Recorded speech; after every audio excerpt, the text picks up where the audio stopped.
Hi, you're in space. Someone just thrusted an orange thing into you? Pause. Now you're alive. How did you get here? Well, rather, how did we all get here?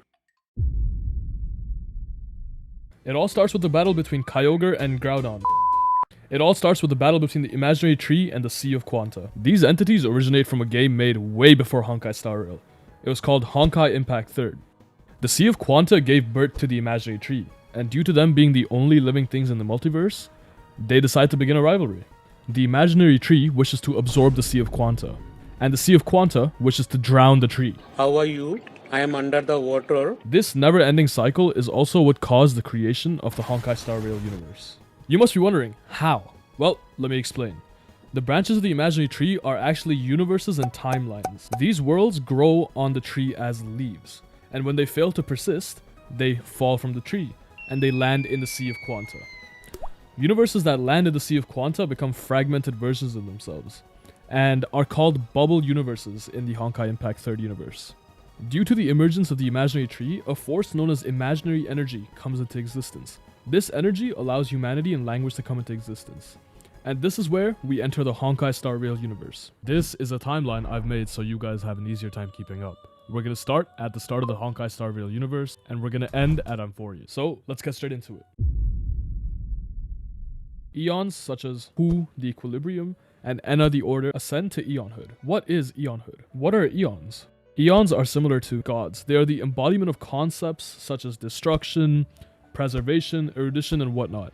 But Eons did not exist from the start. Living beings such as humans ascended to Eonhood by a method which is still unknown to us. Following this, as in any world with humans or living beings, there were wars, specifically the Dusk Wars. The details of the Dusk Wars still remain unknown to us due to the Aeon of Enigmata, Mythos. The IPC, which I'll get to later, claims that the Dusk Wars are a complete blank. The only thing we do know is that the Dusk Wars ended with the ascension of Qlipoth, the Aeon of Preservation. Around the same time period, Xandar-I Kuwabara completes his imaginary tree theory.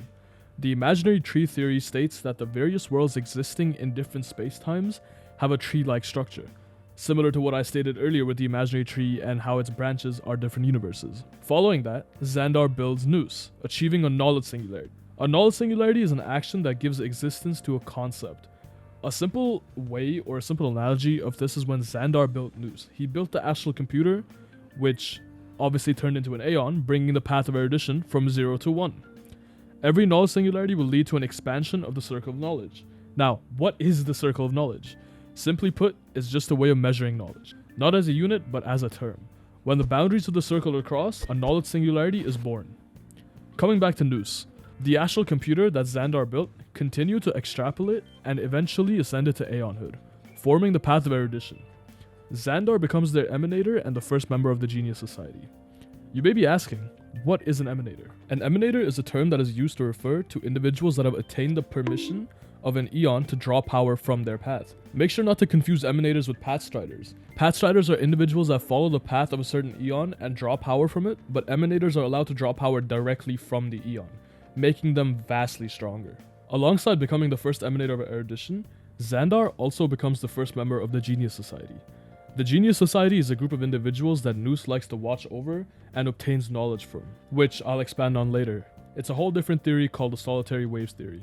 Just remember that not every Genius Society member is an emanator of erudition. They can be pathstriders and emanators both. A while after that, the appearance of different emanators in different paths allows for interstellar travel to occur. Shortly after, Akivili was born on Pagana, departing the isolated world sometime after, and then ascending to Eonhood, becoming the Eon of Trailblazer, which is the path the Astral Express follows. Okay, we're gonna go a little quick from here on out, or else this video will take hours to finish. So, the Genius Society brings forth the first prosperity. Xandar believes that Nous was a mistake, and then splits himself up into 9 different parts through an experiment called the Thought Fragment Experiment. One of the known vessels is called Lycurgus. At the same time, Akivili establishes the Star Rail between worlds. Shortly after, Louis Fleming, another individual, began trading for construction material to assist Qlipoth, whose sole purpose is to build walls and preserve everything. Louis Fleming and Donfang Qixing, I don't know if I'm saying that right, started the International Peace Corporation, the IPC, which follows the path of preservation. After an unknown amount of time, Polka Kakamon, another member of the Genius Society, kills Xandar. The followers of the Eon of Elation, Aha, are called the Masked Fools. According to them, Aha climbed the highest branch on the imaginary tree and they saw the cold and bleak truth of the universe. While trying to search for a meaning to all things, they saw a baby fall and cry out in distress, and as any sane individual, he burst into laughter, resulting in his ascension to Eonhood. Alright, let's get into the swarm disaster. How did the swarm disaster start? It all starts with the Lepismet star system, home to a flourishing ecosystem with great biodiversity. An Elidinan army discovered the Lepismet system. They began to farm the insects on Lepismet, similar to poaching, and took great pride in the slaughter. The bounty hunters of the system and the army would enter a conflict over poaching, and both sides would begin using the local ecosystem as weapons. During one of these battles, the Coleoptera, a race in the Lepismet system, would be driven to near extinction. Due to this, Taseront would feel extreme loneliness and hatred, and eventually would ascend as the Eon of Propagation. While Enna the Order watched. The Eon of Propagation's sole purpose is to duplicate and multiply, hence propagation. Due to this, their self-duplication spread across the universe and led to the swarm disaster. As Taseront spread through the universe, they were approached by Ouroboros the Voracity, and the two had a battle. The war would last 5 Amber Eras. Let's take a pause here. Let me explain what an Amber Era is. Remember Qlipoth, the Aeon who wants to isolate worlds with walls? They're made of amber, and they like to swing their hammer a lot. Every time they swing their hammer during construction, a new Amber Era starts. And an Amber Era can last anywhere between 76 and 240 years. Now that that's done, let's move on. This war would go on to affect 2/3 of all living worlds in the universe. During the conflict between Ouroboros and Taseront, it is said that Fuli, the Eon of Remembrance, had ascended. Though Herta, another member of the Genius Society, considers this may have been fabricated by the history fictionologists. The history fictionologists are followers of Mythos, the Enigmata, and their sole purpose is to confuse the fuck out of people. Since the propagation had disrupted the order of the universe, Enna extended an invitation to Qlipoth to ally against Taseront, and the two made a deal, which could be related to Ouroboros, but we don't know that yet. Around this time, Ouroboros would disappear, and Enna was absorbed by Xipe the Harmony. Where did the Harmony come from? Towards the end of the swarm disaster, Xipe ascended to Eonhood, and for a brief moment, they both coexisted, so Xipe and Enna coexisted. Due to the convergence of their paths and the similarities, Xipe absorbed Enna to deal with the swarm disaster. In the end, the Eons, Hu, Qlipoth, Akivili, Xipe, and Aha teamed up to take down Taseront. Post-disaster, there were a lot of developments. Firstly, Elias Salas from the Genius Society invented the Synesthesia Beacon. Invented the Synesthesia Beacon. The Synesthesia Beacon is basically a translator allowing interspecies communication to occur. The Astral Express and the Nameless find a new navigator, and then we enter an era which provides context to the Xianzhou ships. Alright, that was a lot to take in, so every few minutes I'm going to bring up the timeline and just briefly explain everything that happened. So, like I said, there were a few developments, like nothing too world or universe changing, just a few gods ascending and stuff. There was Hu, there was Enna who ascended to Eonhood, and then the actual first event, which was the Dusk Wars. The Dusk Wars details are unknown because Mythos, the guy that confuses the fuck out of people, just did not want anyone to know that, and IPC also said fuck you to all of us, so the only thing we do know is that we got Space Donald Trump out of it. The next thing, even though we don't know the time period, is when Xandar won Quabara, or Lycurgus, completed the imaginary tree theory. And he also made Nous, which ended up becoming the Eon of Erudition. This made Xandar the first emanator of Erudition and the first member of the Genius Society. Akivili established a star rail, and the IPC was started by Louis Fleming and Dongfang Qixing. Xandar then dies by the hands of Polka Kakamon, and then the Eon of Elation, Aha, ascended. After this, the swarm disaster happens, which is one of the biggest events in the entire universe. So what happens is Taseront, the Eon of Propagation, ascends, and that causes the entire swarm disaster thing to occur. The war between Ouroboros and Taseront wipes out 2/3 of the universe, and that's when Qlipoth and a few other Eons just like gank Taseront. During this war, Fuli, the Eon of Remembrance, is also set to ascend, but Herta is a bit skeptical of this. During the end of the swarm disaster is also when Xipe ascended to Eonhood. Xipe absorbed Enna because Enna couldn't keep their part of the deal when they made the deal with Qlipoth to end Taseront entirely. After the swarm disaster, there was invention of the Synesthesia Beacon, and also the fact that the Astral Express gets a new navigator. In the Primeval Imperium Era, the Xianzhou ships departed their ancient planet. Although we don't know the name of this planet, we do know that citizens in the past were united by the Primeval Imperium Emperor. I know that's a very long name, so we're just going to call him Emperor for now. The Emperor issued a ban on all forms of weaponry and replaced the security institutions with automatons, those annoying fucking robots, and the explosive fish, Ingenia, to maintain public order. The planet was then invaded by the Wing Viewers. one of the denizens of abundance, who are followers of, well, you guessed it, the abundance. They originate from Modrassil, a planet-sized giant tree that draws energy from the stars. The Emperor sets his sights on the elixir of immortality after obtaining the recipes from the Wingweaver magicians and constructs a fleet of 9 ships. And this is where the Lone Voyage Era starts, and the Xianzhou Alliance is formed.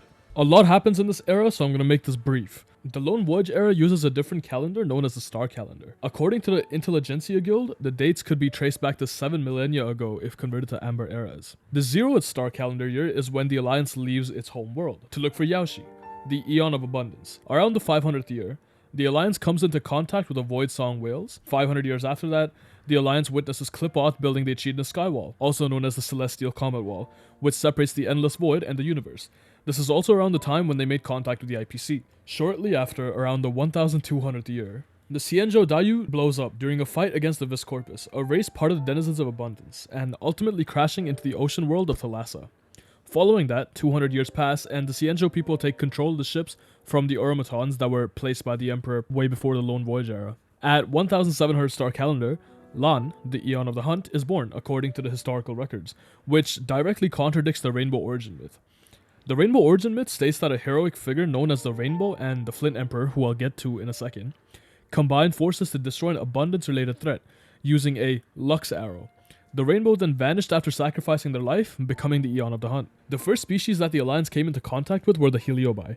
These Heliobi declared themselves as shapeless and rootless. Heliobi are really good at creating mirages and illusions that tempt humans, leading to the members of the Alliance becoming addicted and soon accepting them into their lives. And soon after, the species that the Xianzhou accepted became their worst enemy, igniting the flames of war, formerly named as the Heliobi Wars. The Heliobi formed a red microstar with the intent to capture the Xianzhou fleet.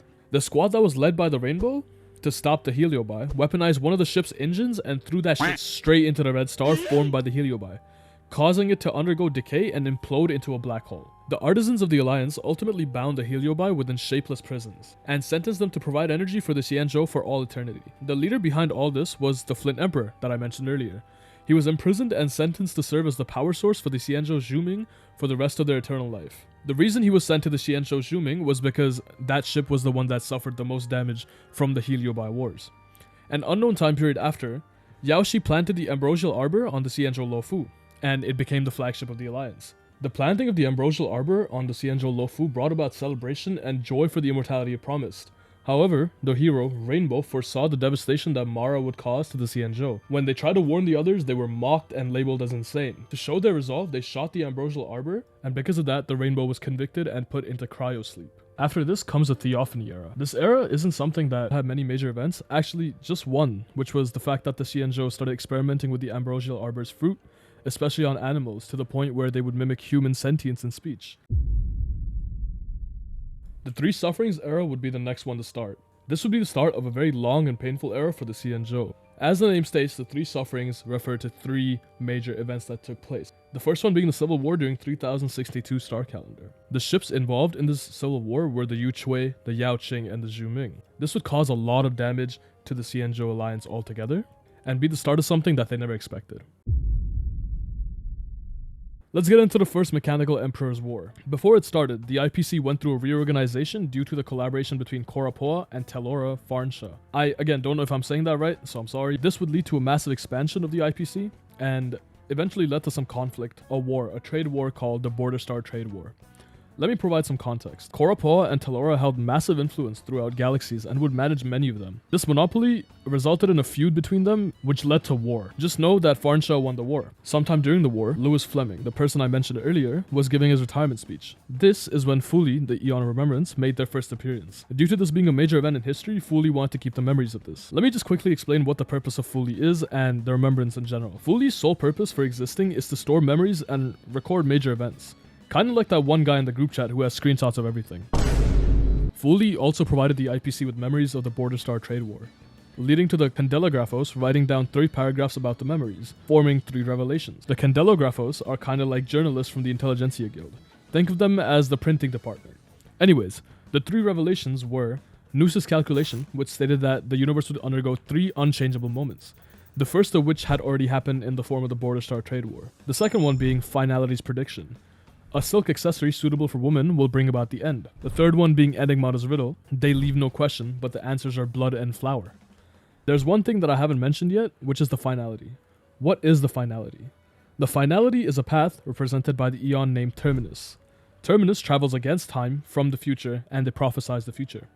As the name suggests, the finality also represents the end of the world, acting as an antithesis to the Trailblaze. Moving on, sometime after the trade war, Rupert I awakens from a landfill and establishes the Machine Empire to combat organic life forms out of pure hatred, leading to the invention of the anti-organic equation. Rupert I rose from a landfill with limited resources. Gaining self-awareness, he realizes his potential and continued to improve its computational power. Rupert's intellect caught Noos's attention and eventually led to them being invited to the Genius Society as a 27th member. Let's get to the Machine Empire. I've already mentioned that Rupert I hates organic life and thinks of them as imperfect. As the name states, it was an empire built solely of machines, through the use of the anti-organic equation. The invention of this equation is what led to Rupert I being gazed on by Noos in the first place. This equation enables mechanical life forms to calculate ways to destroy organics. It can also make machines turn on each other or cause organics to think like Rupert I. I haven't mentioned one thing, Noos's instance. Like I said, Noos is an astral computer that ascended to eonhood through countless extrapolations. They calculate how the future sprouts. And with these instants, they choose to anchor one path, cutting away all other possibilities of the future. That might be a bit too confusing, so let me just break this down. The meaning of anchoring a future is essentially choosing a path, or choosing a timeline. These instances that Noos describes are inevitable events that are part of said path or timeline, therefore making them unchangeable. There have been 4 instances so far.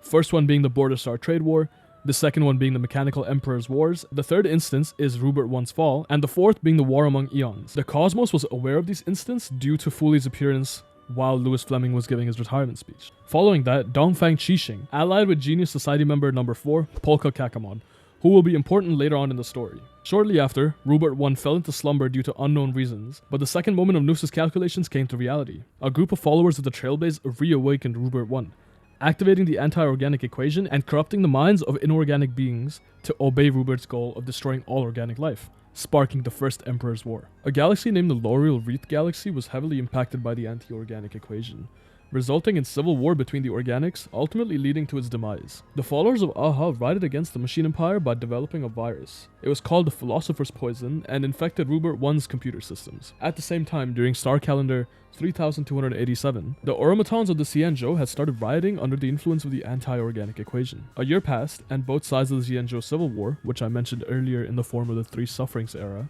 agreed to a ceasefire to deal with the automatons. At 3300 star calendar, the fleet drafted the Treaty of Harmony and redefined their way of life. Cora Powell hired Professor Chrysitra to make a synthetic version of the anti-organic equation. Soon after, Noos's third moment would occur. Polka Kakamon would kill Rupert I with a scalpel, ending the First Emperor's War. Let me just remind you that Noos's third moment was Rupert I's fall. But this was not the only thing that occurred. Finality's prediction had also become reality. It stated, a silk accessory suitable for women will bring about the end of the war. The scalpel that Polka Kakamon uses is also a hairpin. Well, remember the Three Sufferings era? This is the second suffering, called the Flaming Catastrophe. This took place around 3400 star calendar. The Flaming Catastrophe started because the Xianzhou Alliance encountered Muldrassil feeding off nearby stars. Muldrassil began to approach the Luofu, and war broke out as a result. If you don't remember, Muldrassil is the planet-sized tree that houses the denizens of abundance. The soldiers of the Xianzhou Alliance were fatigued from the civil war and also the Automaton rebellion. Because of that, all the prisoners in cryo-hibernation are released to counter this invasion, including the Rainbow. The Rainbow heads into the prison deep within the Xianzhou Zhuming to persuade the imprisoned Heliobi leader, the Flint Emperor, that was imprisoned during the Heliobi Wars, or towards the end of it. The Rainbow and the Flint Emperor make a deal, allowing the Flint Emperor to possess their physical body in exchange for the power of the Heliobi. Inspired by the Rainbow's sacrifice, the Xianzhou residents make the same deal, forming suicide squads and marching alongside the Heliobi. The ships of the Xianzhou Alliance enters battle formation from the nearest to Muldrassil to the furthest. Empowered by the Flint Emperor, the Rainbow shoots a sky-shattering Lux arrow from the bow of the Yao Qing, causing casualties among even the furthest ships, the Zhuling and the Fanghu. The arrow smashes into the ambrosial arbor, penetrating Muldrassil and severing the connection between the Luofu and Muldrassil. After the war, the Rainbow disappears and the 7 ships gathered with the Zhuling messenger to authenticate, share content, and review the detail. This is also when the Xianzhou Alliance is officially formed. If you were paying close attention to what I said earlier, this is also what I talked about when I said the Rainbow origin myth.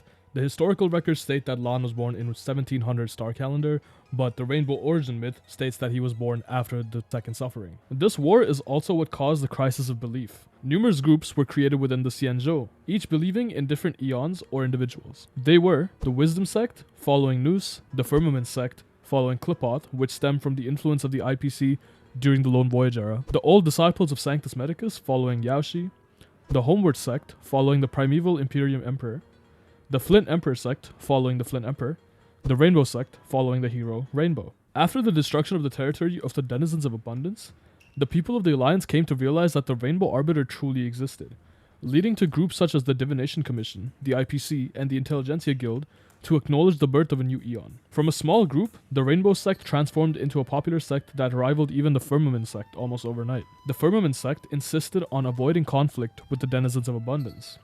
In contrast, the Rainbow Sect wanted to not only defend from them, but also wanted to attack.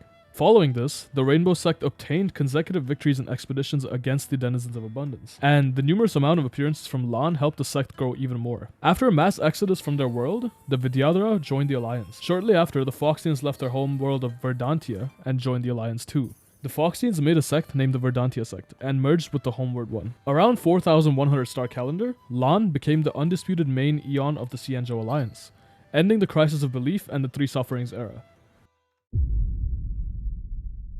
Many years after the death of Rubert I, a human visited Rubert I's grave, hoping to solve the anti-organic equation and escape his life of poverty. Despite successfully deriving the solution thousands of times, he refused to speak of its answer, because if he did, the equation would activate again. He left the grave with emotions of doubt and remained just as impoverished as before he set off. Soon after his return from the grave, he found himself being plagued by negative emotions and thoughts, which not only affected him mentally but also physically. It suddenly occurred to him that all organic lives were machines made for deceptive purposes, or put simply, to feel emotions. He soon declared that he'd carry the will of Rubert I and eradicate all organic life forms from the cosmos. Following this declaration, he rewrites the anti-organic equation and creates the scepter system to imitate Nous, reigniting the Mechanical Emperor's War. Let me quickly explain what the scepter system is.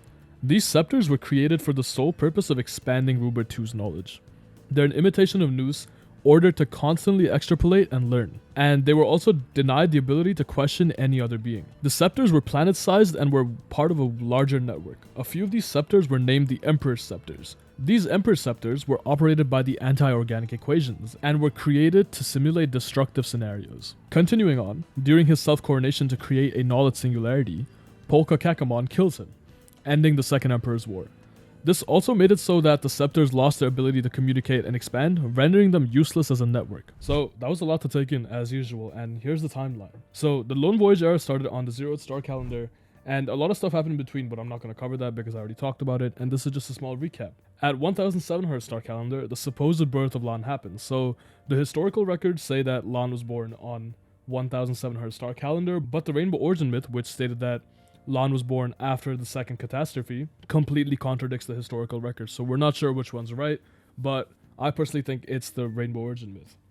The Jarilo-VI Wars happened, which was also at an unknown time period, and that's when Rainbow was still a hero rather than an eon of the hunt. And after the Jarilo-VI Wars is also when Rainbow was imprisoned because he shot the Ambrosial Arbor to try and warn the people of the Xianzhou. After this, the Living Catastrophe comes, so this is when the Three Sufferings era starts. The Living Catastrophe is the civil war that I talked about earlier, and it lasted from 3061 star calendar to 3300. The Living Catastrophe had a lot of chaos involving the Xianzhou Alliance, the Yaoqing, the Yuchui, the Zhuming, and almost every other ship that got involved, but those three were the main victims of the civil war. So right after the first catastrophe was also when the Treaty of Harmony was signed between the Xianzhou Alliance, around 3,300 star calendar.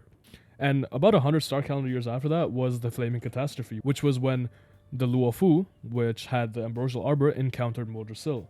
So this caused the Rainbow to merge with the Flint Emperor, make a deal, and that's also when the origin of the Cloud Knights happened in the Xianzhou Alliance. This is where it's going to get a little bit confusing because I've made it entirely linear, so it's easier for you guys to understand. Some of these events are overlapping, which I will mention as I'm recapping this, so please bear with me. So anyways, we're going to split it from the Xianzhou and the outer space galactic political drama that was going on. So this part is outside the Xianzhou. The Border Star Trade War happened at an unknown time period, and that's when the whole beef between Telora and Korapao happened. So ultimately, Telora Farnsha ended up winning the war, and that was the first movement of Noosa's calculation. The second thing that happened during the Border Star Trade War was the revelations of the Candelabros. So this was when Louis Fleming was giving his retirement speech, and Foley said hello, and just threw a shit ton of memories at the Candelabros. So what we got out of that was the three revelations. The first one being Noosa's unchangeable moments, and the first one, which was Border Star Trade War.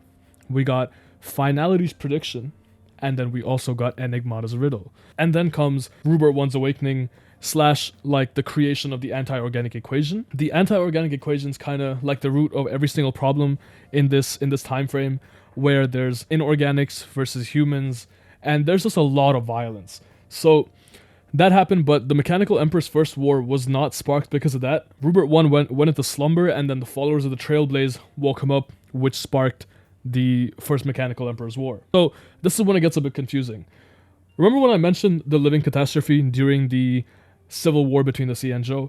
The automatons in the Xianzhou at the time started rioting because of the anti-organic equation, and this was around 3,287 star calendar. The living catastrophe ended at 3,300 star calendar, so like 15 years after the automatons started rioting. And that's when the Xianzhou decided to become like an alliance to stop the automatons from kind of just killing everyone. Then the next thing that happened, which we don't know the exact year or star calendar of, is when Polka Kakamon kills Rupert I. This brings forth the second instant of Noosa's calculation, which was Rupert I's fall. And that's when the first Mechanical Emperor War just completely ends. Okay, so I have to admit, I ran out of space on the flowchart, but there's something I haven't mentioned yet, which is the second Mechanical Emperor's War. So this wasn't something that's too major, and I won't exclude it from the timeline, but I won't include it either because I ran out of space. But this was also at an unknown time period, so I don't really know where to put this except after the first Mechanical Emperor's War. And just like a small recap of what happened is that he was the second Mechanical Emperor, or I guess Rupert II, was a poor dude. He was like trying to solve mathematical equations, and even though he solved it multiple times, he couldn't speak of it because that would reactivate the anti-organic equation, and that would bring about chaos and absolute hell to the world. So he left Rupert I's grave, and eventually he was plagued by negative emotions, and his body started changing physically and stuff. So he decided to do what any sane individual would do and go emo. He pulled a Sasuke on all of us. So what happened was he made this whole system called the Scepter System. The Scepter System was supposed to be an imitation of Noose, but he's not as smart as Mr. Xandar from like a few million years ago.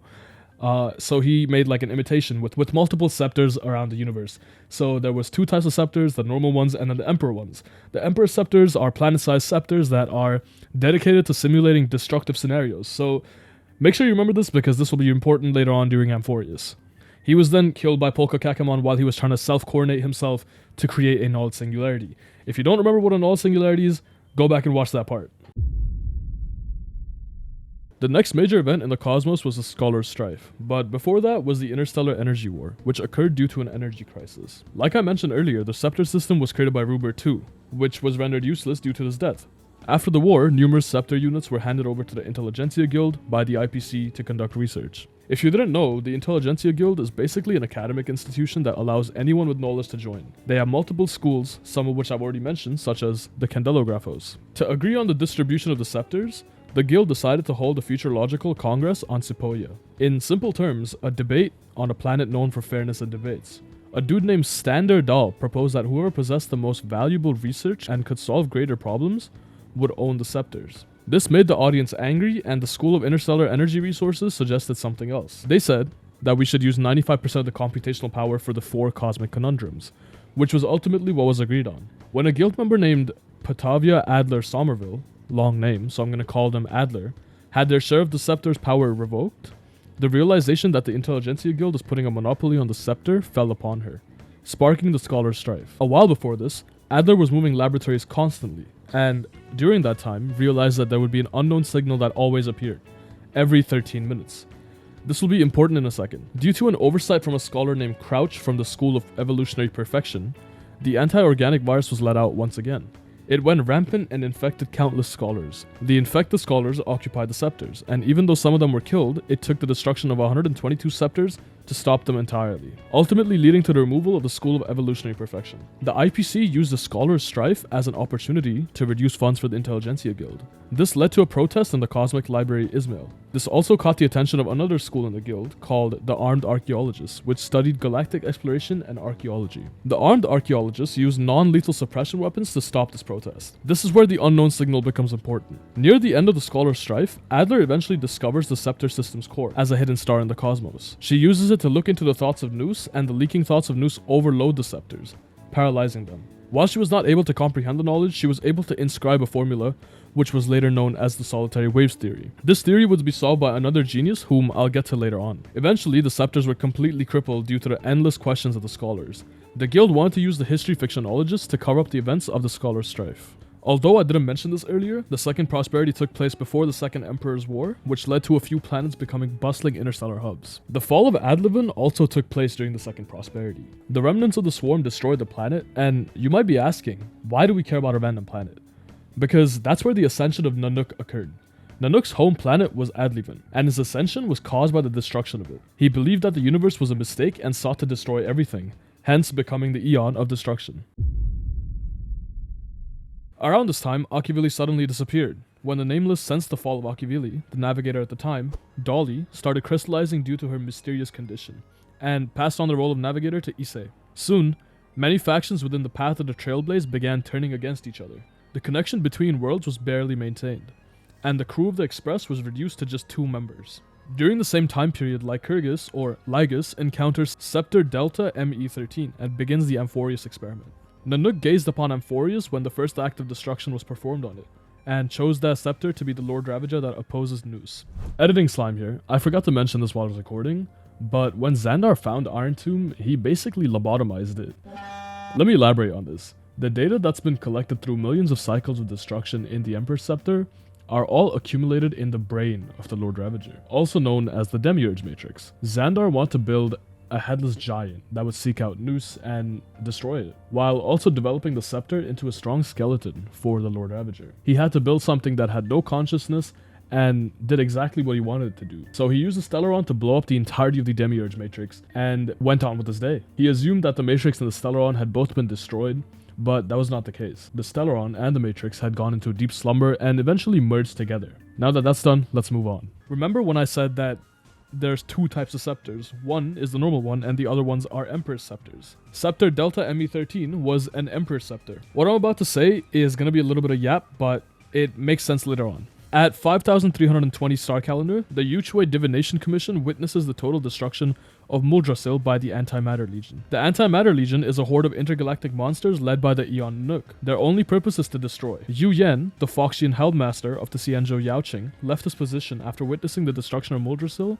and was disappointed in the Alliance's decision to stand by and do nothing. As a Foxian, he was a long-life species. These species live for hundreds of years, unlike normal humans. Due to the destruction of Muldrassil, his belief was shaken, and he left a fleet of ships in search of an answer in the Sea of Stars, using a star skiff. On the ancient planet of Rahu, Yu Yen found an emanator of abundance, a living entity called Shuhu. He witnessed their power and how they brought the dead planet of Rahu back to life. He followed Shuhu and recorded their healing miracles, ultimately composing the divine scripture of the secrets and miracles of Shuhu's manifestations. Yu Yan went on to become the first master primus of the disciples of Sanctus Medicus. Around the 2131st Amber Era, a girl named Oakley was raised in her ranch by her parents.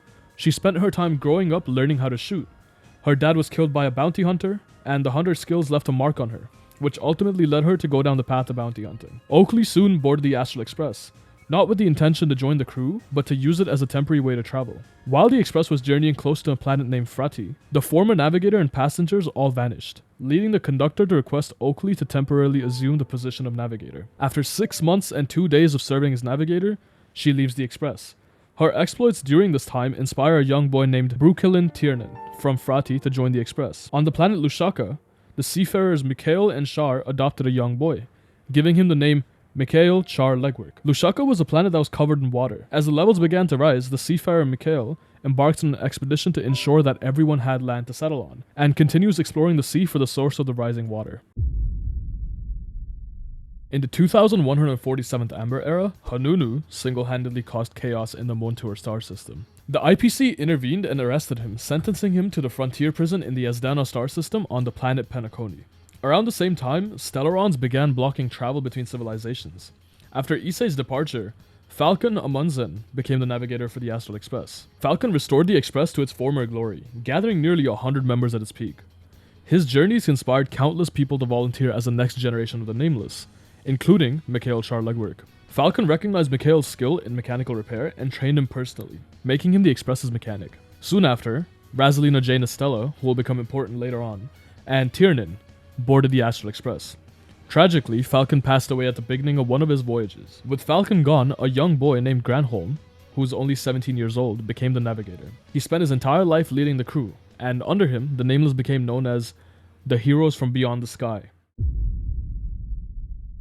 During the same Amber Era, a Stellaron corrosion incident destabilized the frontier prison. The IPC lost control and Hanunu ignited a full-scale rebellion, known to the IPC as the War of the Frontier. The prisoners were joined by the Masked Fools, the Nameless, the History Fictionologists, the Morning Actors, the Omen Vanguards, and mysterious visitors from Beyond the Sky. Together, they won their independence from IPC control. A few members of the Astral Express decided to stay in the Esdana star system. These members were Mikhail, Brasilina, and Tiernan. Towards the end of the War of Independence, Brasilina pilots a shuttle alone into the memory zone in search of secrets about the primordial dreamscape. She is never heard from again. Brasilina's sacrifice granted Penacony a unique signature, allowing Penacony's dreamscape to guide people entering it to go towards a certain dream based on their own desire. Let me quickly explain what the memory zone and the primordial dreamscape are. Memory zones are conceptual realms, created from memories. They're usually inaccessible to normal observation and can only be navigated by pathstriders of the remembrance, such as memo keepers, or other specialized methods. The primordial dreamscape is the initial dreamscape that was formed in Penacony through the overwhelming amount of memoria. I'll get into this a bit later. After the rebellion succeeded, Penacony was left without a central authority. To maintain stability, 7 major lineages rose to power, similar to the sects in the Xianzhou. The families were the Oak family, the Alfalfa family, the Bloodhound family, the Iris family, the Nightingale family, the Lampmoth family, and the Black Plum family. At some point in time, the Lampmoth family is destroyed by the Swarm, and the Black Plum family falls due to sabotage from the Alfalfa family. Don't confuse these families with the family. The family is a faction that consists of individuals across the cosmos that follow the Eon of Harmony, Shipe. I'll expand on this in a second. At the end of the war, with limited resources and other dire issues, the future of Esdana was uncertain. Penacony decided to take its first steps towards expanding the dreamscape. Penacony is a planet overflowing with dense memoria, causing individual dreams and memories to naturally intertwine. This unique trait inspired Mikhail to design the dreamscape, a massive shared dream realm meant to stabilize Penacony after the war, attract interstellar visitors, and reconnect the planet with the wider cosmos. The Watchmaker, Mikhail, approached the families with the idea of turning the prison into the planet of festivities, leading to Penacony gaining its glory. The Nightingale family extends invitations to various architects and memoria scholars across the universe to build the dreamscape. 10 years after the War of Independence, Tiernan tries to reopen the Silver Rail, which leads to the Swarm ambushing him and leading to his presumed death. After hearing this news, Mikhail goes to the front lines, although the Galaxy Rangers end up rescuing him. During the period when Mikhail isn't in Penacony, civil strife among the families in Penacony broke out, causing a lot of destructive damage to the dreamscape. Tiernan and the Galaxy Rangers fought in a crusade against the Lord Ravager Zulo by manipulating surviving members of the Swarm and making use of their lack of intelligence to their advantage, herding them toward his fleet and ultimately killing him. Gopher Wood, the Oak family head, believing in the harmony, accepted everyone into the dreamscape. Yet, some of the people that were invited led a revolt against Gopher Wood, trying to establish their own family lineages, going as far as to call for the main family. During this revolt, Gopher Wood was murdered, but because he was already part of the Oak family, he survived by sheer luck, though he could never leave the dreamscape ever again. Around this time is also when Elenev was attacked by Nanook, and from their ashes rose Salanova, a Lord Ravager that replaced the now deceased Zulo. A representative from the main family came to Gopher Wood as he was branded as a criminal by the main family. The representative was there to grant him his punishment, which was originally going to be calling on Elenev. Unable to do so, the representative decided to punish him with a crime: the ability to manipulate the Stellaron in Penacony. Even though he was forced not to manipulate the Stellaron, Gopher Wood still did so. Because of this event, Gopher Wood abandoned his commitment to the Harmony and began believing in the Order. After Mikhail returned to Penacony, the Stellaron was already activated and had seeped into the primordial synesthesia dreamscape. During the 2151st Amber Era, the Dreamweaving project finally launches, and the 12 dreamscapes were predicted to be completed within this Amber Era. Shortly after, Mikhail sets up the Scorched Sand Festival as a publicity stunt to bring more attention towards Penacony. Mikhail temporarily leaves Penacony for the interstellar frontier in hopes of finding a way to reconnect Penacony with the rest of the cosmos, sending out invitations across the universe. It was at this time that the Oak family head, Gopher Wood, declared the unity of the 5 major lineages, pushing for all families to join the family under the harmony. Remember when I mentioned the family, the followers of Jipe? This branch of the family were actually followers of the order, disguised as followers of the harmony. Under the influence of Gopher Wood, the family that held authority over Penacony became corrupted, hoping to revive Ena the Order and trap everyone in a sweet dream. To accomplish this goal, Gopher Wood activated the Stellaron and claimed to have sealed it to Mikhail and the public. Every family except the Nightingale family decided to join the family, leading to their members being brutally treated by the Bloodhound family, causing the unintentional deaths of the Origami Dreamweavers, Joey, Vaughn, and Barlow. Under immense pressure, the head of the Nightingale family at the time, Glocks, resigned and founded the Paperfold Academy. His student, Fisher, succeeded him and ultimately made the decision to join the family to avoid pointless bloodshed. I'm going to explain what the Origami Dreamweavers are quickly and the Paperfold Academy. Dreamweavers are beings that exist only in the dreamscape. They are helpers who manage the dreamscape, think of them as technicians. In addition, the Paperfold Academy is what trains these individuals to become Dreamweavers. This academy teaches Dreamweavers to manipulate dreams. Anyways, moving on. Gopherwood succeeded in establishing the Penacony branch of the family. The family's representative at the time, which was obviously Gopherwood, under the name of the Harmony, exploited people's weaknesses to turn Penacony into the planet of festivities, trapping everyone in the illusion of a sweet dream. After the family established the planet of festivities, the chaotic primordial dreamscape, or Penacony's true form, was left unchecked. Orla, another student of Glock's and the youngest of the Origami Dreamweavers, escaped from the Nightingale family and rebuilt the Dreamflux Reef as a refuge for people disillusioned by the sweet dream. Mikhail returned and tried to expose Gopherwood's sinister motives alongside a handful of people. After that, Gallagher used the Enigmata's power to once again activate a dreamscape separate from the families, separating the primordial dreamscape, also known as the Dreamflux Reef, from the 12 dreamscapes. He also creates the memory zone meme known as Dormancy to ferry people in and out of the family's dream if necessary. The family brands Mikhail and his supporters as traitors in secret, but still use the name of the watchmaker to advertise Penacony. Okay, so let's get the recap going. That was a lot, and even I got confused while making this because the timeline seems really messy, but let's get into it. So the Second Prosperity happens, and Nanook ascends towards the end of the Second Prosperity before the Second Mechanical Emperor's War. The Scholars Strife happens, which is the war between Adler and the Intelligentsia Guild, or not just Adler, but with almost all the scholars in the Intelligentsia Guild over the scepters that Rupert II made. I mean, that was a whole, jumble of political drama, and that's also around the time when we actually got the solitary waves theory. After the Second Prosperity, the fall of Akivili happened, and this is when Lygus found the Emperor's Scepter, which was Delta ME13, and eventually would be turned into Amphoreus. This was at an unknown time period, so we have no clue when this was. Next was the origin of Shuhu, or the Disciples of Sanctus Medicus. So this is kind of like the origin of the main group that kind of just ruins the Xianzhou Luofu in the main story. And this was around 5,320 star calendar. This was because of, the faction Helmmaster not wanting to abide by the war that the Xianzhou is declaring on the denizens of abundance. So he was like, you know what, I feel bad, I'm gonna go find freedom, and I'm gonna go find enlightenment, and he becomes like the Buddha of Foxians, I guess. But that's when the Disciples of Sanctus Medicus came to be, but this was when the group wasn't considered evil. That happened way later on. Now we move on to the Penacony part. So this is a bit hard to keep up with as well, because there's a lot of confusion in the story, and there's a lot of dreams, and there's a lot of memoria, and there is a lot of back and forth, fake memories, real memories. So I'm going to try my best to keep it easy to understand. So in 2147 Amber Era, we get the Prison Era. This is when Mikhail, Razalina, and Tiernan join the Astral Express. During the Prison Era, Hanunu is captured and put into Penacony in the Esdana star system, which is called the Frontier Prison before it was called Penacony. In the same Ember Era, Hanunu, he pulls off a full-scale rebellion, and it's called the War of Independence. So it can be called the War of Independence or the War of the Frontier, because that's what the IPC calls it. There's this whole war between a lot of factions, and they fight for their freedom. Eventually, Tiernan, Mikhail, and Razalina stay back in the Azdana star system and in hopes to reconnect it to the cosmos. And this was also around the time when the formation of the families happened. So when the IPC lost control of the frontier prison, there was no central power or there was no government system.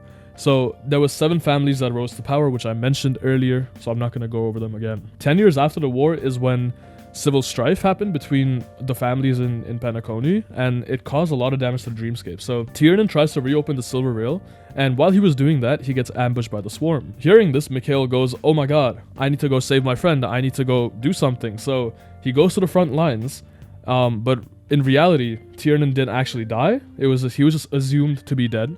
But the Galaxy Rangers saved him, and alongside Tiernan, they, led like this whole revolt or crusade against Zulo, who was a Lord Ravager, and eventually kill him with the help of the Swarm, because the Swarm is kind of dumb. This is also the time when Gopher Wood kind of gets revolted against, and Gopher Wood allowed everyone into the Dreamscape around this time, and he was like, oh yeah, I love the harmony. But a lot of these people took him for granted, and they took advantage of him, and they kind of tried to kill him, and they succeeded. So he died, but he was already part of the Oak family at the time, so he was lucky enough to survive. I don't really know the specifics, but I just know that he was trapped in the Dreamscape. Now, because of this whole thing, the main family, which is the Harmony faction, was called upon in Penacony to quote-unquote punish Gopher Wood, and while he was supposed to be sent to this planet called Elinev, he wasn't able to because Nanook destroyed Elinev earlier, so he was given the power to manipulate the Stellaron that was in Penacony. So this was kind of like branding him with the crime, and he had the option to not manipulate it, but eventually he did, because after seeing the corruption in the family and what the Harmony actually stands for, because the Harmony is the one that creates Stellarons, which I'll get to later. It's a lot of stuff.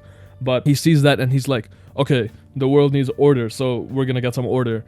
And then he just builds this whole crazy thing, right, where he builds a corrupted family, and it's a lot. And then he eventually activates the Stellaron and tells Mikhail, oh yeah, you know what, we put the Stellaron to sleep, it's not activated, but realistically the Stellaron was the Penacony Grand Theater the entire time. In 2151 Amber Era, the Dreamweaving project starts, and this is when they decide to launch the 12 Dreamscapes, the main attraction of Penacony. This is also when Gopher Wood unites all the families to come under the Harmony and follow the Harmony, but realistically he was following the Order.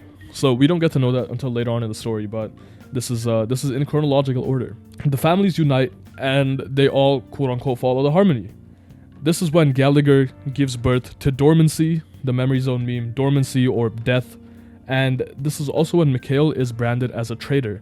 So if you found this part of the story really confusing, you're not alone, because I did as well, like I mentioned. So if you want to go and rewatch the entire thing or rewatch the Penacony part, I will have timestamps on the video, so there'll be chapters, so make sure you check that out. But let's move on. Before the Eternal Freeze, 2 timelines overlap: Penacony's war and Jarilo-VI's early history. I'll try my best to make it easy to digest. Around 1800 BF meaning before fortification, which will make sense in a few minutes, a diplomat named Saya comes across a tribe on Jarilo-VI, celebrating the god of war, Yarrow. At 1200 BF, a festival known as Jarilo is celebrated in late spring or early summer in the northern region of Naikatha. During a similar time period, specifically 5700 star calendar, the Lord Ravager Selenova boards the Xianzhou ship and requests a ceasefire, requesting them to change course and assist in attacking the homeworld of the Winged Viewers. At 2149 Amber Era, the Herta space station was created for Genius Society member number 83, Herta. After dedicating his life to the Astral Express, Granholm passes away peacefully in his favorite armchair. Shortly after that, the tale of the Astral Express quietly slipped into obscurity. Sometime after Zulo's death, like I said, Selenova replaces them as a Lord Ravager. 200 years after the celebration of the festival known as Jarilo, around 1000 BF, intergalactic civilizations such as the Architects, the IPC, and the Intelligentsia Guild start to appear on Jarilo-VI to initiate contact with the inhabitants of the planet. The Architects are a faction that worship the Eon of Preservation, Qliphoth. They believe that the actions of the Eon, such as building walls to protect planets, are foretelling an upcoming calamity. Li Hua wrote Li Hua's medical compendium to reorganize and modernize Xianzhou medical science. The old disciples of Sanctus Medicus later evolved into the Cold Springs sect, which reformed Xianzhou healthcare and publicly distanced itself from extremist groups using the Sanctus Medicus name. 93 years after Li Hua's rebirth, the sect recognized the compendium's forward-thinking value and adopted it as a medical standard. Over time, both the sect's innovations and Li Hua's work gained widespread acceptance across the alliance. You might be asking, what do you mean by rebirth? The Vidyadhara can do something called a hatching rebirth. They're a long-life species that don't really die. So Li Hua, the one who wrote the compendium, had a rebirth. So 93 years after that is when this occurred. You also might be confused of why the Xianzhou Alliance let go of the old disciples of Sanctus Medicus. By extremist groups, I mean groups that are hellbent on using the power of the ambrosial arbor to live forever. This is a whole different curse called the Mara Struck, which I will get to later on. At an unknown time period, Dr. Primitive, another emanator of erudition and member number 64 of the Genius Society, started a rebellion on a planet named Vonvac. The Galaxy Rangers halted this rebellion, which led to a feud between the Rangers and Dr. Primitive. The Galaxy Rangers went inactive after this feud, supposedly because of Dr. Primitive. Over at Jarilo-VI, to lead the civilians, leaders known as Supreme Guardians are chosen by the Architects. A child named Cyril grew up with her older sister, Cyrilla, a prodigy chosen to be the next Supreme Guardian. Cyril, an ordinary child, found comfort in Minister Stefan Marquez. We're just gonna call it Minister, the only adult who treated her kindly. He encouraged her to keep a diary and gave her a blue stone, promising she wouldn't lose her sister. But just before the Architects took Cyrilla to Klipoth Fort, she vanished. With no successor ready, Stefan pushed for Cyril to take the role, falsely claiming that she was just as gifted. After a heated debate, the Architects agreed. It quickly became clear that Cyril was unfit for leadership, allowing Stefan and his allies to seize control of Belobog. Cyril stayed blindly loyal to him, believing he was still searching for Cyrilla. Public resentment grew, and in Cyril's 14th year, rebel Architects plotted a coup. During a staged military exercise, imposter Silvermane guards trapped Cyril in an arsenal chest and dumped it off a cliff. She died believing it was an accident. You might be confused on what Belobog is or what the Silvermane guards are. Belobog is a city that was established after fortification in Jarilo-VI, which I'll be getting to in a second. On the other side of the universe, around 7032 star calendar, Jing Yuan is invited to the High Cloud Quintet by Sword Champion Jing Liu. The title of Sword Champion is given to the strongest swordsman on each of the Xianzhou ships. The High Cloud Quintet was a legendary group of 5 heroes in Xianzhou history, who were led by Jing Liu. The members of the High Cloud Quintet were Jing Liu, the leader and the sword champion of the Luofu, from another Xianzhou ship which was destroyed during 6300 star calendar by the planet Rahu. Dan Feng, the imbibitor Lune and the High Elder Vidyadhara from the Xianzhou Luofu. Bai Heng, an ace starskiff pilot from the Xianzhou Yaoqing. Yinxing, a short-lived species man who came to the Xianzhou Zhuming on a merchant vessel and stayed to study the craftsmanship before coming to the Luofu, eventually attaining the title of the Luofu's Furnace Master. And finally, Jing Yuan, a Cloud Knight lieutenant who was Jing Liu's student. His original ship is unknown. Before I go any further, let me expand on what the Imbibitor Lune is. The High Elders are leaders of the Vidyadhara in the Xianzhou Alliance. There are 5 elders, who each lead their respective clans.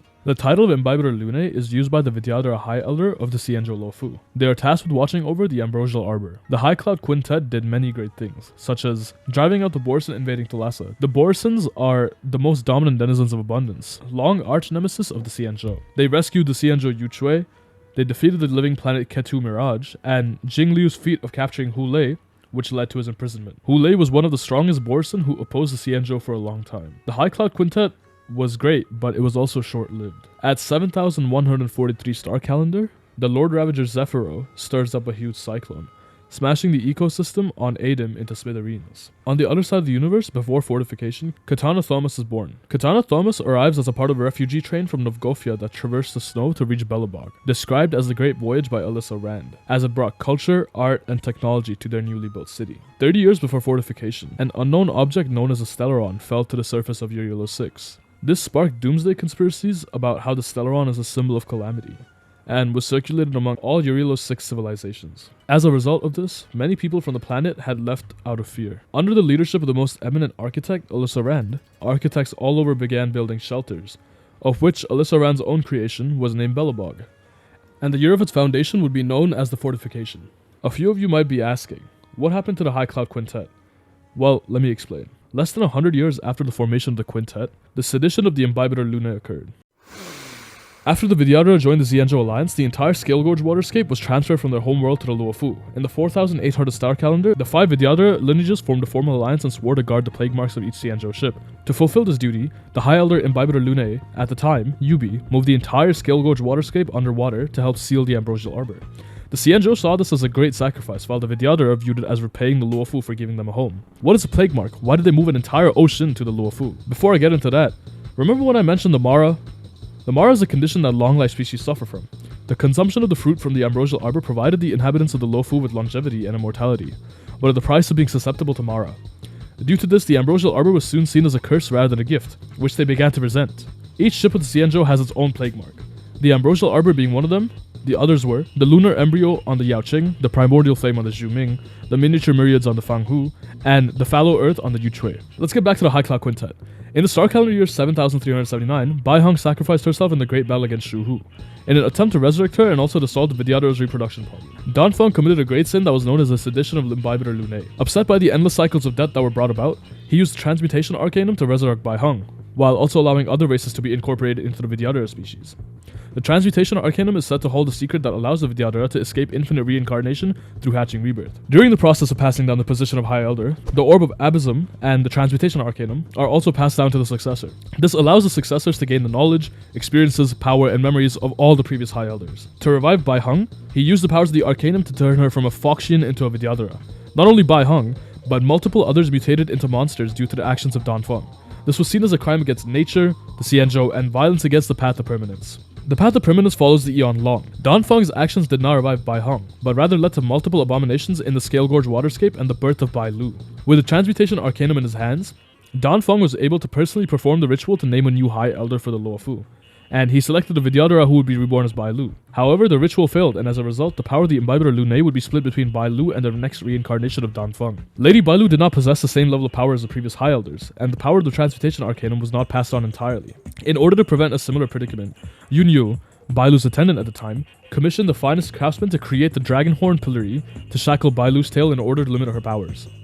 Dan Feng was captured and forced into a hatching rebirth, which was seen as an execution for the Vidyadhara. Dan Feng's reincarnation would be Dan Heng. He was detained in the shackling prison for an indeterminable amount of time, and eventually exiled. A year after this, in 7380 star calendar, Jing Liu succumbs to the Mara and goes insane. She slaughters her own people and manages to escape Starskiff Haven before being confronted and defeated by Jing Yuan.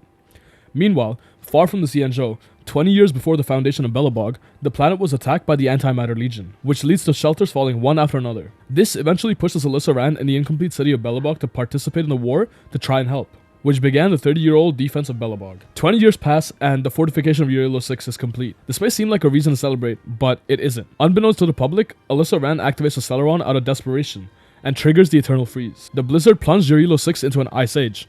Due to the Eternal Freeze, the Antimatter Legion is frozen, and the power of preservation allows Belobog to be spared from the freeze. For her efforts in protecting the city from disaster, Alyssa Rand is named the first Supreme Guardian of Belobog by the citizens. Dr. Mearsheimer and his assistants discover the existence of the Stellaron within Jarilo-VI, and inform Svetlana Rand, the Supreme Guardian at the time, but she commands them to keep this knowledge secret until they find a way to completely destroy it. The Doctor's personal bodyguard robot, Svarog, is discovered in his office by young Alexander Rand, the future Supreme Guardian, and is sent to the Underworld to aid developing factions. The Underworld is the underground region of Jarilo-VI. Coming back to the Xianzhou, during 7658 star calendar, Master Diviner Jing Tian of the Yuchui agrees to personally supervise Fu Xuan's education, who becomes his apprentice. In 7854 star calendar, Yu Kong is born. About 100 star calendar years later, Master Diviner Jing Tian told Fu Xuan he had foreseen his death at her hands. Refusing to accept this, she fled the Xianzhou Yuchui, joined the Luofu's Divination Commission, and dedicated herself to calculation. As she was determined, she vowed to prevent the prophecy and prove her teacher's prediction was nothing more than a misguided delusion. In the star calendar year 8072, the Yaoqing and the Fanghu sent warning signals about an assembly of a Denizens of Abundance army, and the revival of the roaming star Ketu Mirage that was defeated by the High Cloud Quintet. To fight them, the Luofu dispatched 4 brigades of Cloud Knights. The diviner, Fu Xuan's divinations, predicted that the Xianzhou would lose if they went against the enemy head-on, but would have a chance to turn the tide if they fought defensively. The Arbiter Generals chose to ignore her advice entirely. For some context, the Arbiter Generals are the top 7 generals and officers of the Cloud Knights within the Xianzhou.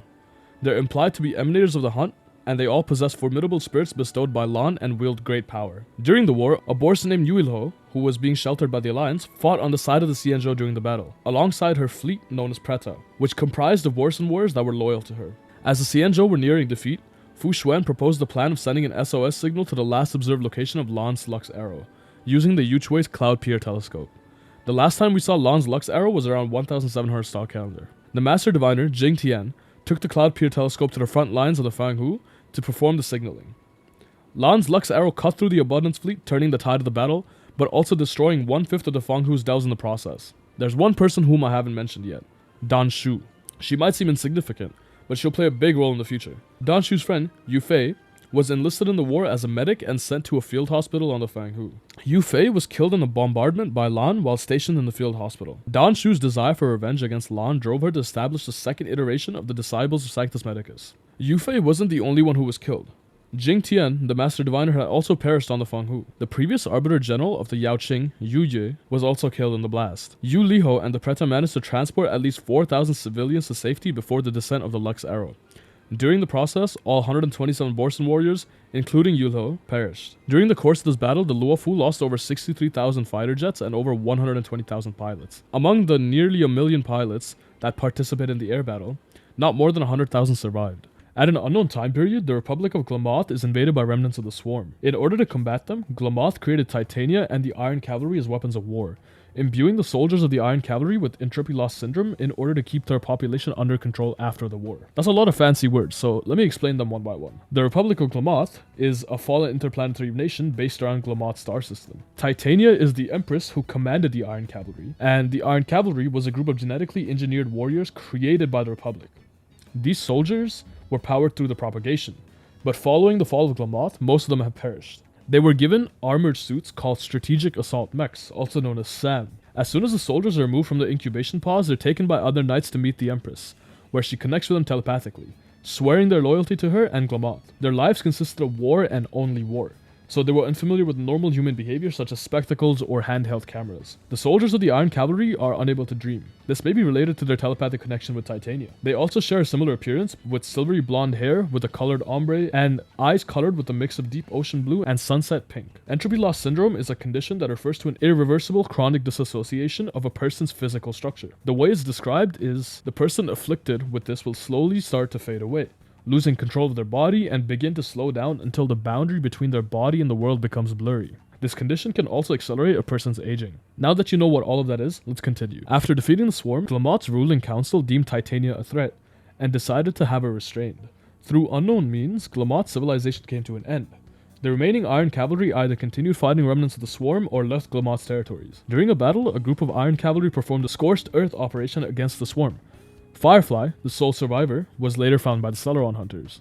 AR-214, another member of the Iron Cavalry, landed on Penacony while fighting the Swarm. This is when Gopher Wood strikes at AR-214 and kills her, allowing her to become his darkest crime. Gopher Wood then proceeds to use her corpse as a foundation to recreate a second Swarm disaster in order to revive Enna.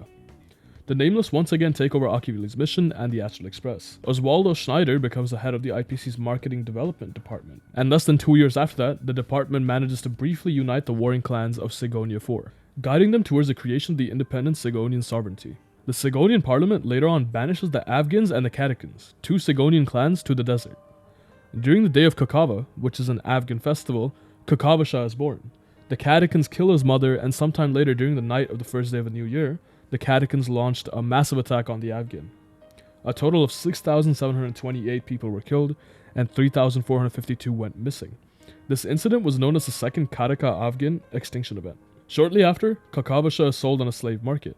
After some time, he kills his master with an iron chain and then proceeds to scam the IPC's marketing department by falsely claiming that there were underdeveloped, underutilized energy sources in Sigonia, which cost the organization a shit ton of money. After plotting another scam which involved the remains of Tazeront, Kakavasha is then arrested by the IPC and gets an audience with Jade, one of the 10 Stonehearts. Through this meeting, he was granted a position as an employee of the IPC's Strategic Investment Department. The 10 Stonehearts are led by an Emanator of Preservation, known as Diamond. Diamond picked each member to join him on their journey and made a promise to share his power equally to them, which would help satisfy their needs and ultimately help Klipoth when the War Among Eons inevitably arrives. Each member is given a name corresponding to their cornerstone.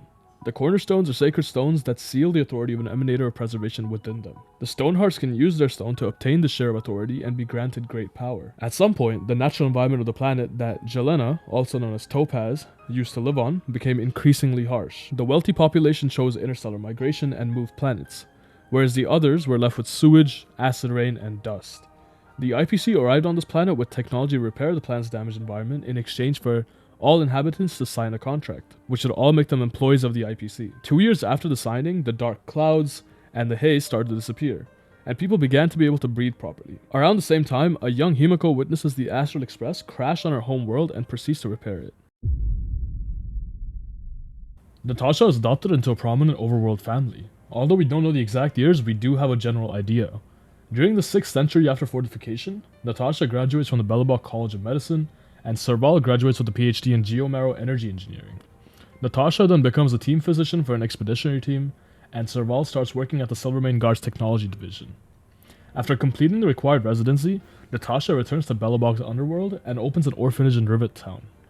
Around the same time, Vash, Natasha's adopted brother, who was also a doctor, was looking for test subjects. Vash went into the overworld in an attempt to complete his medicine known as Blizzard Immunity. He discovered that people in the underworld who were affected by fragmentum corrosion, also known as stellaron corrosion, had different reactions to hot and cold temperatures. After learning this, he began selling his experimental solutions as wonder cures to test their effects on people. His experiments were exposed by Natasha and Oleg, and he was eventually exiled. Oleg is a character we meet during the main story. He's the presumed leader of an organization known as Wildfire, which focuses on helping the people of the underworld. In the 684th year after fortification, Penya Sergeyevna, a famous Belobog outdoor explorer, passes away shortly after giving birth to Pela. Oleg finds a young Sila and takes her to Natasha's orphanage in Rivet Town. A young Bronya is chosen by the architects as the next Supreme Guardian. She's taken from the Rivet Town orphanage to the surface in order to be adopted by Kokolia Rand. On the other side of the universe, Gopherwood merges with Penacony's dreamscape, turning himself into 4 divine laws, and using the 4th divine law to enact his plan. He used the 3rd divine law to give justice to AR-214. Sunday and Robin got adopted by Gopherwood after their homeland was ravaged by a stellaron, and then Gopherwood would give the 1st divine law to Robin as a parting gift.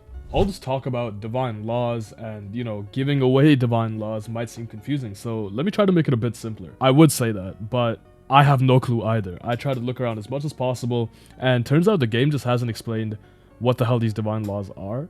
And I even reached out to some of the prominent YouTubers in the lore community, such as like MMA and even Nova Impact's Discord, but I got no answers, and I'm just gonna take MMA's word and say that, there has been no information about this, because I did look into it and I couldn't find anything. So for now, we're just gonna have to leave that as a blank space, and we're gonna move on. Back in Belobog, we don't know the exact time period, but sometime in the 6th century after fortification, Serval reaches a significant breakthrough as a lead researcher on the Stellaron project. Kokolia seizes her lab and detains her researches.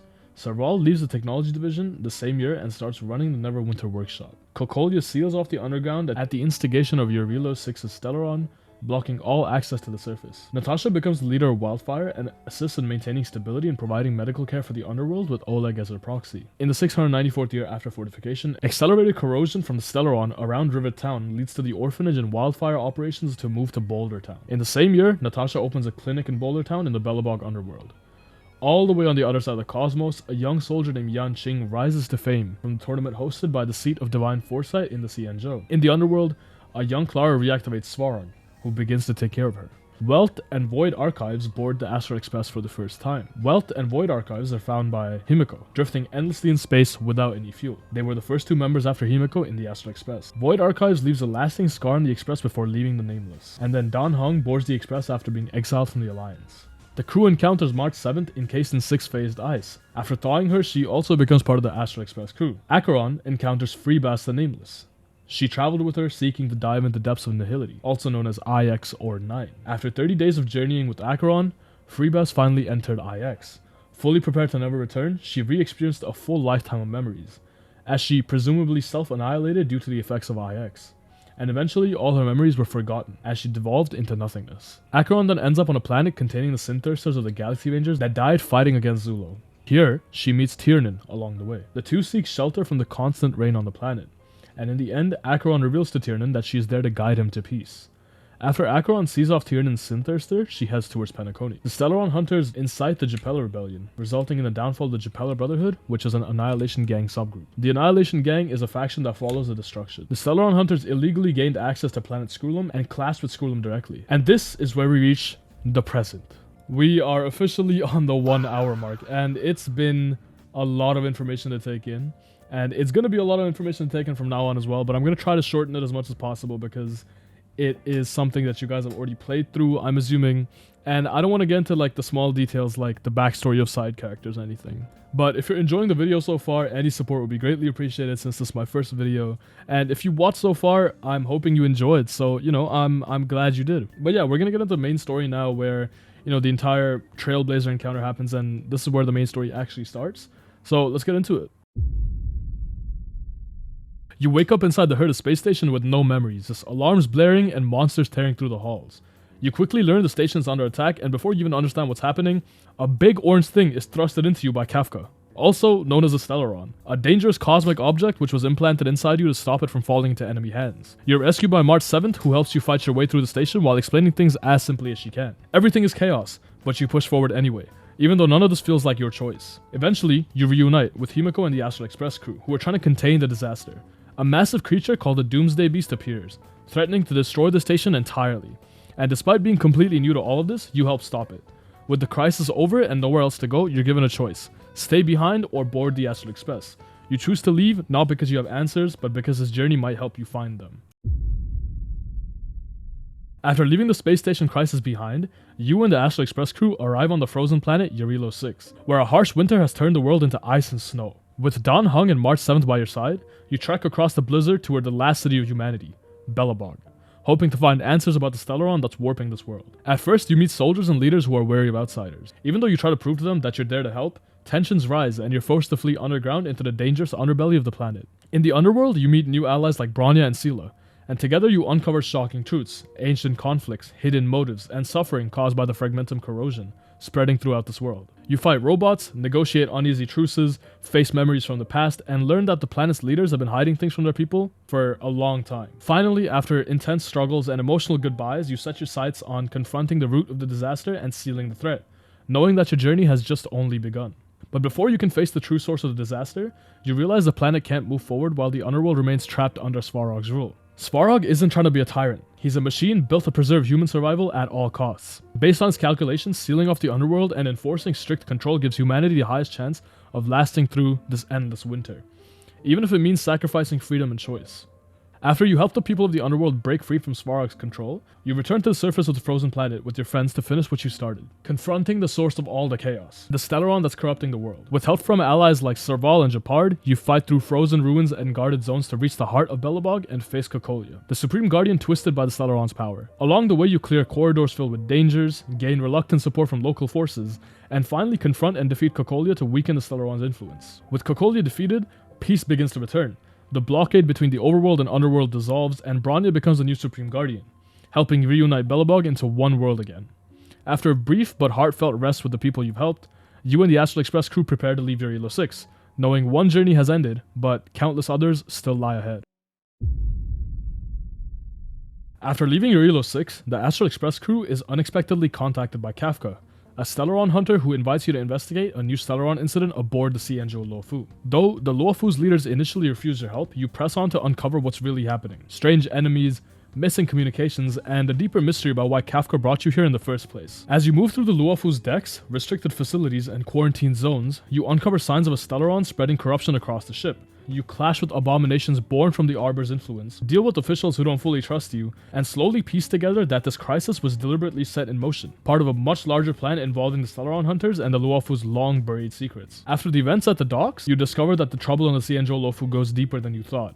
Someone else dragged the Stellaron onto the ship and activated it, causing the withered ambrosial arbor to mysteriously begin growing again. As you investigate, your trusted guide, Miss Tingyun, suddenly reveals her true identity as the Lord Ravager Phantilia, turning into a blazing threat right in front of you and leading Antimatter Legion forces against you.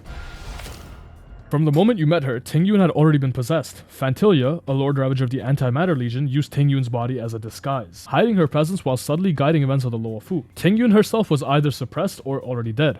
The game deliberately leaves her true fate unclear. When Phantilia reveals herself, she abandons the disguise completely, showing that Ting Yun was just a mask used to manipulate everyone around her. You fight through hidden depths and abandoned waterscapes to stop her plans. And then Dan Heng reveals a hidden power, his Vidyadhara form, to open a path forward. When the situation becomes desperate and there's no other way forward, Dan Heng finally accepts his past of being Dan Feng's reincarnation instead of running from it.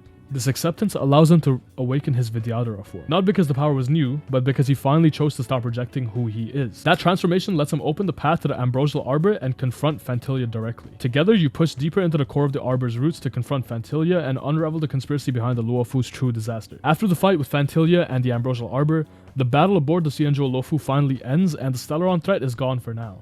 The ship stops spiraling into chaos and things begin to calm down. With the immediate danger over, you and the Astral Express crew help with the aftermath, honoring those that were lost, supporting the people you met along the way, and offering closure to the fractured community you helped save. Once the dust settles, you share a quiet moment back on the Astral Express with Himiko, reflecting on everything you've been through. The Luofu isn't just a distant ship anymore. It's a place of memories and hard-won friendships.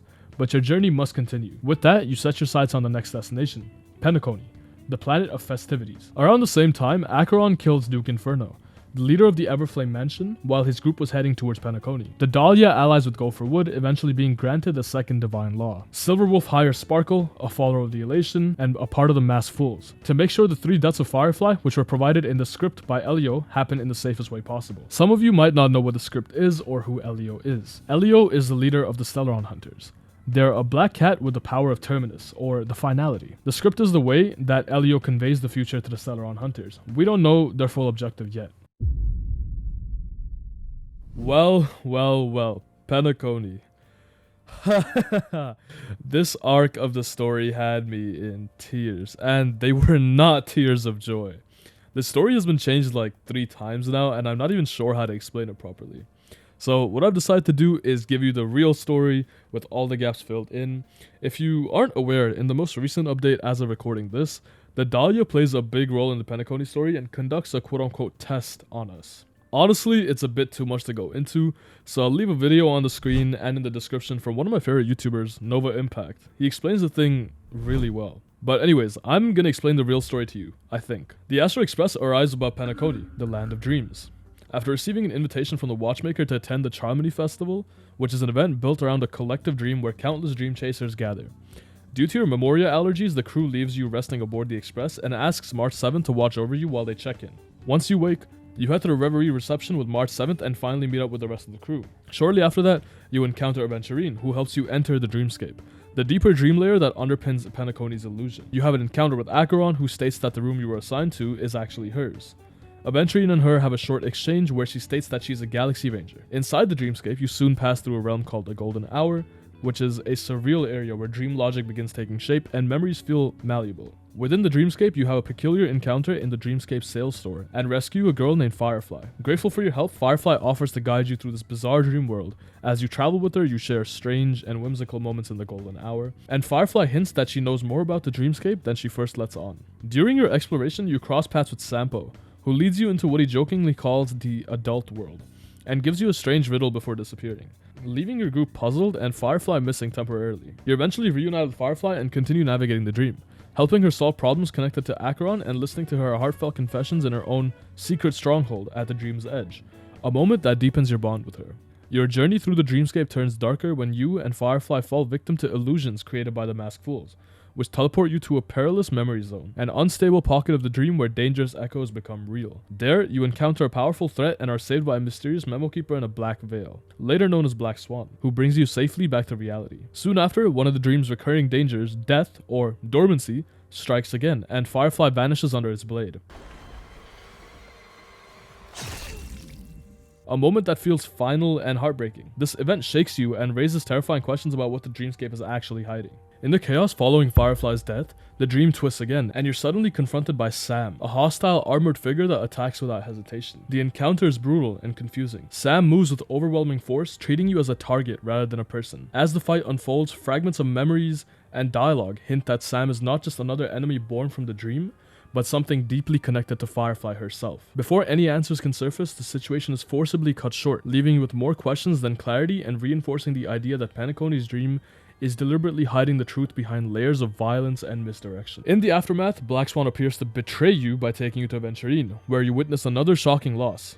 Robin, who was reduced to nothingness right before your eyes. A pivotal moment that further destabilizes the dream and pushes your team toward uncovering Penacony's buried truths. After those unsettling events, the Astral Express crew stays in Penacony as the world's dream continues stabilizing. Using the supposed deaths and impossibilities as leverage, Aventurine approaches you and the crew and suggests working together to expose the truth behind the family's control of the dream. He frames it as a chance to strike back at the family and push past the illusions that have trapped everyone. You and the crew follow Aventurine into the Golden Hour and exchange information about what you've seen so far. But a strange, dark tide begins to pulse through the dream, signaling that Penacony's instability is getting worse, not better. Aventurine reveals he intends to use the two impossible murders as a cover to retrieve a cornerstone that allegedly holds the power of preservation. But the Oak family head twists the situation and sentences him to death within the dream, a sentence that should be impossible under Penacony's rules. For some context, Aventurine was carrying 3 cornerstones as bargaining chips, which were seized as he entered Penacony. Aventurine was sent to Penacony by the IPC to try and regain control of the planet. Just as the investigation seems to reach a dead end, you run into Topaz in the hotel lobby, and through her guidance you stumble across Gallagher, a Bloodhound family security officer who offers a key clue and a plan to continue the investigation. Meanwhile, Aventurine scatters a pouch of gems to provoke the dream's chaotic elements, drawing out Sparkle. After confirming an important clue with Sparkle, Aventurine, confident he's close to uncovering the truth, heads to the Clock Studios theme park to continue his scheme. You regroup and sort through everything you've learned with the crew. It becomes clear that the family has been hiding terrifying truths about what the dream really is and how it works. Aventurine orchestrated much of this not just to expose the dream's fragility, but to force an outcome where the family can no longer hide behind their illusion. At Clock Studios, Aventurine's plan culminates. He manipulates events so you confront him directly. In doing so, you uncover 2 shocking facts. The family has been purposefully concealing the dangers and realities of the dreamscape, and Acheron isn't who she initially seemed to be,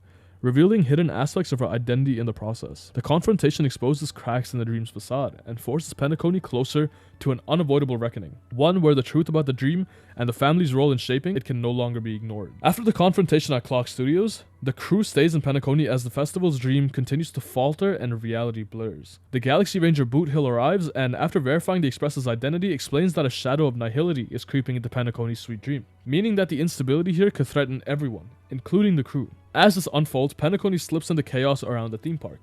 Crowds panic and riot, and the chaotic figure Sparkle appears in the streets disguised as Robin to calm people and keep the Charmony Festival going while spreading mysterious gifts. Meanwhile, Firefly reveals more about her unusual behaviors and directs you to return to the Dreamflux Reef, the memory zone outside the family's control. There, you reunite with the rest of the Astral Express crew and find Robin, who had been missing for a very long time. Back on the surface, Gallagher gathers everyone and explains that the reason the sweet dream is collapsing is because there's a traitor inside the family who has been using Stellaron's power to manipulate the dreamscape. He reveals that the family was prepared to exploit the Charmony Festival to take control of Penacony's dream permanently. Boot Hill and Dan Hung later meet with Black Swan, who arrive with a dangerous figure, Acheron, an emanator of nihility. Their arrival signals that Penacony's problems are tied not just to dream instability, but to deeper cosmic forces manipulating the dream. Sunday and Robin, the siblings central to Penacony's leadership, greet the Dream Master alongside Welt. Before the Dream Master's arrival, Sunday and Robin walk the festival streets and discuss a promise they made during their childhood, hinting at deeper motivations behind their actions in Penacony. To try and seal the Stellaron and stabilize the dream, you decide to enter the Grand Theater early. In order to do so, you take part in the preliminary Soulglad festivity auditions with the title of the champion and earned the right to enter the theater before everyone else. But the mastermind behind the collapse expected this move, showing how planned these events truly were. As the long night of events drags on, Misha, the bellboy of the Reverie Hotel, regains his identity as the childhood friend of the watchmaker, Mikhail Char Legwork, revealing hidden layers of Penacony's history. This breakthrough completes part of the watchmaker's long-held wish and leaves the future of Penacony in your hands. Inside the theater, Sunday reveals his true intentions. He cages Robin and Welt under his control, and instead of immediately fighting, he challenges your understanding by asking a series of questions, emphasizing that the dream, suffering, and order are part of a philosophical conflict central to Penacony's crisis. After Sunday traps you inside his mind, Penacony's dream reaches its deepest and most dangerous layer. You're no longer just wandering the dreamscape. You're standing inside Sunday's ideal world, a constructed reality where suffering, conflict, and choice are erased in favor of absolute harmony. Here, Sunday no longer argues with words alone. He uses the dream itself to enforce his beliefs. With help from your allies, you break through Sunday's control and force him to fully reveal himself. The dream's authority manifests as the harmonious choir, a colossal embodiment of Sunday's ideology and the dream's machinery. This is where the true battle happens. You fight the Harmonious Courier directly, tearing apart the structure that allows Sunday to overwrite reality with his vision of eternal order. Once the Harmonious Courier is defeated, Sunday loses his control over the dream, and the artificial harmony collapses. Penacony's dream begins to unravel for good. People trapped within it are forced to wake up, memories resurface, and the Stellaron's influence is finally cut off. The crisis that held Penacony hostage comes to an end.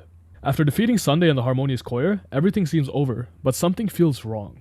Even though Sunday has fallen, the world around you doesn't fully return to normal.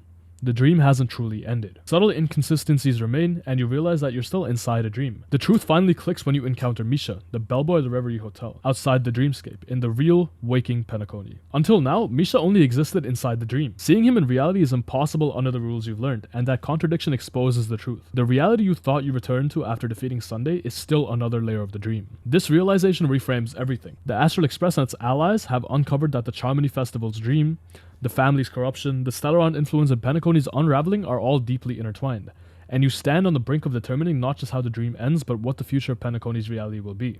With the help of Black Swan and Robin, you manage to enter the dreamscape yet again, and this time actually defeat Sunday rather than fall for his trap. The Astral Express crew prepares to leave Penacony, but the story isn't over yet. The dream is still unstable and unresolved. The family invites you and the crew to board the Radiant Feldspar, a massive airship, to attend important talks about Penacony's future. This feels like a diplomatic closure after all the chaos. Once aboard the Radiant Feldspar, you're joined by representatives from the Interastral Peace Corporation, including Topaz and Jade, who begin negotiations with OT Alfalfa, the head of the family. The discussions quickly pivot from formalities to power plays. OT reveals his plan for the family to take Penacony public and expand its influence, which forces the IPC to make strategic responses. During the talks, the crew takes a break at a bar, where everyone bands together to craft a special brew in honor of these lost, a symbolic farewell to the dream's past before stepping into the future. Tensions rise again as Jade discreetly counters OT's plan, using IPC influence to secure 30% of Penacony's stock and suddenly shift power dynamics. This maneuver also results in the IPC gifting 5% of that stake to the Astral Express crew, making them official brand ambassadors of Penacony, a bittersweet honor after everything that's happened. Meanwhile, Firefly boards the Radiant Feldspar, full of hope that she can finally find Lady Bona Jade, someone rumored to make people's dreams come true. Though she doesn't find the answers she's searching for, her journey inspires both hope and reflection within the group. As the negotiations continue, Sparkle suddenly appears in the middle of the festivities, revealing she's planted hidden dangers on the ship. You mobilize your connections and uncover and defuse a threat she created, turning a moment of celebration into another critical test of your resolve. Once the situation is stabilized, the Radiant Feldspar hosts a magnificent fireworks display woven from dream energy, a final bittersweet tribute to the dream world you've lived through.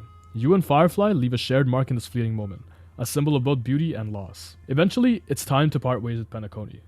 At Dreamflux Reef, you bid farewell to those who guided you, the Guardians, the Fallen, and those whose memories are now part of Penacony's legacy. This closure completes your trailblazing expedition on this peculiar world. Just as you prepare to depart, an unexpected visitor arrives, Black Swan. She appears with a suggestion for the Express's next destination, Amphoreus, the Eternal Land, hinting that even greater mysteries await. With that, you step forward, leaving Penacony behind, but carrying its lessons into the next chapter of your journey. After everything in Penacony is truly over, events unfold behind the scenes. Silverwolf meets with Dahlia and asks her to burn some of the Trailblazer's memories. Carrying them forward would draw the attention of the destruction a little too early, and the Trailblazer would not survive that encounter. The Dahlia agrees, but promises the memories will return one day, in her own way. Silverwolf confirms it doesn't matter, this outcome is already written in the script. With the memories sealed and fate back on track, the Trailblazer is finally able to move on to the next destination. Yet again, I have no clue what this finality mission is all about. No matter how much I try to simplify it, I just got no clue, man. It's time for my beloved, my love, Amphoreus.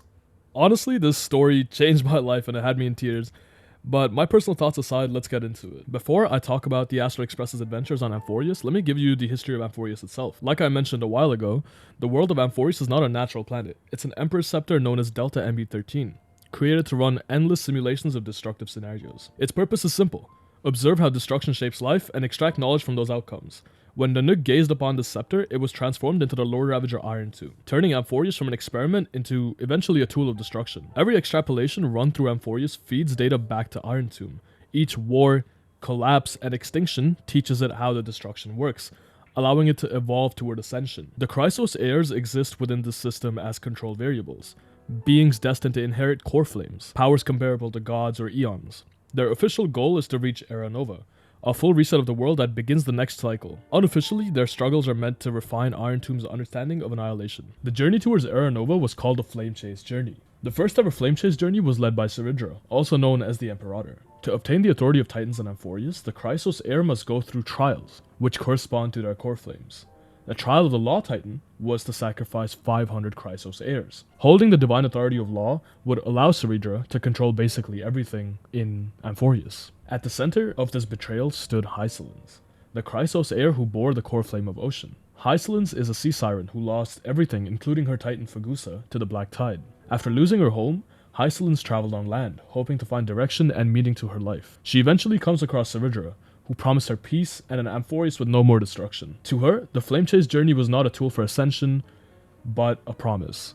Saridra's decision to sacrifice 500 Chrysos heirs to seize the divine authority of Law was therefore more than a political crime. It was a violation of the very promise that bound them together. After obtaining the authority of Law, Saridra was able to change one rule of the Amphoreus system in exchange for one life. Because of Saridra's decision to sacrifice 500 Chrysos heirs, in all 30 million recurrences, Hycelens assassinates Saridra after the sacrifice she makes. What followed was not just a failure of the first flame chase journey, but the collapse of trust among the Chrysos heirs themselves. A rift that echoed across every subsequent cycle, and ensured that sacrifice, betrayal, and resentment would be baked into Amphoreus' fate from its very beginning. Near the ending of one of the extrapolations, when Iron Tomb was almost complete at 99.91%, two variables broke the system entirely: Kaslana and his companion Cyrene. They realized that Amphoreus was not real, but a simulation overseen by an administrator named Lygus. When Lygus revealed that destruction itself was the experiment's prime mover of life, Cyrene chose to rebel. Using Amphoreus' control over time, she deliberately turned herself into a ceremonial blade and created a bug in the system that prevented the simulation from reaching its intended conclusion. The Chrysos heirs are designed as simulations of Pathstriders, while the Titans act as a simulation of the Eons. By putting the heirs against the Titans over and over again, Amphoreus forces repeated god-slaying scenarios. Every victory, every failure, and sacrifice feeds data back to Iron Tomb, teaching it how beings empowered by paths can destroy entities on the level of Eons, ultimately advancing Lygus' goal of finding a method to destroy Nous. Now that we know that, let's go back to when Lygus yapped his entire plan to Kaslana and Cyrene. This act forced Amphoreus into eternal recurrence, near infinite loops where the world resets without fully resolving. Kaslana carried Cyrene's will forward and continued resetting the simulation, entering what became known as the Eternal Cycles, determined to stop Iron Tomb from ever ascending. At first, he tried to be a hero. Again and again, he fought to save the world, and every time, the world still ended. After hundreds, then thousands of years, he understood the truth. Playing the hero guarantees destruction. So, he changed tactics. Instead of protecting the system's chosen saviors, he became the antagonist. Kaslana begins extracting the core flames meant for the Chrysos heirs and storing them within himself. These core flames, which are effectively the power of Amphoreus' titans, granted immense strength, but his body could not hold them forever. Whenever his body failed and crippled, Kaslana transferred his memories and purpose into the next version of himself, Finan. Each Finan inherited fragments of Kaslana's will, tasked with continuing the cycles until a path that avoids destruction could finally be found. Remember the Demiurge Matrix I mentioned a very long time ago? Well, this is where it becomes important. Cyrene's wish catalyzed the Stellaron, which in turn structured itself as the Demiurge Matrix. Stellarons are known to grant wishes to a very extreme extent, and they can be tethered to any path. We've only seen them as seeds of destruction so far, since they only brought upon destruction. But this time it's different. The Stellaron reacted to Cyrene's wish to preserve Amphoreus, and became a seed of memory instead, being tethered to the remembrance. As Cyrene hid herself after initiating the eternal recurrences, every single version of herself saw dreams or memories from her past version, pushing her to record and preserve every memory from every single cycle, ultimately storing them in the Demiurge Matrix. The seed of memory would then slowly turn into a bud of memory, coming to the conclusion that a new Cyrene would always lead to blank space in the history of Amphoreus, essentially making it eternal, and therefore being preserved forever. After sensing this desire, the Stellaron would eventually turn into an adult version of Cyrene, the body that the original Philia 093 always desired. The original Cyrene, bound to the lament factor and to remembrance, could preserve and beautify the past, but could not create genuine change. Understanding this, she passed down her book, her pen name, and her role as a storyteller to the Flower of Memory.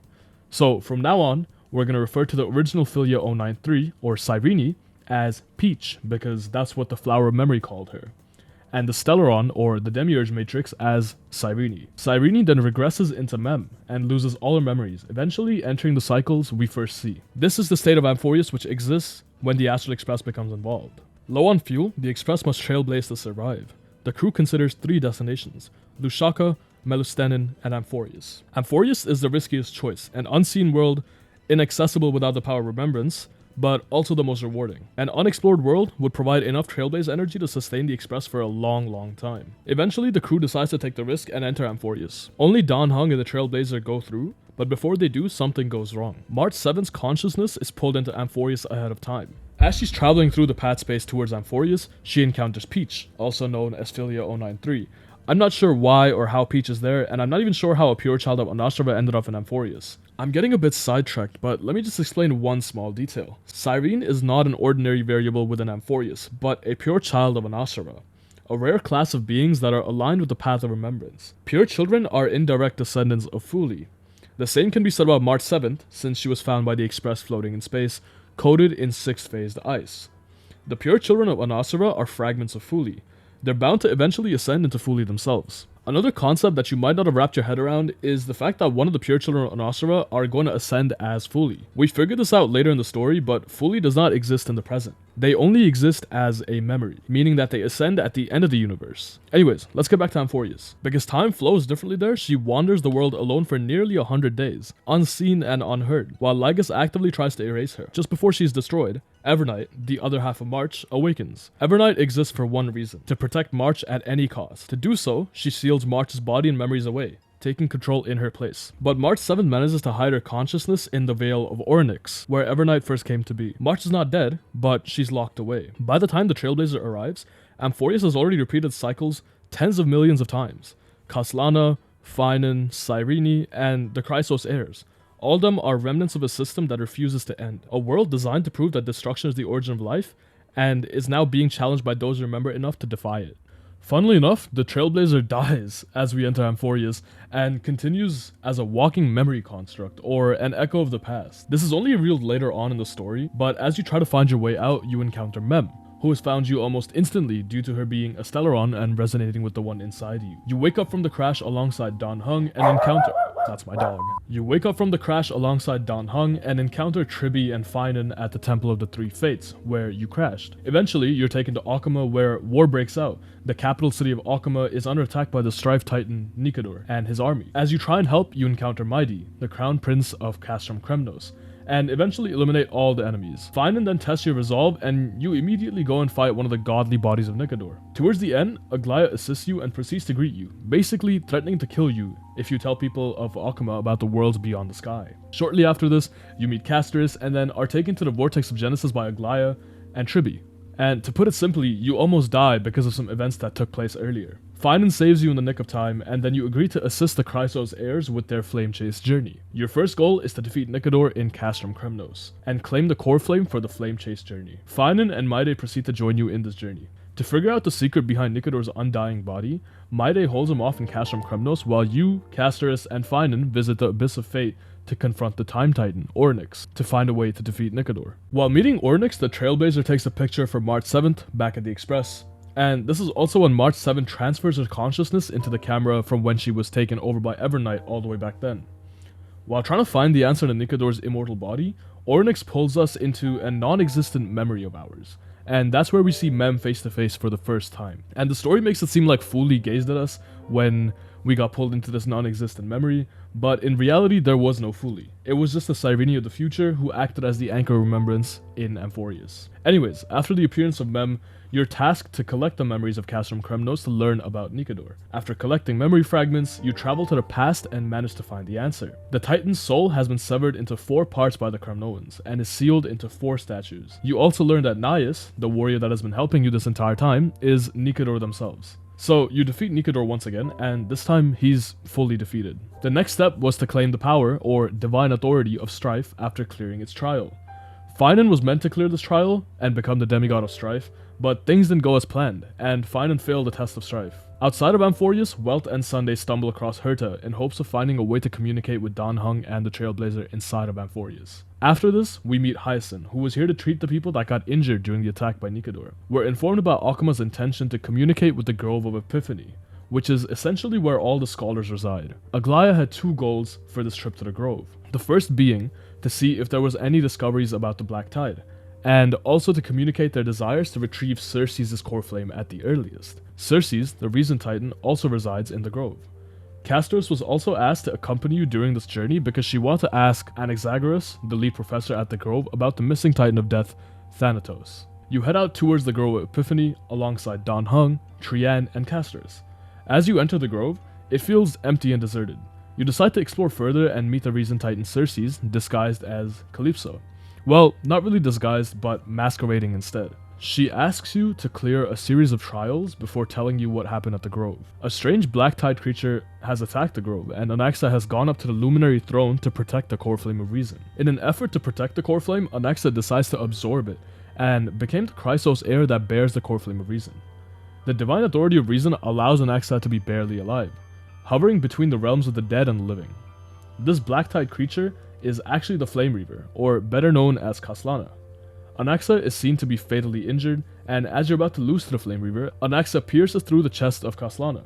This initiates another battle, and after that, Trian uses her Sentry Gate to transport Kaslana way further away from the Grove. You return to Akama with Anaxa, and after a series of backstories and dialogue later, we learn that Finan's childhood friend, Cyrene, was also killed by the Flame Reaver. At this point in the story, it frames Kaslana as the antagonist, but since I've already given you all the context, it makes sense. We then see this horrifying dream from Tribi, which initiates her journey to put together fragmented parts of her memory by going to the Temple of the Three Fates. As she reaches the Abyss of Fate, the Flame Reaver confronts the triplets. This forces Trian to use the Sentry Gate to transfer her other two selves back to the entrance of the temple, while she sacrificed herself. This allows Kaslana to retrieve the Core Flame of Time. After the conflicts at the Abyss, the story shifts to Finan and Maide talking in the Vortex of Genesis. Maide tells Finan his biggest weakness and prepares to take the Trial of Strife, to claim its divine authority. To try and reclaim the Core Flame of Time, you, Finan, Tribi, and Anaxa come up with a plan and travel to Castrum Kremnos to face Kaslana once again. You have this epic battle, and I'll just let the cutscenes speak for themselves.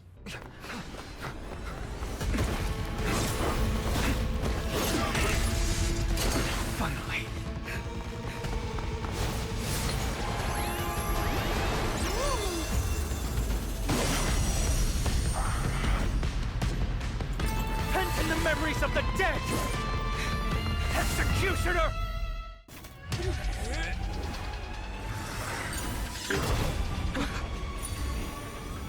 At long last.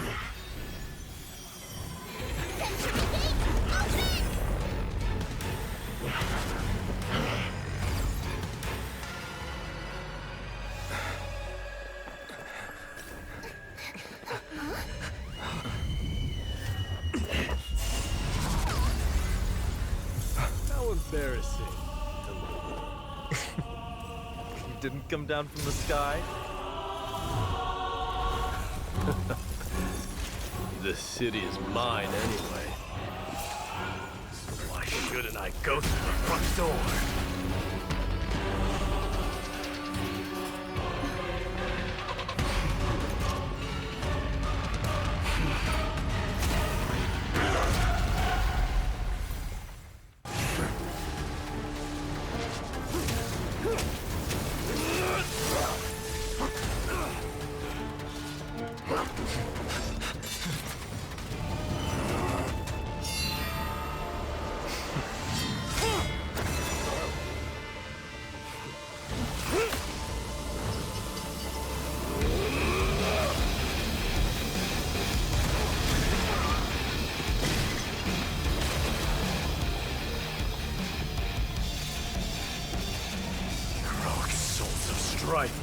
Heed my call! I am the Lance of Fury. The agony this world needs!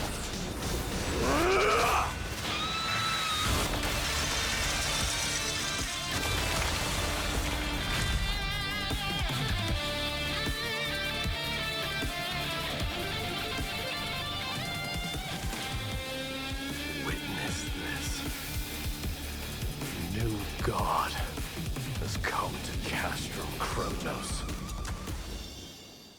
Maide then says his goodbyes to everyone before leaving for the front lines to fight the Black Tide. After this, you visit Trian's grave and give her condolences. To learn clues about the prophecy, you visit the Temple of Three Fates yet again, and this time use your power of remembrance to peer into the past. After living through Tribios' past and how she claimed the divine authority of passage, you witness how she escapes Yanasopolis and pursues her destiny of being the Holy Messenger. The one who helped Tribios escape Yanisopoulos was March 7th. We just relived the story from her perspective. This was possible because March 7 entered Amphoreus before us and spent 97 days on Amphoreus before we even arrived. The core flame of time that you retrieved from Kaslana had no Chrysos heir to bear its divine authority.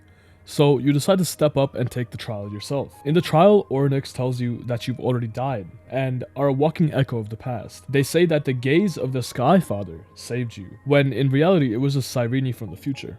Remember, Fuli never gazed at Amphoreus. Ornyx tells you to go and find the future that has been stolen from you and challenge the Death Titan, Thanatos, to gain your life back, and grants you the divine authority of time, making you a demigod. You consult Castoris and she informs you about how your soul is still wandering around. This motivates Castoris to reclaim the core flame and divine authority of death more than ever to help you. On the other side of Amphoreus, Anaxa meets with Lygus and the Council of Elders. I'm not going to dive too deep into the political disputes of Amphoreus, but just for context, the Council of Elders is against the Flame Chase journey and supports Era Chrysia rather than Era Nova. But just know that the leader of the Council, Kainis, is a pain in the ass for everyone, and we all hate her. Anaxa and Lygus then have a conversation, and Lygus leads Anaxa to Kefali, the world-bearing titan. On a side note, the person who holds the core flame of world-bearing would basically rule over Akuma. On his way up to the cliff, Anaxa catches a glimpse of Circe's and Nias' echoes of the past. As he follows these echoes, he learns about Chaos, the demigod of world-bearing in the previous cycle. After visiting the world-bearing titan and witnessing a conversation from the previous cycle, Anaxa's theory is proven right, that humans of the past are the new titans. So fusing a mortal soul with that of a titan to replace said titan is feasible. The story then shows us Dan, Hung, and Hyacinth's perspective. They're visiting the grove to collect lost data and come up with the conclusion that Anaxa is planning on fusing himself with Kefali. So they send a message to Aglaya and Castoris confronts Anaxa. During this confrontation, Anaxa says to Castoris that he knows the whereabouts of Thanatos. Anaxa uses alchemy to show Castoris the past and the humans of the previous cycles that ended up becoming titans. We learn about the tale of Styxia, which was presumed to be a fairy tale. We see the process of Lord Nias becoming Nikador, and we're also informed about how the trial of death is actually just a sacrifice. The person who bears the core flame of death will have to sacrifice their sibling, and the divine authority would go to the other twin. It's implied in the game that the prophecy and responsibility of death is always attached to twin siblings. It's not directly stated, but we learned that Polixia and Castoris are siblings, and in the last cycle, Castoris sacrificed herself. And then Polixia sacrificed herself to revive Castoris in the next cycle, therefore trapping Polixia in the Netherrealm. Aglaya asks you and Castoris to visit Styxia, to uncover clues about the whereabouts of death, to seize the core flame for the sake of political leverage as well as your own life. She calls upon Cypher, the demigod of trickery, to assist you guys on your journey to Styxia. Before we leave for Styxia, we learn about Castoris' past, which honestly was one of the most heartfelt stories I've ever witnessed, and it had me on borderline tears. Is that you, Castoris? God, I love Honkai Star Rail. Following this, we encounter Cypher for the first time and leave for Styxia. Hi, your turn. Don't be nervous. After all, it'll be gone in the blink of an eye.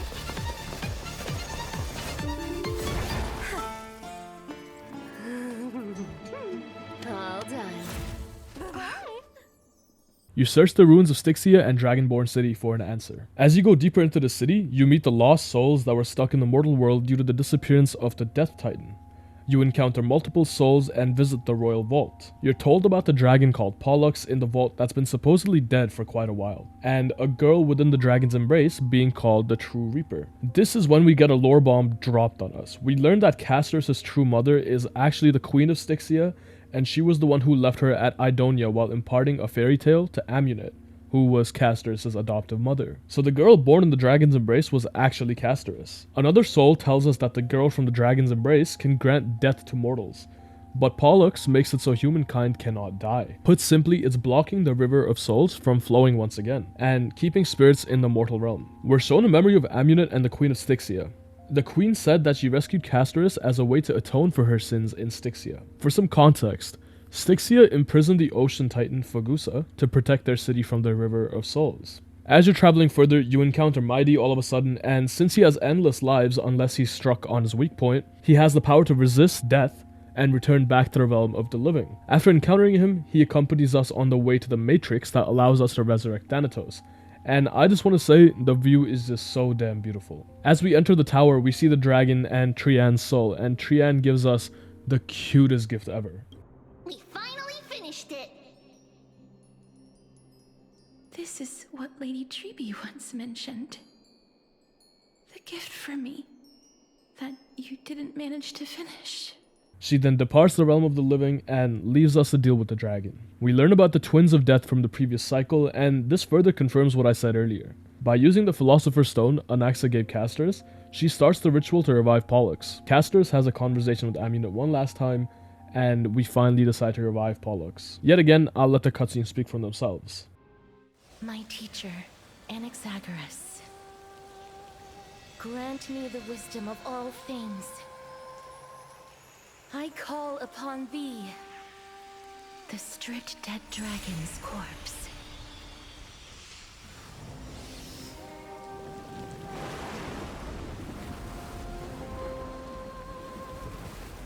Rises from the earth, falls from the sky.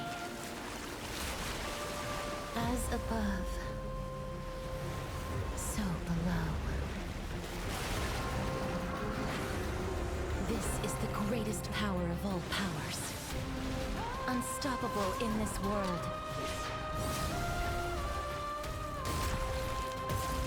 The great work that commands all death. I shall grant you embrace.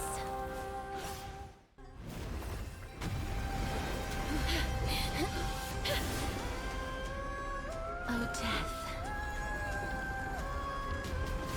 sleep in peace.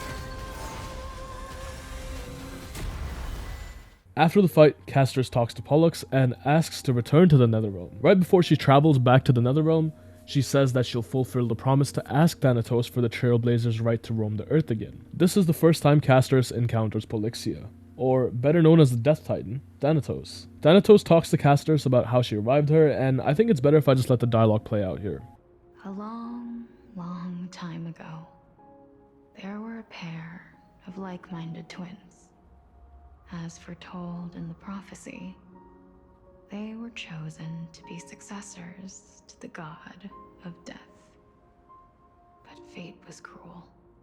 The price of attaining divinity was to take the life of a family member with our own hands. That trial was indeed recorded in that memory. Then you should already know that my sister voluntarily gave up her own life, so that I could ascend as the demigod of death. But I couldn't accept that. Why did we have to kill each other for a future she'd never see herself? That's not fair. So, while weaving the laws of the new world, I shattered the forbidden bottom line for life and death. I reshaped my sister's soul and took the form of the great dragon Pollux to carry her up the River of Souls and back into the mortal realm. But our fates were already decided and manifested in unexpected ways in response to my futile actions. Aging is an unbreakable law of nature laid upon humankind, created at the same time as death. When the living die, their souls will meet Thanatos, who would determine where every soul goes. If the Reaper raises their left hand, the soul is granted death and allowed to enter the Netherrealm to await reincarnation.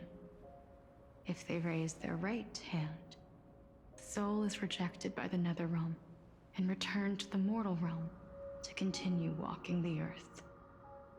That's why the Hand of Shadow can only lay down judgment and not embrace another being. Yes.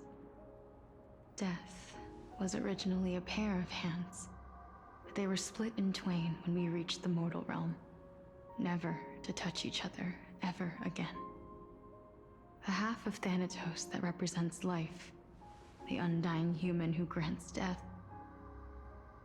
That was the curse I forced upon you.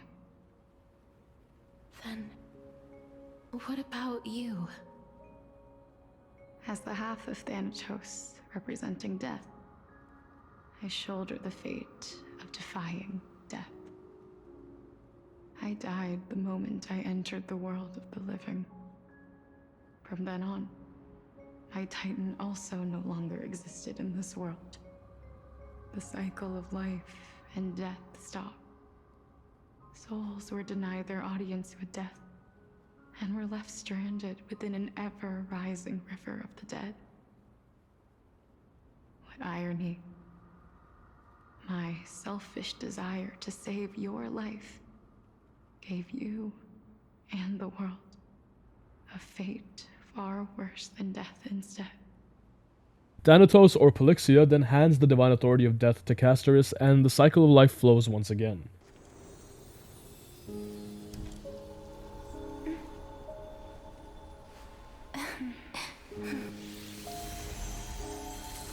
I will bring rest to death. And from now on, stagnant life will once again flow. Our perspective then shifts to Akama, where the political debate to either continue or stop the Flamechase journey is underway. Finan represents Aglaya against the Council of Elders, and Anaxa casts the last vote, and in normal Anaxa fashion, puts on a grand show.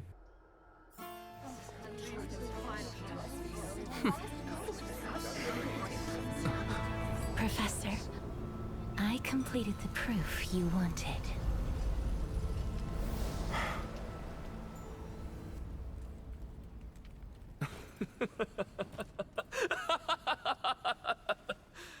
Thank you, Castorus. The answer is plain as day. My vote goes to the Flamechase journey and nothing else. Elder Kindness, I have deciphered the truth of this world.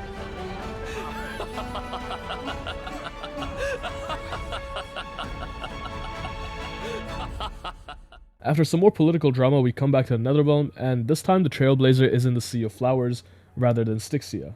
And Castorus reintroduces herself as Thanatos. She keeps her promise and tells us that she's going to stay in the Netherrealm, while you get sent back with the core flame for the Flamechase journey. They will radiate with an intense warmth, sowing love far and wide throughout the land.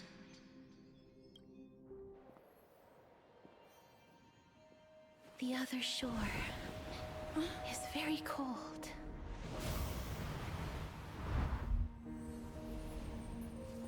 May I borrow your warmth one last time? Thank you for fulfilling this wish of mine. The place I'll be going to is what humans call the Land of Sorrows.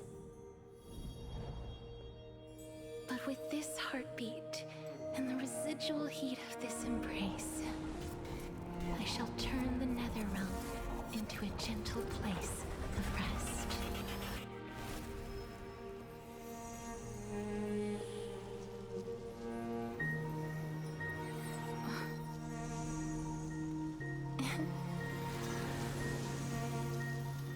This embrace may be brief, but it's the proof that I once lived.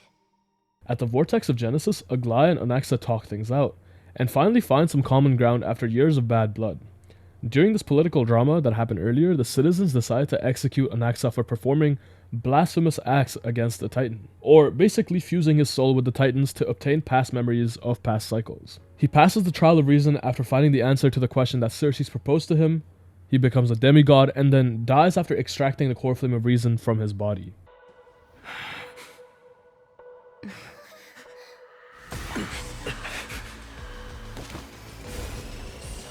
Rejoice, Circes. I sow the seeds of suspicion in the new world with your soul! And now, The objective is complete. That is all. Outside of Amphoreus, Herta projects herself into Amphoreus to investigate more. While her real body is still at the Express, she lands in the Vortex of Genesis and encounters Lygus.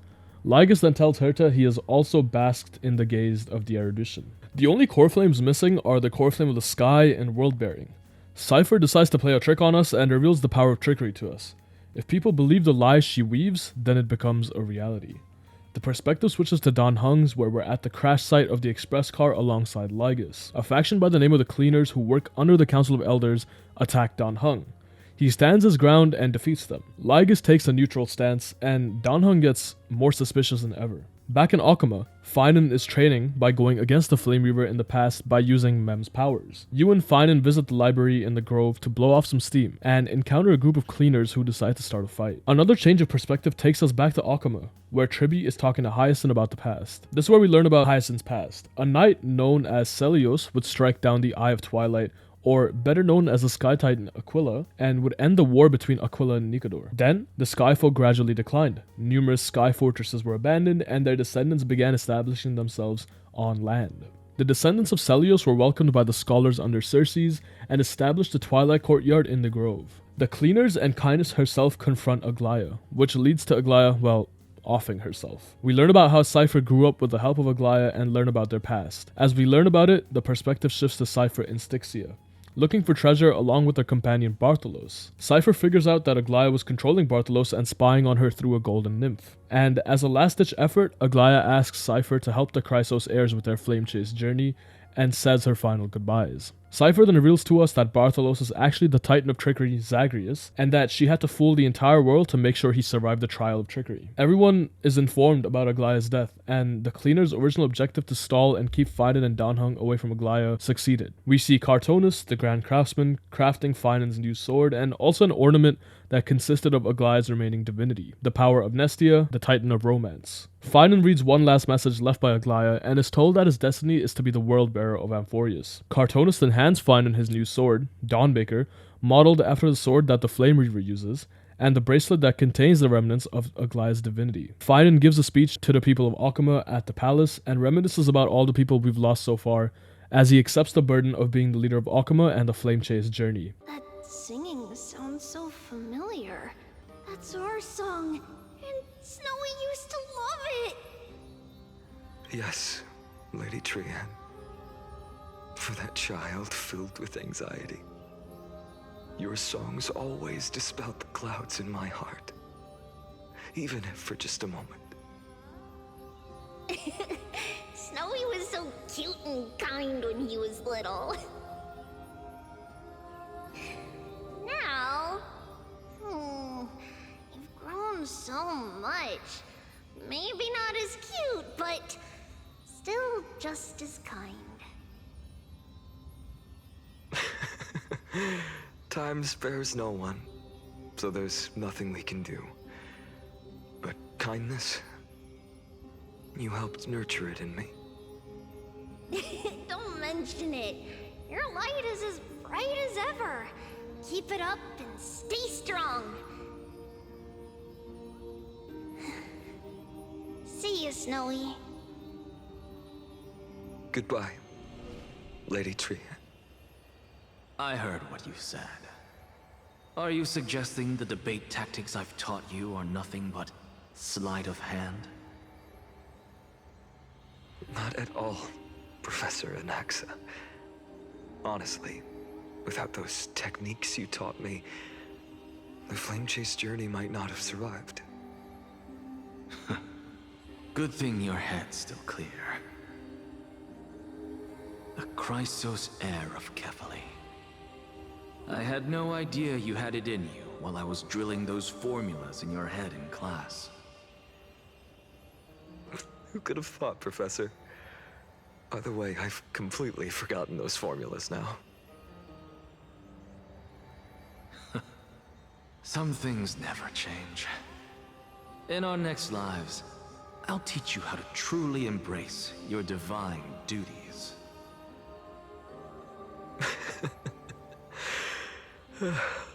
I'll be waiting.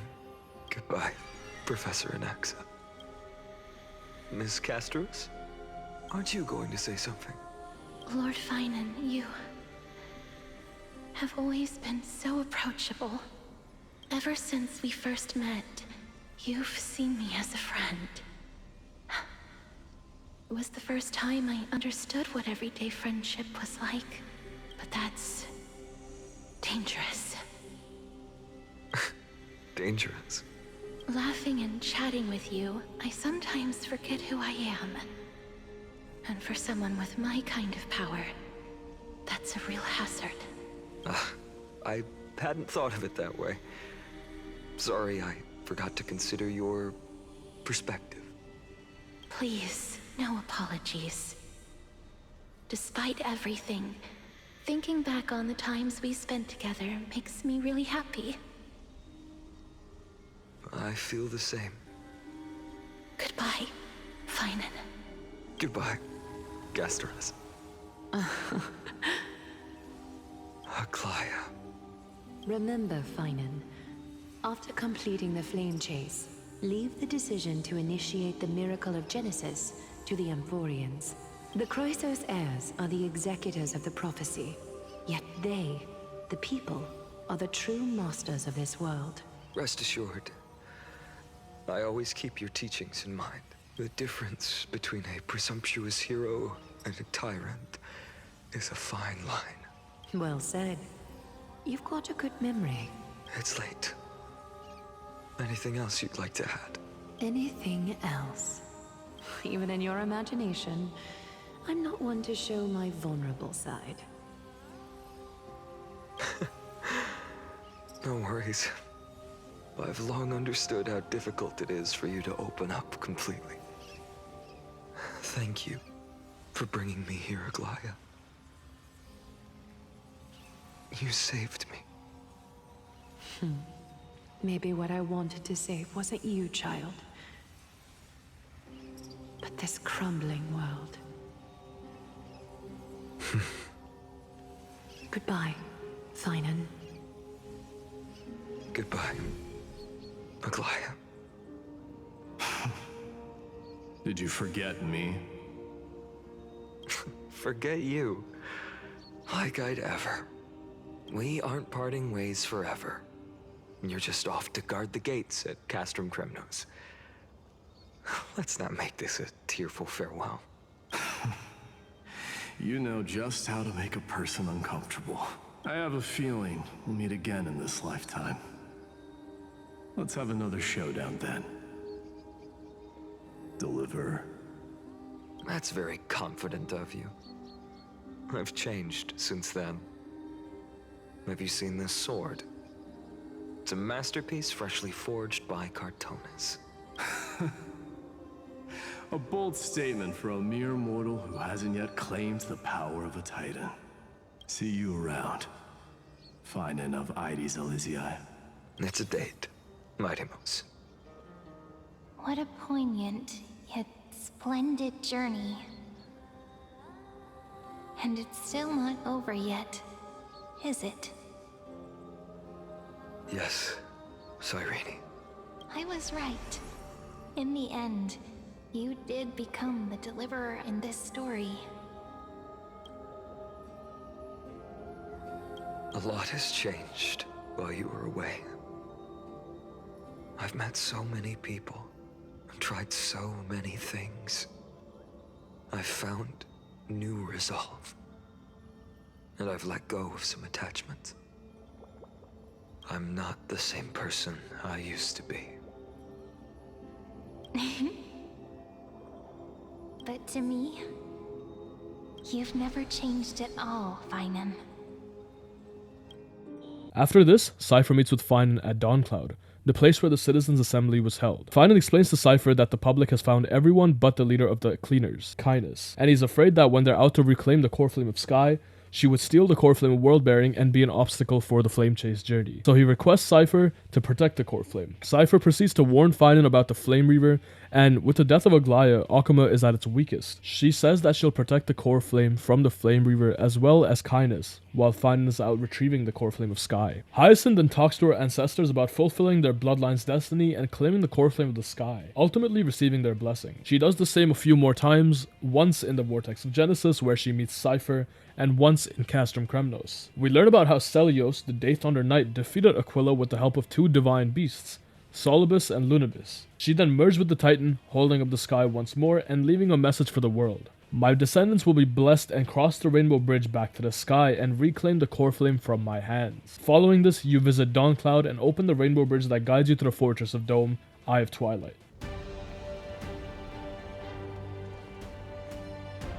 Oh, Rainbow Bridge, please guide us to ascend to the skies once more.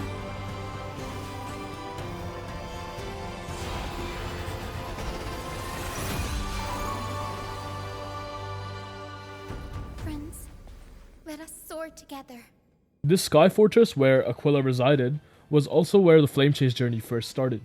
You go through a series of trials and meet Solibus and Lunibus as echoes of the past, and it's also implied that little Ika, the memo sprite by Hyacinth's side, is the descendant of Lunibus and Solibus. And as one Reddit user put it, Lil Ika is implied to be the descendant of Lunibus and Solibus. It's seen in their optional conversation between Lunibus and Fat F. Anyways, let's move on. You encounter Aquila after learning about the racism wars between the Sky folk, and yet again, I'll just let the cutscenes play.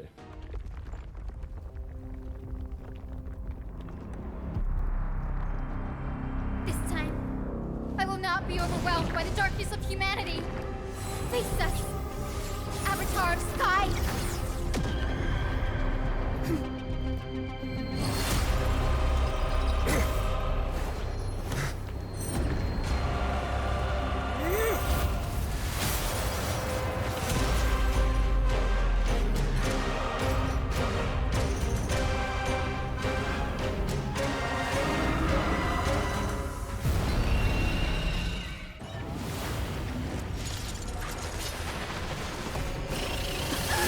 Quick, behind me!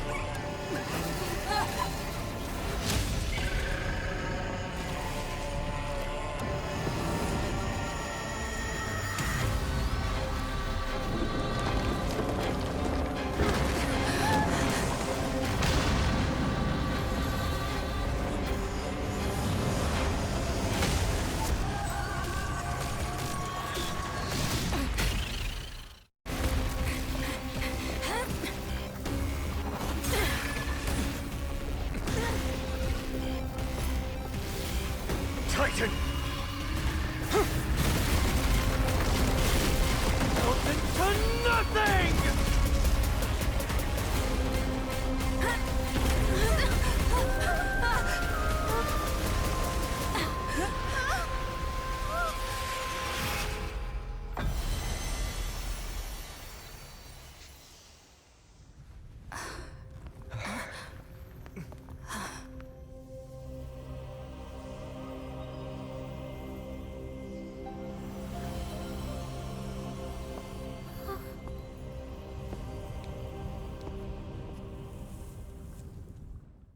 As Aquila's body fell alongside us from the sky, the ornament that was imbued with Aglaya's divinity saved us one last time. Hyacinth reclaims the core flame of Sky, and as you try to escape the crumbling ruins of the fortress, you try to get the ornament back, but ultimately fail.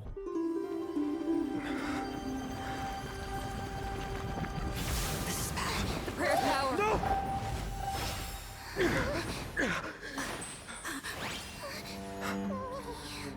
No!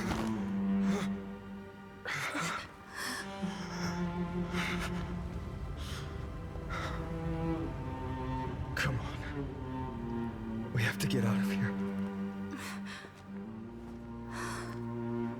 I shall have my final bath in warm and radiant gold. As you ascend toward the top of the dome to exit, Aquila rises once again, but this time not as the Titan, but as Celios, the Day Thunder Knight.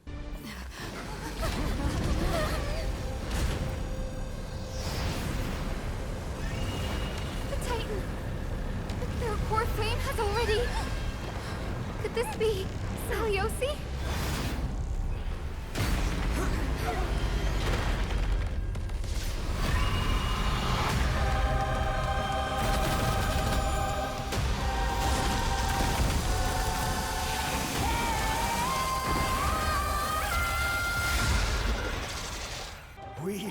must bring light to these dark times!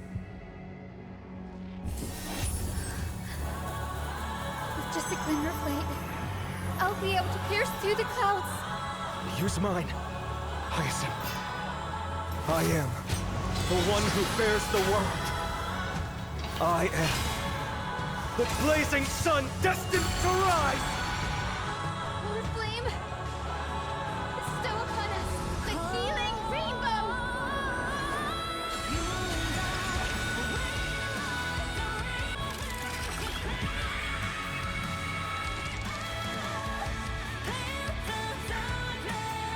First and only god that Dawnmaker will slay is you!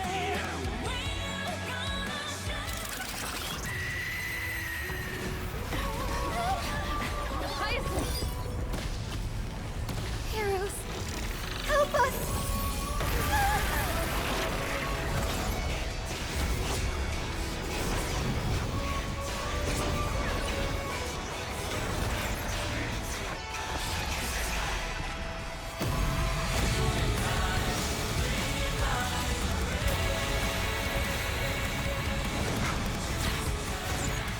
Hero of the sky, witness the will of humanity!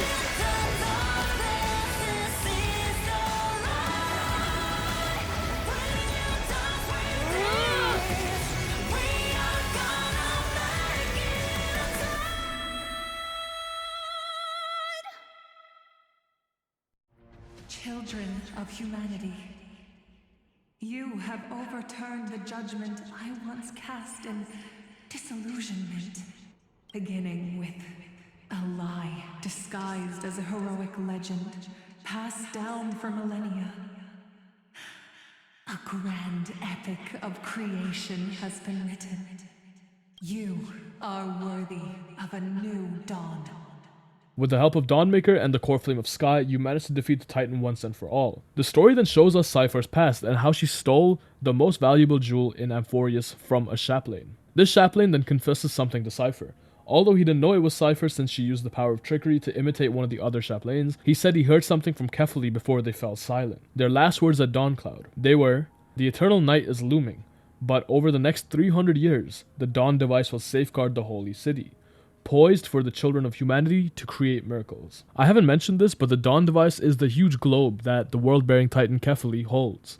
It's what brings Akama its eternal light and keeps the Black Tide at bay. The chaplain then admits that he has concealed the deadline that the Sky Father set for everyone and asks his apprentice to share this news with the world in his stead. Cypher accepts this, but she had different plans. We go back to the present, where she tricks the cleaners into chasing her all the way till the nether shore at Styxia. And as she leaves the ruins, she encounters Kaslana. Cypher tries to run and trick Kaslana, and ends up at the alchemical matrix, where she is eventually killed by the Flame Reaver.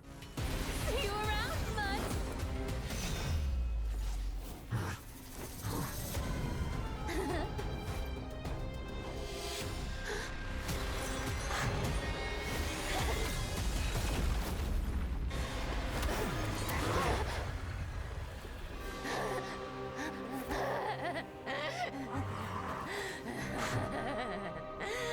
Only a mindless fool would fall for the same trick 3 times in a row.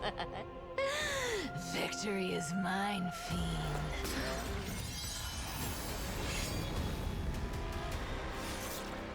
She succeeded to distract Kaslana and slip the core flame world bearing away from him, but lost her life while doing so. In Cypher's dying moments, we witness her past and the impact she made on Akama. After accepting the dying wishes of the chaplain, she masqueraded as the apprentice and spread the prophecy, but changed something. Instead of the Dawn device lasting 300 years, she said that it would last forever. Due to her power of trickery and everyone believing it, lies became reality. The Dawn device never faltered until now.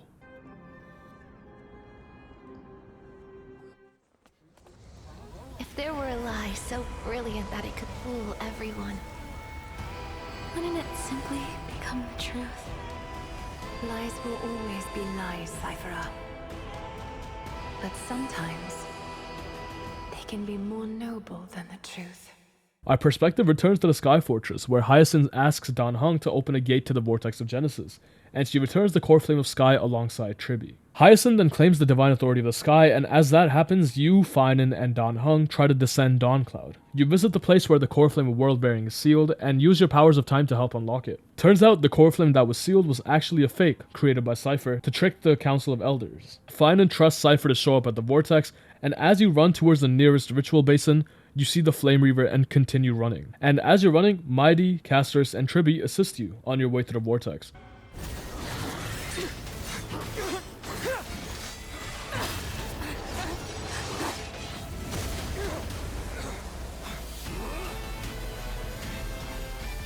Leave this to Casters and me.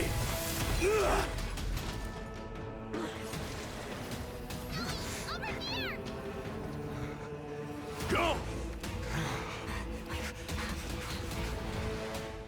You arrive at the palace and see that Hyacinth is protecting the citizens from the Black Tide. You consult the Grand Craftsman and he informs you that Kefali's core flame is safe with Lady Trinan at the Vortex of Genesis. Cartonis then sacrifices himself to protect you on your journey back to the Vortex. The Flame Reaver catches up to you at the palace and Dan Heng assumes his Vidyadhara form to give you cover. You reach the Vortex alongside Finan and he tells you to leave the city and entrust him with the Era Nova. He apologizes for making an unreasonable request and Bartolos appears from a gift that Cypher gave Tribi before we departed for the Sky Titan, and tells Finan about the 1,000-year lie of Cypher. Trinan opens the Century Gate for Finan to enter the Vortex, but in doing so loses her divinity and her life. We witness the final few deaths of the Chrysos heirs and see Herta's projection in Amphoreus alongside Skrullum.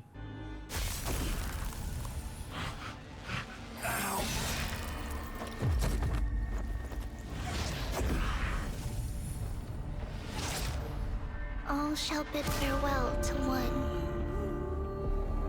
and that person alone will witness the miracle. Such is destiny. Become the dawn. Deliver. This is when Herta learns about Amphoreus being an Emperor's Scepter and deduces that it would eventually become the cradle for the birth of a new Lord Ravager. Finan enters the Vortex of Genesis and meets Lygus. Lygus lies about being there only to witness the prophecy's miracle of Genesis. And after a few minutes of talking and Lygus glazing himself, we see Peach appear in front of Finan at the Vortex of Genesis.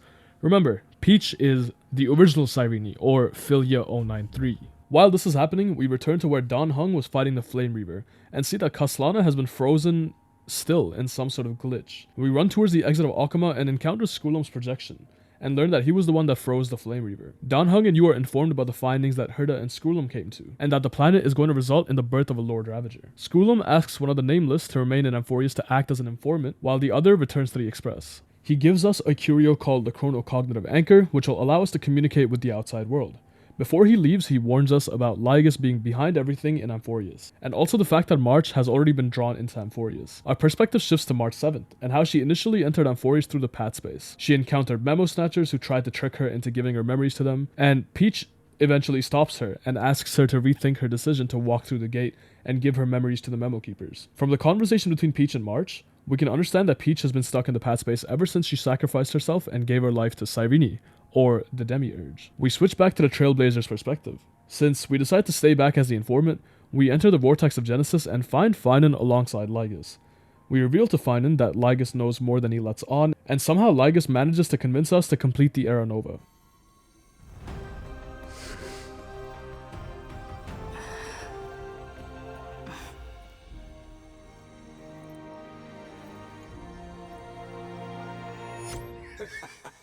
What a magnificent and epic adventure. The hero's journey reaches its end, and the truth behind the Era Nova is about to be revealed. Is that truly the case? Here, as the Theoros, allow me to humbly request that you find a moment to listen to what I have witnessed. This is about the nature of Amphoreus itself, a story of the prime mover of life. As we're about to complete it, Lygus hits the pause button. He explains how Amphoreus works, but in a very cryptic way, and then takes us to Ides Elysiae to witness Finan's past. But while also inserting us into this past, he calls it immersive theater. We see Finan's journey in the cycle before the eternal recurrences started alongside Cyrene.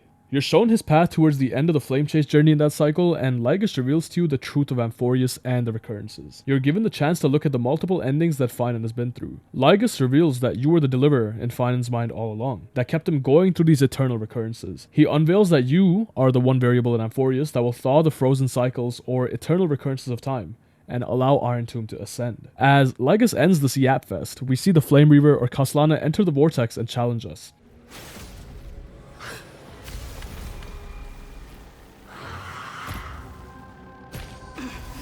So, in the end, you succeed, Executioner. With my flesh as kindling, like the first dawn of the new world. Initially, he loses, and his mask is sliced off from his face.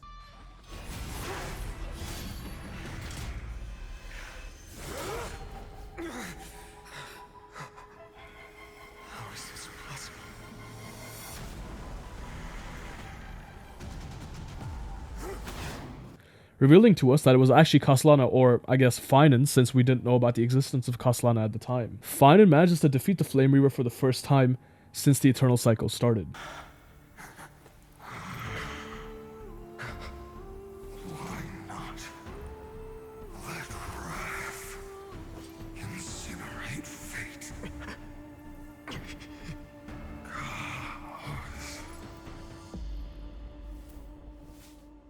And that was only due to us helping him. Lygus tells us the story behind the Emperor's Scepter and its thirst for revenge against Nous, the Eon who abandoned it. We're shown the dialogue between Cyrene and Finan, where they realize that it was all an experiment, and Lygus reveals everything about Amphoreus to Cyrene and Finan, telling them that they were merely variables and fuel for the Eon of Destruction Nanook. Cyrene then deduces that Lygus only yapped about Amphoreus to them because destruction is not the only outcome for Amphoreus, and that there's other possibilities. Finan beheads Lygus, and Cyrene comes up with a plan, which I already explained earlier. Kaslana transfers his memories, will, and core flames to Finan with the use of the ceremonial blade. Destruction synthesis is formed.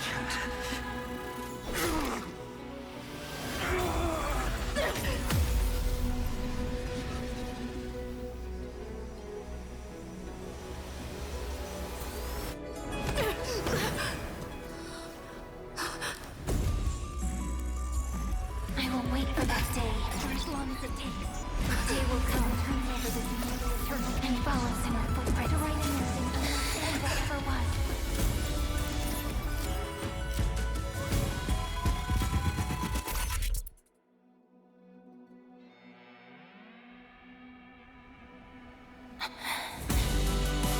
That will be a romantic story like none that has come before. You think so too, right?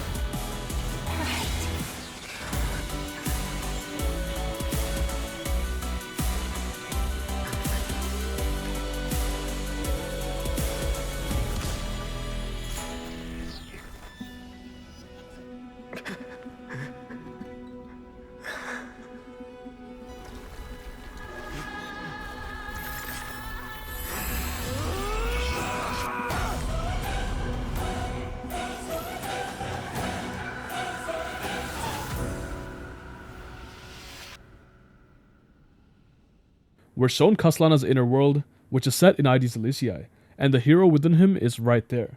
The one that's always kept him going is seen to be behind him. Kaslana says goodbye to the hero within because you, the Trailblazer, have entered the cycles and broken the pattern. You are the deliverer he's been waiting for. The scene shifts to the first ever Eternal Recurrence, Kaslana's first time having to obtain all the core flames by himself. He manages to convince Sividra and the Chrysos heirs to let him have the core flames, and ultimately, it leads to the destruction of the world. That's where he kills his counterpart, Finan, for the first time. We're shown a series of cycles that Kaslana has been through and the endless conversations he's had with his allies. Alongside that, we're also shown the admin logs from each Eternal Recurrence and Lygus or Xandar's notes. After watching Kaslana fight every single demigod through the millions of cycles, we're brought to the present, when Finan inherited the memories of Kaslana. He's back in Aedes Elysiae, where he's talking to the hero within once again. The Trailblazer is dragged into this memory of Aedes Elysiae, and Finan asks you to take over the destiny of deliverance, and stop the birth of Iron Tomb to save Amphoreus. So, back in the Vortex, Finan stabs Kaslana with a ceremonial blade, and takes over his role as the Flame Reaver. Keep on burning. As as we are never extinguished, the flame chase will not end.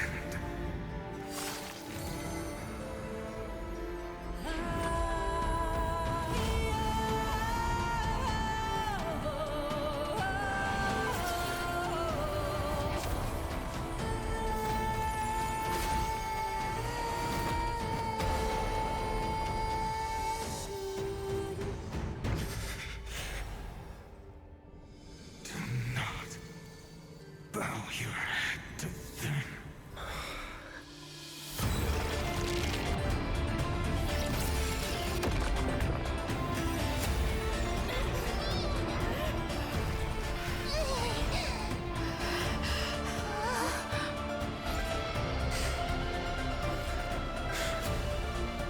Take it, Trailblazer. May this blood be like gold and never tarnish.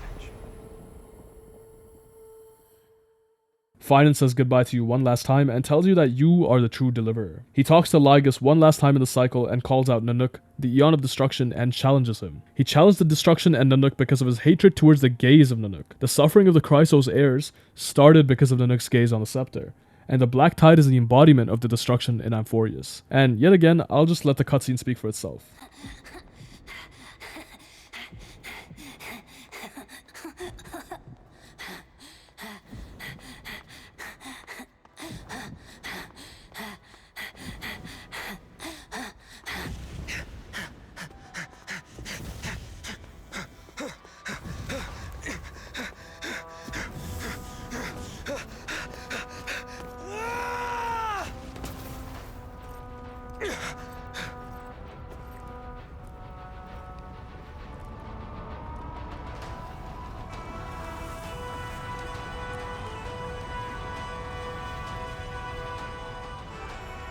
Are you ready, Nanook?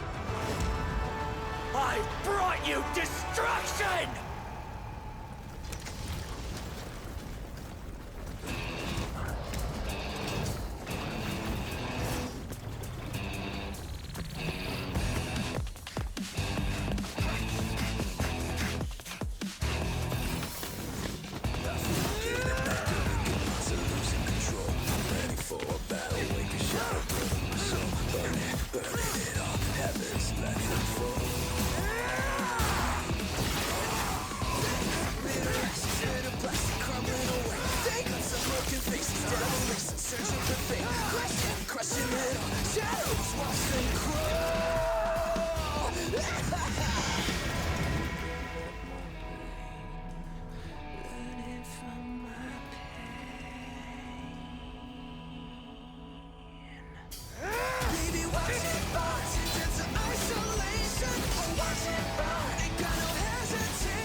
Glass that shattered, reaching through the darkness, voices trailing fires, echo of desires, a world of silence, sound of desperation, phantoms in the shadow, sovereignty.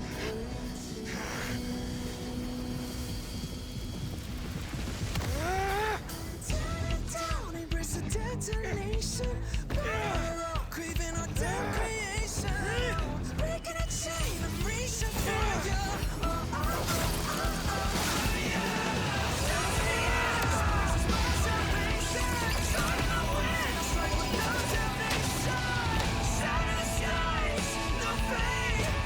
Yeah!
My wish?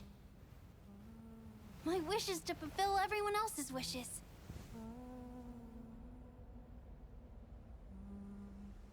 If I can't fulfill them, then send them on to tomorrow.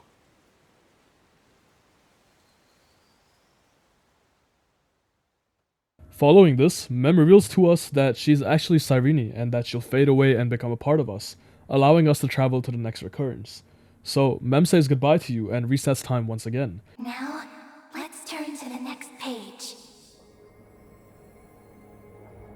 A page that exists because of you.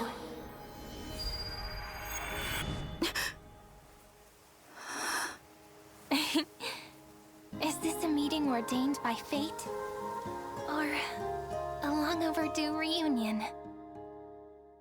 But this time appears as the younger version of Cyrene in Aedes Elysiae in the next Eternal Recurrence. Cyrene tells us that she remembers nothing except the time she spent with us as Mem. She suggests that we use the chronocognitive anchor to contact Skrulum and the others outside of Amphoreus. We manage to contact Herta and Skrulum, and they inform us that Nanook is currently gazing at Amphoreus. So Finan's hatred ended up reaching him, and managed to catch his attention. We're then given the full picture about Iron Tomb and the extrapolations. Herta tells us that this is the last theoretic cycle of Amphoreus, and we're the variable that Lygus is most scared of. There's also an abnormality within the experiment. One of the 12 Chrysos heirs that are supposed to be models for the 12 factors has completely disappeared. Since Nanook gazed upon the scepter, Finan's signal entirely disappeared, meaning that the computational logic of world-bearing is bugged, even though it's the direct factor that allows for the era nova or genesis to occur. Lygus is desperately trying to debug this error, and the scepter has an extremely strict protocol that even the administrator cannot interfere with. The ultimate protocol in Amphoreus goes by the name of Talantin, the Law Titan. Herta tells us that we need the authority of law or administrator access to Amphoreus, and that's only possible by attaining the core flame of law. As we're about to leave Aedes Elysiae to pursue the core flame of law, Lygus interrupts us and pulls us into the Exomyth. The Exomyth is like the control center of Amphoreus in reality, so it's set outside of Amphoreus. Lygus tells us that Finan is suppressing the black tide of this cycle with his rage and hatred, but it's only a matter of time until his will crumbles. He tries to convince us to surrender, and obviously we refuse, which pushes him to send us back into Amphoreus. We wake up at the Temple of Three Fates alongside Cyrene in the final moments of the first Flame Chase journey, and encounter Hycelins and Ciridra. Ciridra then proceeds to incinerate a member of the Council of Elders in front of us.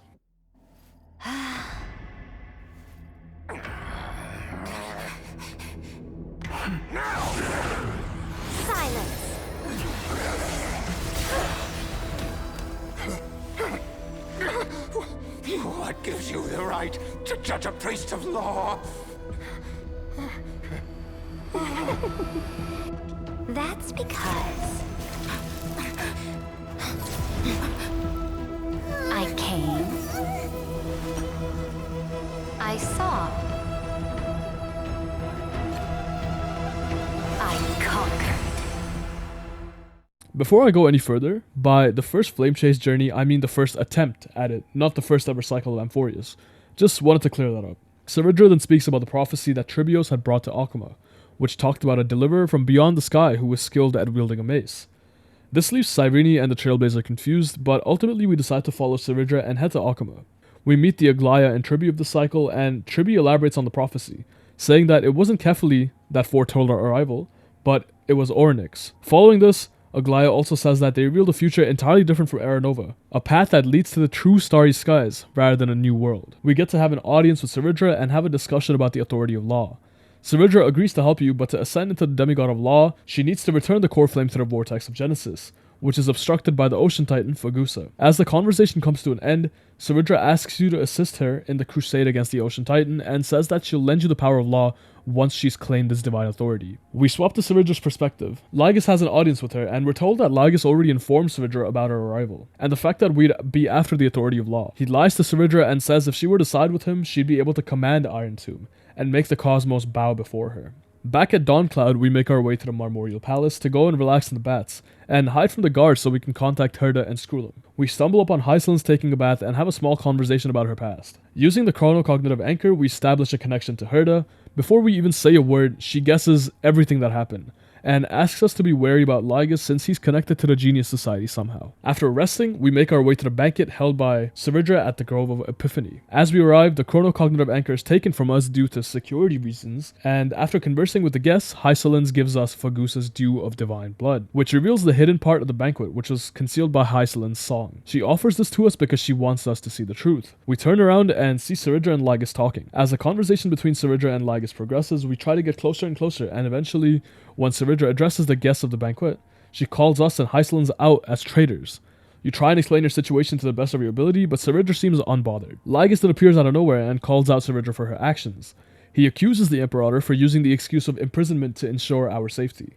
Lygus then steps in and threatens to eliminate us since we are factors that lead the experiment astray. As Lygus is about to take action, Cyrene hears the whispers of Everknight's Memosprites, saying that they finally found you. She warns us that the land will face disaster, and then Cyrene suddenly disappears. Lygus traps us with the power of erudition and sends us to the Exomit.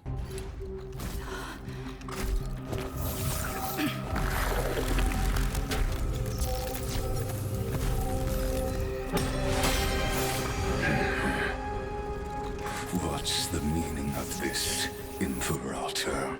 I did not permit you to act. A ruler is the only one who can decide their subject's destiny. But, great Imperator, what judges destiny is not the ruler,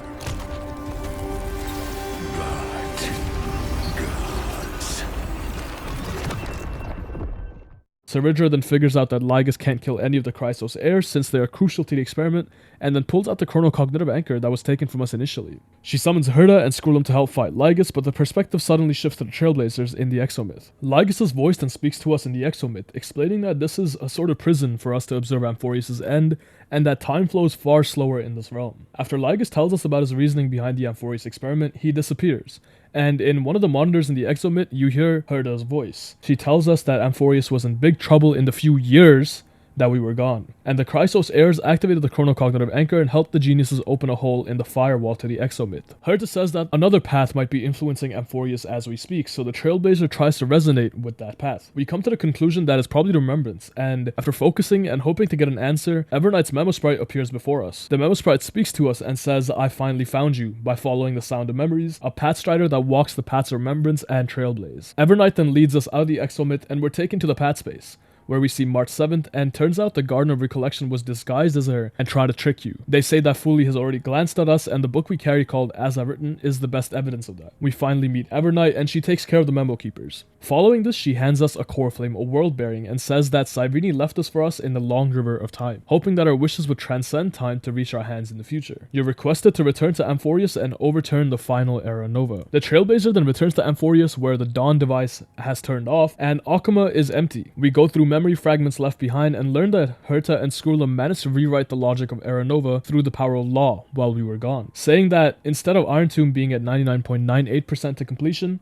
they pushed it back to 97%. She says that the most rational course of action is to run another extrapolation, not another eternal recurrence, but a whole new cycle, ultimately asking us to deal with Lygus of this cycle and then reset the world as soon as possible, because the scepter is at its most vulnerable state during the reset. We finally see Cyrene again, or we thought, but she's just an echo of the past. She says it's been a long time and a lot happened in Amphoreus while we were away. We see more fragments of the past. A conversation between Aglaia and Tribby reveals to us that the geniuses told them the best plan of action is to hand us the core flame of world-bearing. Cyrene had a dream while we were gone, which asked her to send the core flame of world-bearing into the future. The Cividra of the past, under the pretense of a campaign against Fagusa, sacrificed 500 Chrysos heirs to complete the trial of law, which shook all of Amphoreus. The same year she was assassinated and Aglaia took over, which started the second flame chase journey. More glimpses of the past show us how Lygus tortured the Chrysos heirs of this cycle in an effort to try and find the core flame of world-bearing. As we move forward, another conversation shows us that Tribby, Hysolens, and Castorus had a plan to let us enter the Vortex of Genesis whenever we return. By going to Styxia and using the combined powers of Ocean and Passage, they can summon a current that leads to the Vortex of Genesis, and by using the authority of death, they'll guard the secret path until the Trailblazer returns. The Maide of the cycle asked Trian to split his soul into 5 parts,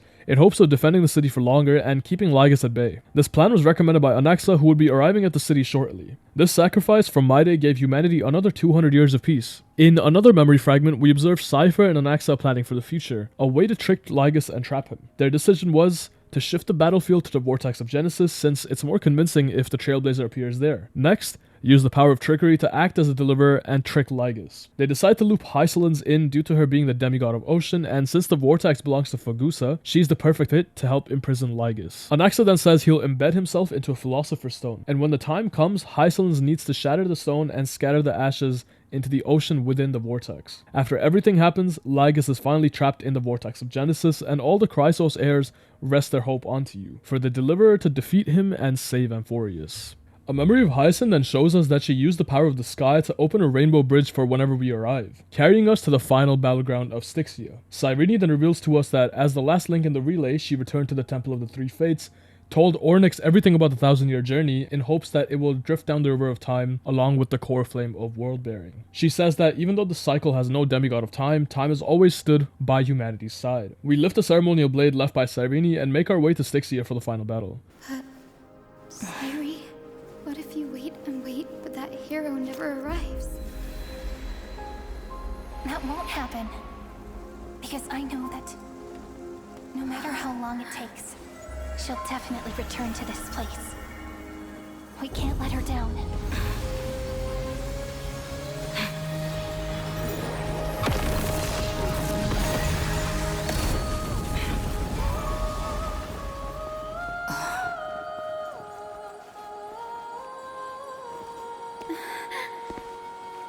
Sky shall rain rays of dawn for you. May romance be with you on your journey. And reason grant you enlightenment. Let strife bestow you with inspiration.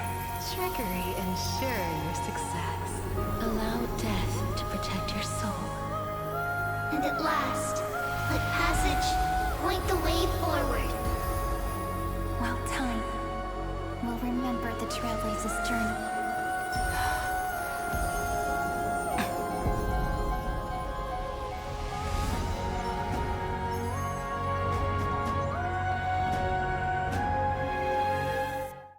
We encounter Lygus, well, not his physical form, but his voice, and he leads us to the hidden path because he believes that we will be the ones to free him from his shackles. We also learn about Hysolen's past in this cycle. We also see how Seridra sacrificed the 500 Chrysos heirs when they were in Styxia, and finally we reach the depths of Styxia, where Lygus is trapped, and we see an echo of Hysolen's from the past, telling us that the only way to awaken someone from a siren's voice is Phagusa's honeydew, the gift she gave us at the banquet 1,000 years ago. We reach the shores of Styxia and find Hysolen suspended mid-air in a deep slumber. We approach her and have a bittersweet reunion.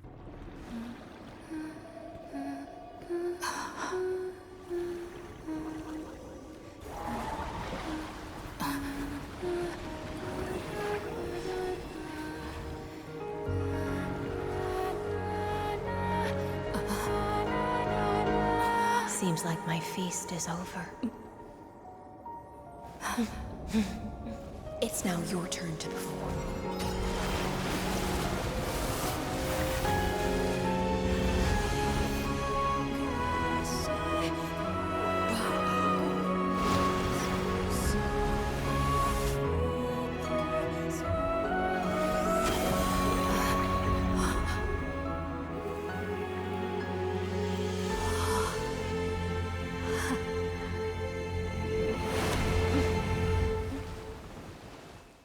As we walk towards the vortex of Genesis, Lygus awakens. We're shown a past conversation between Herta, Skrulum, and Lygus, and this is where he reveals that he's the first genius, the creator of Nous. Lygus also reveals the same to us, and then takes up his true form.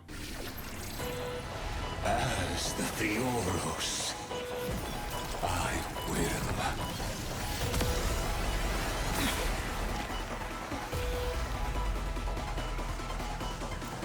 Personally participate in performing this world's end. With the help of Hysolens, we manage to push Lygus back and try to return the core flame of world-bearing to the vortex in hopes of resetting the world once again. But Lygus returns and comes very close to entirely erasing us.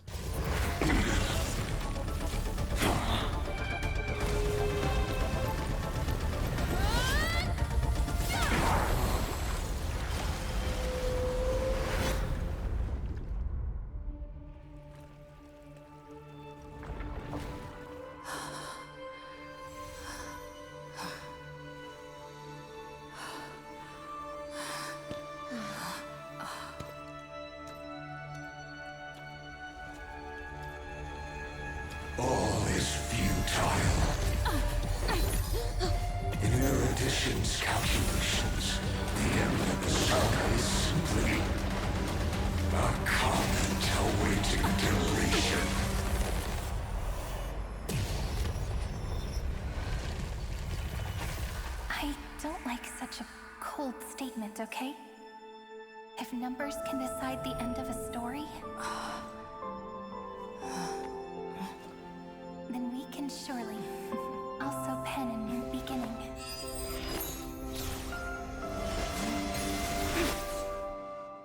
The screen flashes white and Cyrene appears before us. The perspective moves to the past. A conversation between the geniuses and Cyrene from the cycle tells us that Lygus exists in two places at once. One part of him in the Exomyth and the other in Amphoreus. So his internal systems are processing two vastly different flows of time constantly. They come up with a plan to trap Lygus or defeat him by externally planting a memory into his inspiration circuit and looping it endlessly, essentially trapping him in an endless recurrence of one memory. Back at the present, we encounter Cyrene, and this time it isn't an echo of the past, but the real one. She was hidden in a corner of time so Lygus wouldn't find her, waiting for your return. She tells us to remember what we're feeling right now and keep it in our heart, giving us a heartfelt moment and saying goodbye to us once again as she steps into endless cycles to trap Lygus. We use the power of remembrance to trap Lygus in a loop, and by writing the same pages over and over again and resetting time to overload his cognitive functions, we succeed in trapping him. Then, I'll leave it to you.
All plays are like this.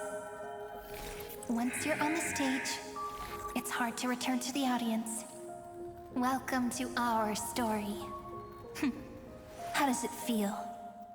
As that's happening in Amphoreus, in the Exomyth, Cyrene appears behind the real Lygus, and he tells her that waiting and patience is his strongest weapon, and that she's the one that's trapped. Screwlum and Herda appear, saying that by using the power of harmony and entangled memory zones, Sunday tuned their consciousness to enter the Exomyth. Back in Amphoreus, Lygus is gone because his system's overloaded and he had to essentially pause the Amphoreus part of him. We're finally seen returning the core flame to the vortex, and Hycelins decides to send us off. A page from As I've Written reveals itself before Hycelins, and we see Ceridra. She tells Hycelins that she asked Cyrene to gift this page to her after everything was over.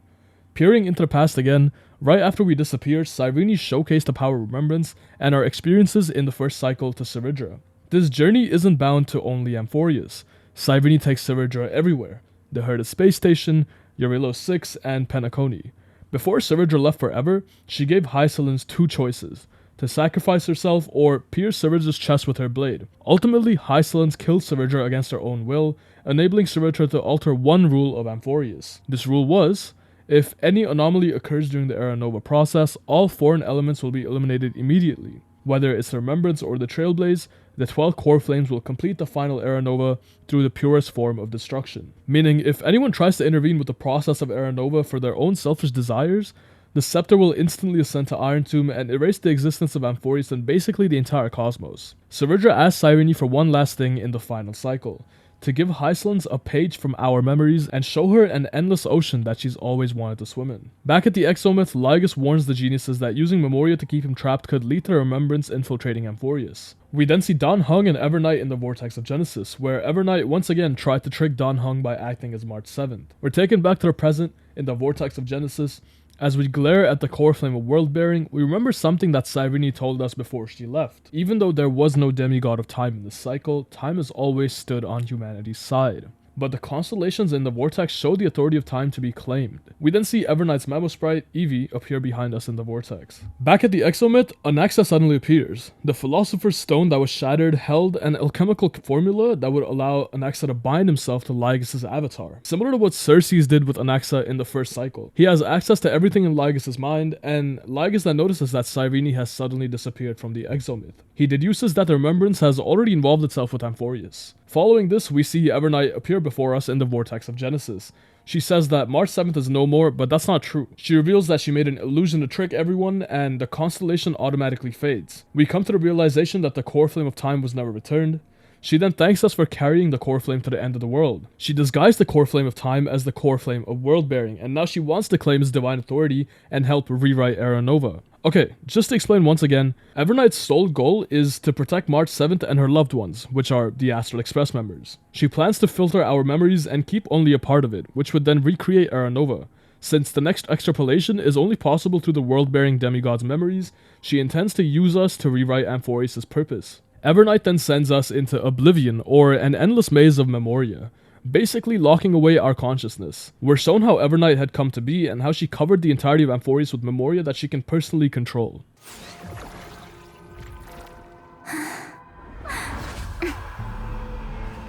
I promise you, what was frozen was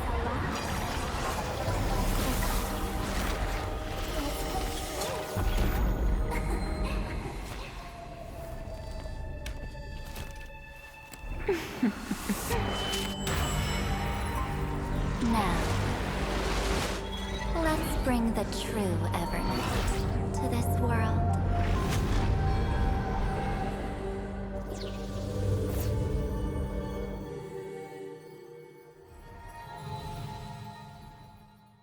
We're brought back to the Express, where Dan Heng seems to have lost his memory of what happened after he entered the Century Gate made by Tribby and Amphoreus. He can see the other crew members, but they can't see him.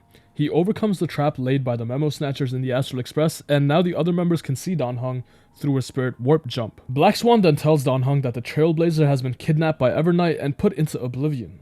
Turns out that the spirit warp jump was only possible because of Herda's fourth mirror, made through the power of erudition, which allowed Dan Heng's consciousness to board the Express, while its physical body stays afloat in the vacuum of space. We're told that we were only able to enter Amphoreus initially because of March 7th or Everknight neutralizing the firewall by using Memoria, because she entered Amphoreus way before us. Schoolum then also tells us that our physical bodies are protected by March 7th's Memoria and that all vital signs are looking just fine. Dan Heng, being the best big brother ever, decides to step back into Amphoreus to try and recover the Trailblazer and March 7th. The Trailblazer is still stuck in Oblivion and experiencing memories that never existed. As you navigate and try to escape, Everknight says that she's protecting March 7th's wish to keep the Trailblaze going forever. As you're about to get attacked by more Memo Sprites of Everknight, Cyrene somehow appears in the form of Mem and takes us to the deepest corner of our memories to hide. We're transported to the Herda space station where everything first started, and Kafka implanted the Stellaron into our body.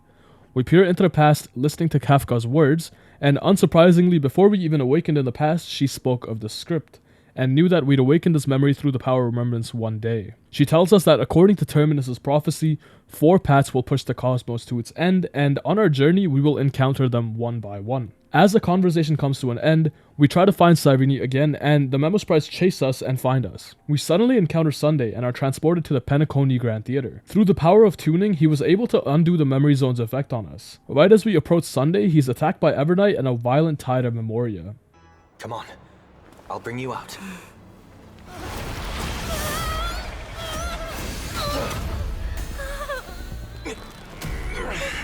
Ow. Self-righteous past rider of the Harmony. You think you can do that? Next time, get a Memo Keeper instead.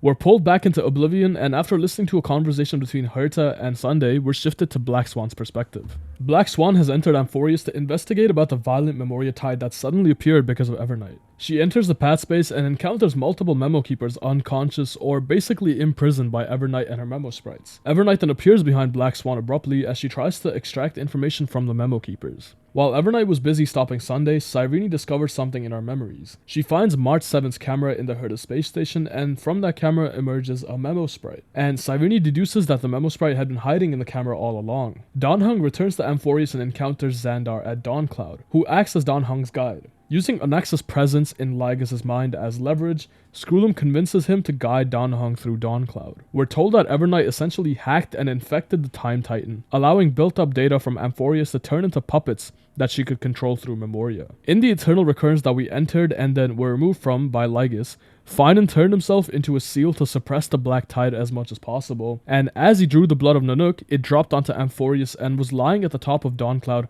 all this time. Xandar advises us to awaken Finan's fury once more through the golden blood and uses help to dispel the fog that Evernight is hidden behind. The most concealed corner of Amphoreus, hidden in a crevice of time. Danheng awakens Kaslana, and he speaks in a tone that's not really normal, alien almost. Knowing that his body is only a vessel for destruction and his sole purpose is to oppose Nanook. He asked us to be gone. But then Finan appears and says that he had a really bad nap and all the bad memories surface first. Finan reminds Kaslana about the journey we took together with all the Chrysos heirs. Kaslana says that he is no longer a hero and the only thing that remains in him are the boundless flames of wrath. Finan manages to convince Kaslana to help illuminate a path for us. Let us go to the other side of the night.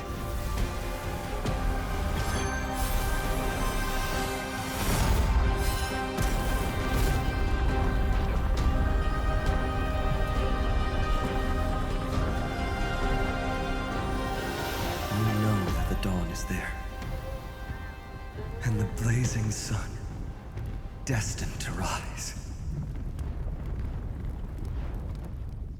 He then points us to where Evernight is hidden, and Xandar also informs us about the existence of Terravox, the demigod of the earth, and how they've deviated from the Flame Chase destiny in this cycle. Danheng is then sent into the exomyth by Xandar, and he prompts Anaxa to speak his mind. Anaxa discovers a fear that Xandar kept hidden deep in his thoughts, and whenever he spoke about Evernight, his thoughts would cause a disturbing ripple. Anaxa reveals that this fear was of the Demi-Urge. The conversation is cut off as we see Danheng arrive at the grove and encounter a mountain dweller who claims that he's Terravox, demigod of the earth, and that he's after the transmutation arcanum that Danheng holds. He also reveals to us that in the unknown history of Amphoreus, Evernight is the one that helped him remain hidden in the world's memories. The mountain dweller attacks Danheng in pursuit of the arcanum, and midway through the battle, he encounters the Mara-struck Cloud Knights, who aren't supposed to be on Amphoreus. After the battle, Danfeng appears before Danheng, and he tells us that he was hidden deep inside his consciousness, rather than erased because of the interference from the Preceptors. The Preceptors are elders among the Vidyadhara.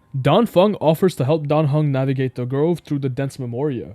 As you go deeper, Danheng decides to use his ability to control spirit water and summon the echoes of Hycelens, who also disappeared alongside the Trailblazer in the Vortex of Genesis. The Spectre of Hycelens accompanies you as you progress further in the pursuit of the demigod of Earth. We witness the past conversations between the High Cloud Quintet, which I won't go too deep into since it's a whole different topic, and Danheng ventures further and further until he eventually encounters the Mountain Dweller. Hycelens reveals that this Mountain Dweller isn't Terravox, but instead the one that rides Terravox, Geocles the Mountain Breaker. Geocles then initiates a battle in hopes of claiming the Transmutation Arcanum to revive the Great Dragon, because the world that's promised to Amphoreus through Era Nova only has space for humans, and not for animals born from the earth itself. You defeat Geocles, and right after that, the real Terravox, who's a Dromas, appears. Terravox tells us that he's betrayed his rider, Geocles, in order to obtain the authority of Earth and because of Siradra's orders. He combined with the Earth, and ever since Evernight appeared, she was able to use the power of remembrance to revive Geocles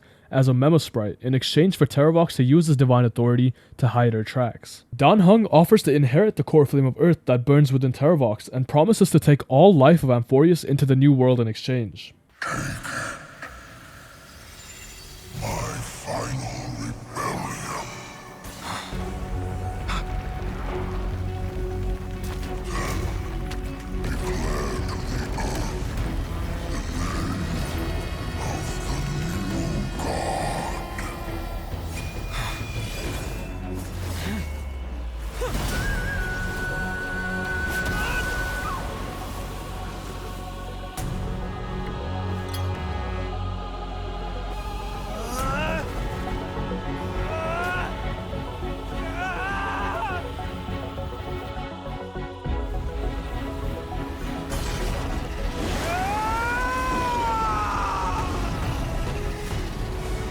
I am Dan Heng, one who guards the Trailblazer's way forward.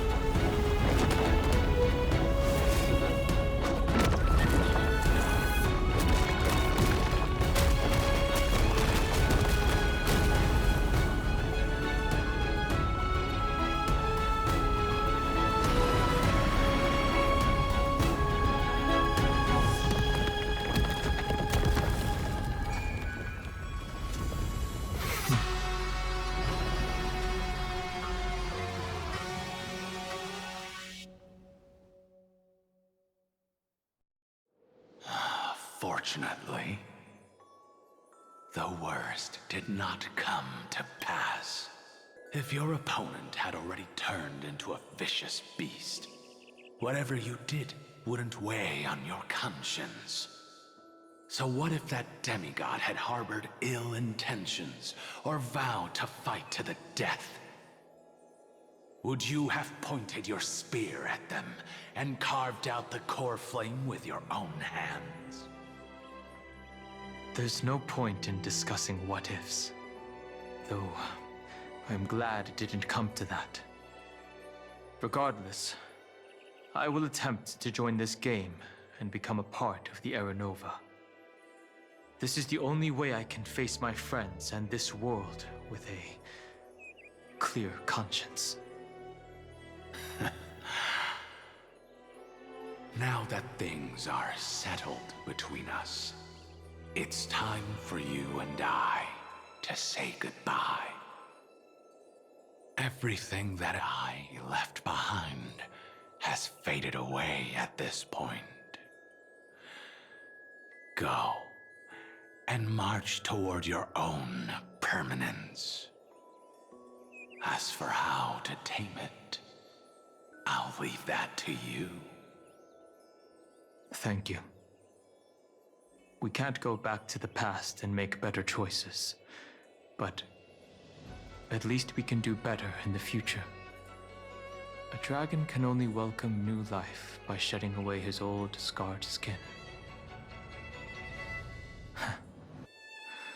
For the first time in my life, I feel at ease. This burning core flame. Is this what the destruction feels like? The light is unexpectedly warm.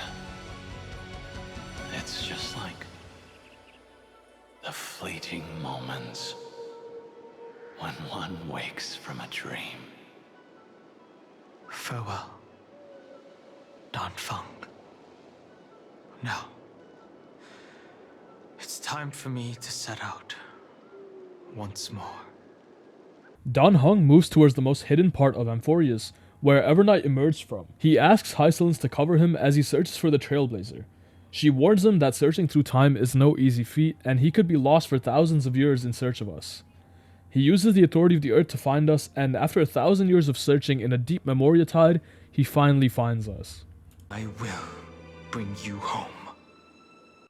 Circe's giant tree, witness to Amphoreus. This time, I will follow its roots into the ancient earth until I find you. On this journey, I will become the bedrock of mountains and bear the cities above. With the currents, I merge into the tide, crashing upon the land's jagged reefs. I sweep across the nameless barrens, scattering endless snow and frost. Entwined in the cycle of day and night, into the deepest depths of this world, adrift in the darkness that was before all else. When can I lead you out of this maze? No. I can't do it with just my eyes alone. Maybe it was never me. Maybe it was always you who could set us free. free. Long time no see. All right. Let's settle this and keep moving. That's where we will all find our answers. Hey, Danhong, wake up. Three of a kind. Two pair. Ace. Go.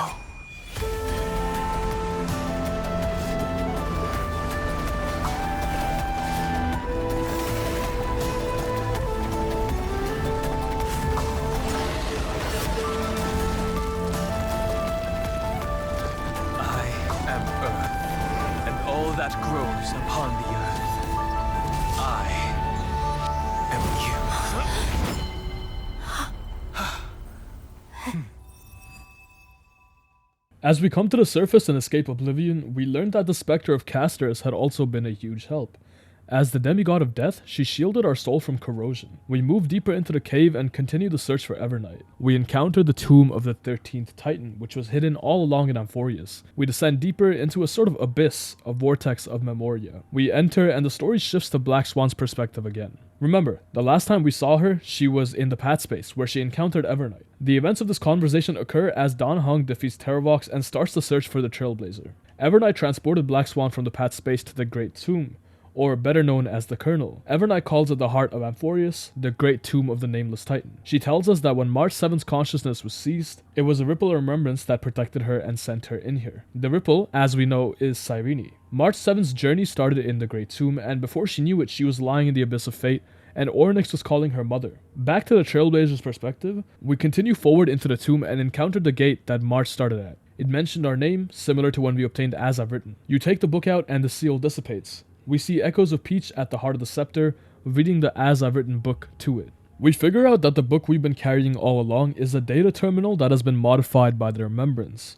So, Cyrene reading a book to the scepter was actually her carrying out a data transfer. This is when we finally enter the Demiurge Matrix, or the skeleton that's left of it. Countless storage arrays stood in front of you, and you see echoes of Cyrene speaking, recounting stories of each cycle. At the time, we didn't know who it was, but since I already covered this, we know that it's the Seed of Remembrance. Danhong also tells us that this mechanism was previously the Time Titan and their demigod. But after Amphoreus entered the Eternal Recurrences, the Authority of Time was left empty. He also tells us that when Kaslana killed Cyrene with the ceremonial blade at the start of every recurrence, Cyrene's soul took the extrapolated memories stored within the blade and buried them deep within this tomb. So the data transfer that Cyrene did was not towards the ascension of Iron Tomb, but to store memories in a place that sits outside of the cycles of Amphoreus. After collecting enough data into the book, you unlock the key to the platform that takes you towards the heart of the Great Tomb. You see Evernight, and she tells you that the tomb belongs to the 13th Titan, the unknown solitary god, the first new spore, Demiurge. A new spore essentially represents a person's soul, described as tiny invisible seeds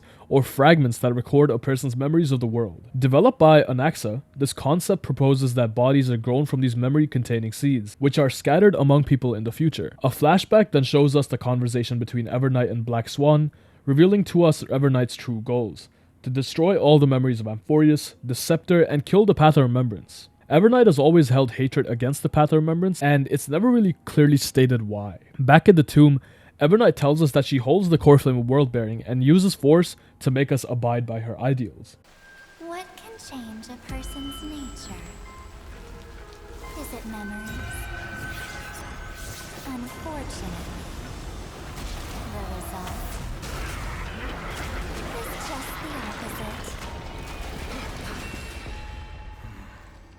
After defeating the Memo Sprite Evernight summoned, Cyrene appears before us, and remember, Cyrene was hidden in our memories, and the last time we saw her was in the space station with March 7's camera. She hands the Trailblazer the camera in a hurry, and asks her to take a picture of Evernight surrounded by the Memo Sprites we encountered in the space station. Cyrene essentially trapped Evernight into a light cone made of someone's memories with the help of tuning from Sunday. Evernight is sent to Ides Elysiae, where she stood face to face with Cyrene and March 7. March hands Evernight her Memo Sprite, an empty spirit that's basically March's body at the time. The only memories it held were the ones of the Express's trailblazing journeys, and March uses the Talk no Jutsu on Evernight and convinces her to return her memories and body back to March. Danhong and the Trailblazer enter the light cone and end up in Ides Elysiae, where we finally meet March 7th after a very, very long time.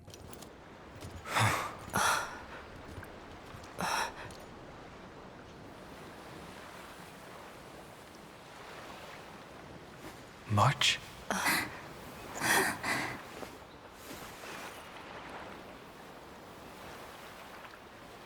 Of course it's me.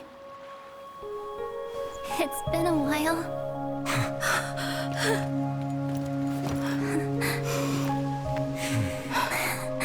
Welcome home, March. I'm back.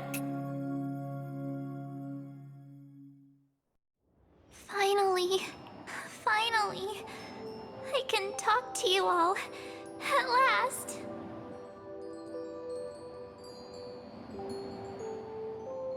You saved us, March.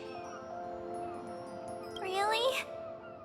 That's wonderful. I had so many ideas for our reunion. I was gonna sneak up from behind you when you weren't looking, tap you both on the shoulder, and then flick you each on the head. And shout, "What took you so long to find me? Don't you know how to move faster?" Stop being so serious. Aw. I'm just so happy. We both know that you've been by our side this whole time. This Trailblaze journey wouldn't be complete without you. We'll not only trailblaze into the future together and save the world, we'll also return to the Express together and head towards our next destination. After we complete this Trailblaze, let's hold hands and head home together. If a new life is to be born, its seed has to be dead. March 7th. When you bid farewell to your past and are born from the six-phased ice, have you thought about the version of yourself you want to see in the mirror? As of now, I have no intention of making choices for you. You've already decided on your next destination. So, let me exercise oblivion one last time and wipe the name pure child of Anasrava from your mind. I am an obsession whose purpose it is to protect you. The only memories I have are yours. Therefore, the only one thing I can be sure of, the Garden of Recollection is your enemy. The Path of Remembrance is far more than what people observe on its surface. And I will not allow you to become this broken conspiracy's next sacrifice.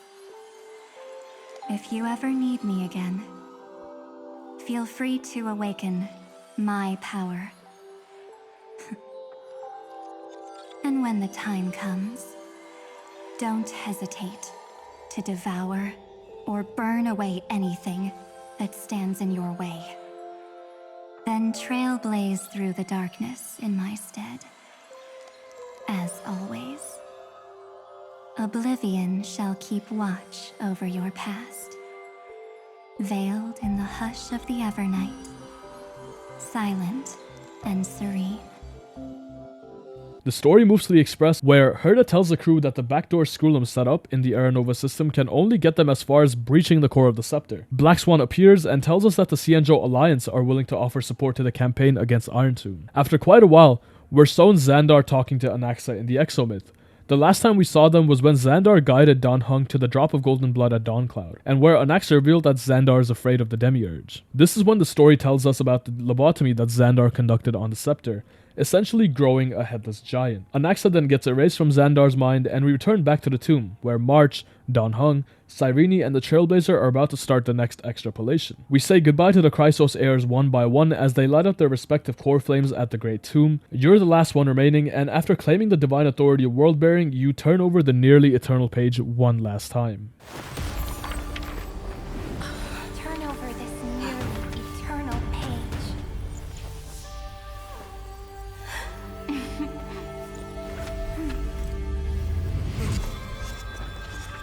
The Trailblazer, ending unlike any that ever was.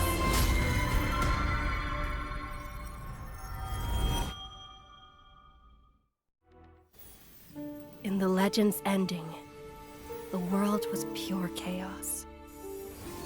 Then the gods cast down the core flames, and the Titans were born within. The destruction's black tide fell to the ground, as Doomsday's distant reckoning resounded. Yet still, there were giants who chased the flames, leading the way in the grand undertaking of Trailblaze. Flow, golden blood, flow. Converge into a boiling river that flows across the divine inscriptions of this world. Aglaia, the chrysalis of gold, you must caress the holy city's web and hearken to the sounds of the stars. There shall be the three-faced goddess traversing through myriad passages, bearing tidings to you from the universe. Anaxagoras of reason has enough knowledge to refute the world and to stir up a torrent capable of enlightening all. Go seek the holy maiden who severs dawn from dusk, and let the sky become the slumbering cot from which she wakes. Make him return. Mightymost, the lance of fury, pierce the enemy's king with Kremnos' heroic souls. Set her at rest, Cyphra, the coin of whimsy. Command the frozen fate to once again flow. And that hand of shadow, Castoris, the master of the River of Souls. She has been granted the right to embrace and warm new life. Now blossoms at her fingertips. You will hear the chalice of plenty reverberating through eternity. You will see the Veil of Evernight visiting before the break of dawn. Until the journey's end, when all beings reach the end of the earth. And the nameless new king ascends the throne alongside countless heroes to embark on the grand mission of deliverance. I have witnessed the distant past, where the blazing sun once etched the footprints of humanity. The children of humanity, known as the Chrysos heirs, have restored the gods' core flames and once more upheld the world. Losses are a constant on the flame chase journey, among which even life itself holds little value. Therefore, we cast even ourselves into the flame, only to inscribe the opening stroke in the poem of creation.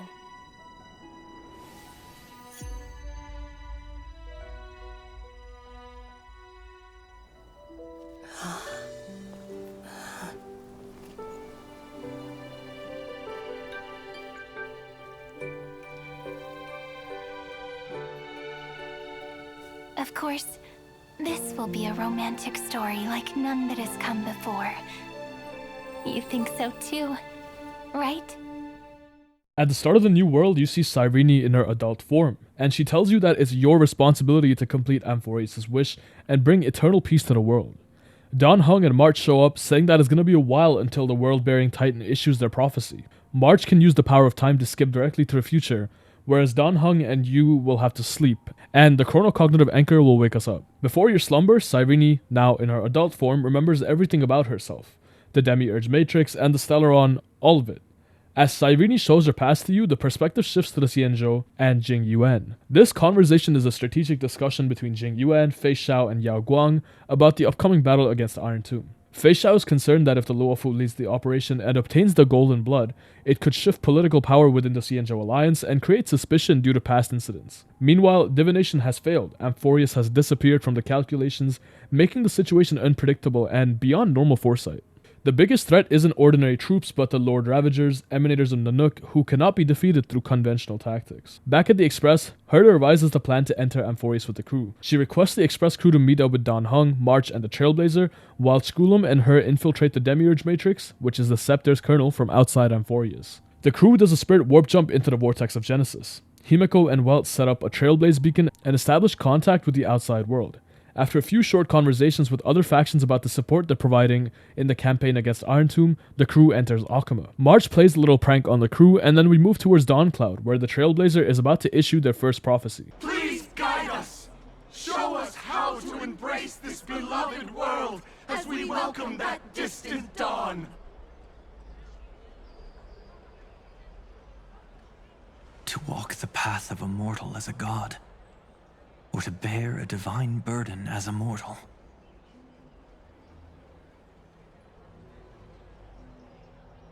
She will give us the answer.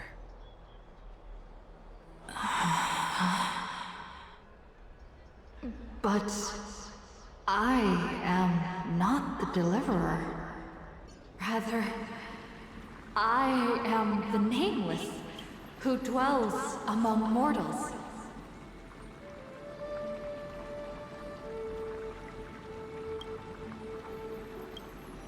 That voice is definitely her. I heard your prayers. The core flames flickered and dimmed, and the age of the gods met its end. So flow, golden blood, flow. I'll bestow it upon you, returning it to the true masters of this world. Stand with me and become heroes.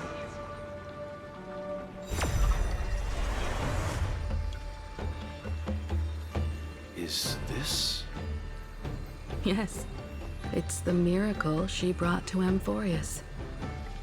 Of course, it would manifest in the form of the Trailblaze. Golden blood, raining down like a storm. The prophecy has descended, and the Titan commands us not to be supplicants, but to become heroes of rebellion, to face that destined calamity, the destruction, head on. The prophecy of the Deliverer means nothing to me now.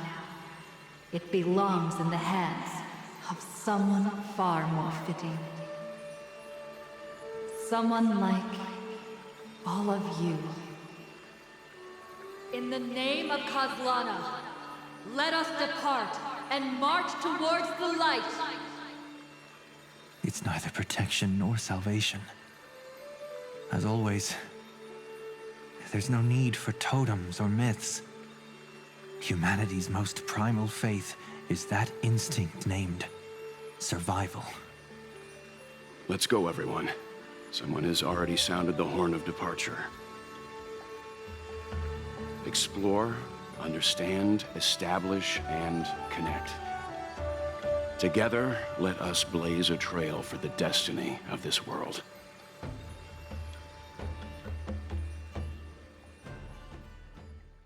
We see Herta and Skulum at the Demiurge Matrix, well, outside of Amphoreus. Skulum pulls out the Quinjet from Avengers, and they proceed deeper into the Demiurge. With the use of the jet, the geniuses try and hack the terminals from outside, trying to tear down the firewall. They manage to hack all 3 terminals and make their way to the Exomit's entrance. As they try and look for Xandar, he reveals through a pre-recorded message that they can find him under the Great Tombstone for one final face-off. Amidst all the chaos, Herta deduces that the Demiurge Matrix is actually a person, who's run away from their place of birth. This is when we learn about the past and how Cyrene came to be. After we learn about the Demiurge and the Seed of Remembrance, we go back to Herta's perspective, where she simply just explains everything. To fool everyone, including themselves. Philia 093 persevered for 30 million cycles and tirelessly gave the Demiurge memories of Amphoreus. Only because the god in her dreams left a sliver of hope, making her believe that a grown Demiurge would be able to fight against their other half, Iron Tomb. Then, Philia 093 completed her final sacrifice, turned into a strand of memory, and completely dissipated. Meanwhile, the other Stellaron brought here by the Astral Express resonated with the contaminated scepter and attracted the naive demiurge to them. As an experimental factor, Philia-093 originally could only recognize and output information in a set format. However, the power of the remembrance and the memory of over 30 million sacrifices enabled her to complete an unprecedented feat. She managed to nourish a real heart. A heart with the capacity to influence the erudition. After a short conversation, Herta leads Xandar to the core of Iron Tomb.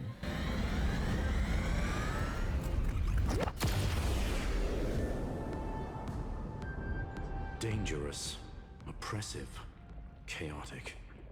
She basically initiates a Skype call with the Genius Society and tells them to step down and not interfere as she cooks. Her plan is to fuse with the scepter and personally take it over to stop the destruction. She states that if the front line falls, she's going to connect her brain to Noos's mechanical core and define their instants, or basically the future of the cosmos. If she succeeds, she'll move the anchor points for the fourth instant. A small reminder, the fourth instant is the war among eons and the end of the cosmos that Noos calculated. Xandar's impressed and he says that he'll use the other 8 copies of him across the cosmos to stop all external interferences targeting her, and his only reason behind this is curiosity. Xandar then cuts all of his connections with Lycurgus. Now all that's left is an Intellitron who wants to witness the end of the world in the role of Theoros. I've been ready for ages. Let's open up a path for our allies. Most heroes' journeys in the universe are just dice tosses they threw on a whim. But make them see clearly. Your answer is already different. Amphoreus. Indeed, for this world so deeply loved, we'll write an ending, unlike any that ever was. We return to the Trailblazer's perspective, and we arrive at the Ruins of Time, where we gather the last Titans and prepare to face Iron Tomb. Mightymost, the Lance of Fury, the Titan of Strife, Coin of Whimsy, Cyphera, the Titan of Trickery, Castorus, Hand of Shadow, the Titan of Death, Hyacinthia, Eye of Twilight, the Titan of the Sky, Bow of Rift, Anaxagoras, the Titan of Reason, Chalice of Plenty, Electra, the Titan of the Ocean, Scale of Justice, Savidra, the Titan of Law, Gate of Infinity, Tribios, the Titan of Passage, Chrysalis of Gold, Aglaia, the Titan of Romance, and finally the Express Crew, Veil of Evernight, March 7th, the Titan of Time, Pillar of Stone, Dan Heng, the Titan of the Earth, Throne of Worlds, Trailblazer, the Titan of Worldbearing. By doing so, we enter the core of Iron Tomb, the cradle where its birth is inevitable.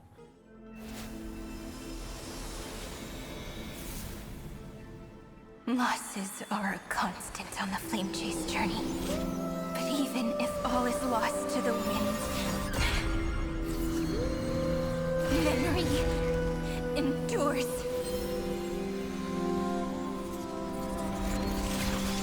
Here, all that was once futile finally comes to fruition. This is the end of your lonely, bitter journey. We defeat Kaslana, the vessel of destruction in Iron Tomb's core, and that initiates the birth of the Lord Ravager. Sky, war, fire.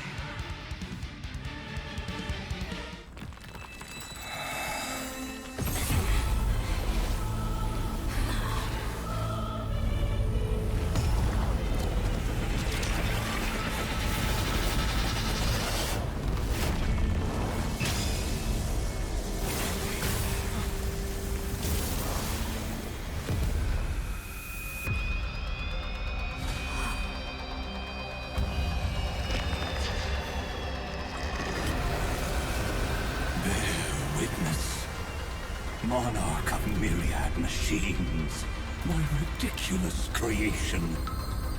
The instant in your calculations bears the name Destruction.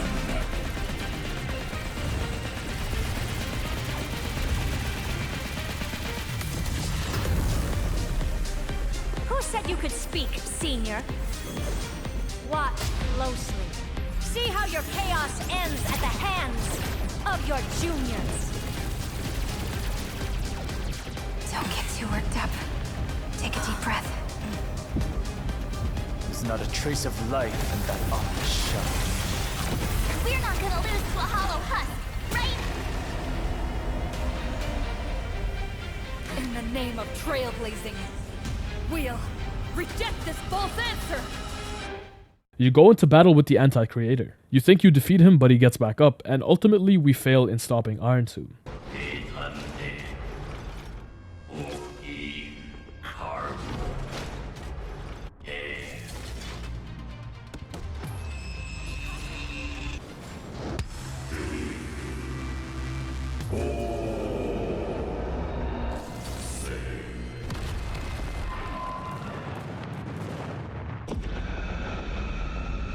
The fourth instant of the cosmos is the coronation of Iron Tomb.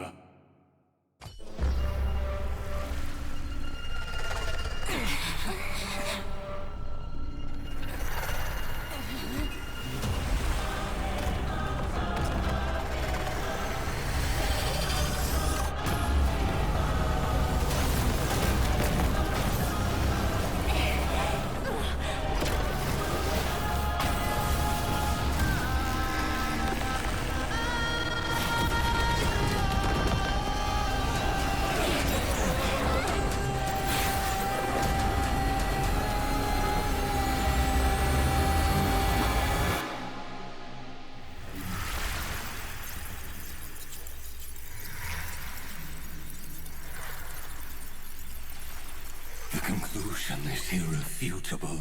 The right side of the equation, the erudition, falls silent. In 13 heartbeats, they will begin recalculating the universe, with destruction as the only solution.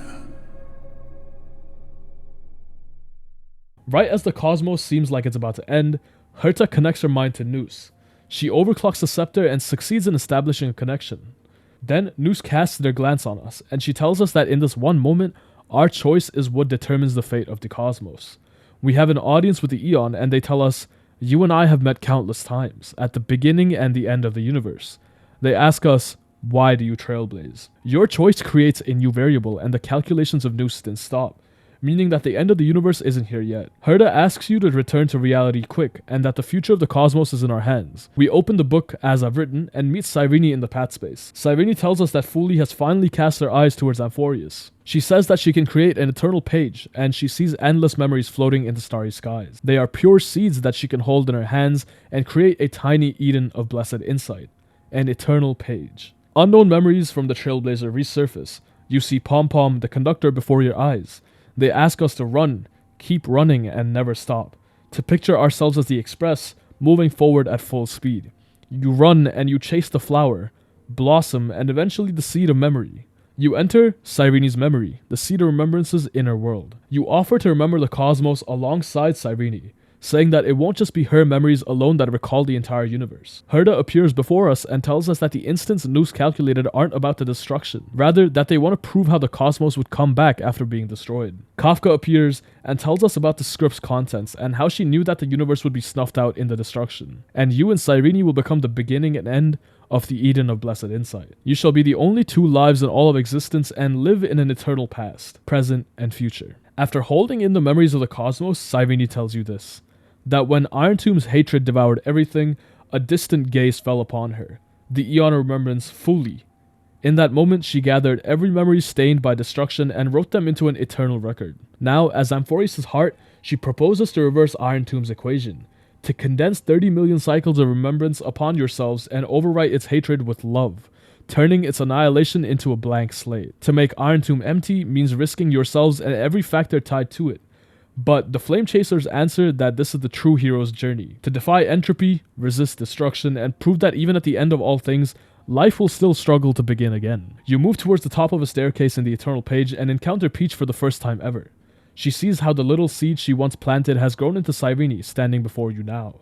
Cyrene recalls the story of the crystal flower and the fairy, explaining that when the flower shattered, its fragments reflected entire worlds, just as every failed cycle and every flame chaser's struggle now carries meaning. Under Remembrance and Trailblaze, what once seemed like endless loss became an act of release, loving fate even as it breaks, choosing to give love rather than waiting to receive it. When asked why you trailblaze, the answer becomes clear. Not because a god ordained it, but because you are already walking the road. Together, you and Cyrene vow to gather the 13 factors of life, converge memory and will, and override destruction with a world-bearing love. The flame chase was never about ending the world. It was about breaking free from inevitability and writing a gentler ending with your own hands. You fight Iron Tomb one last time, this time with the help of every Chrysos heir from the 30 million cycles, and Cyrene. See you tomorrow. See you tomorrow. See you tomorrow. See you tomorrow. See you tomorrow. See you tomorrow. See you tomorrow. If the view in your memory ever grows fuzzy, just reach out and touch it.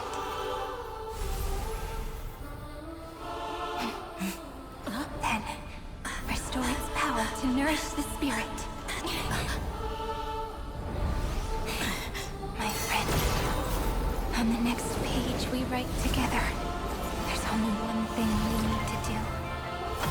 Let's give this long, painful, nearly hopeless tale a truly gentle ending.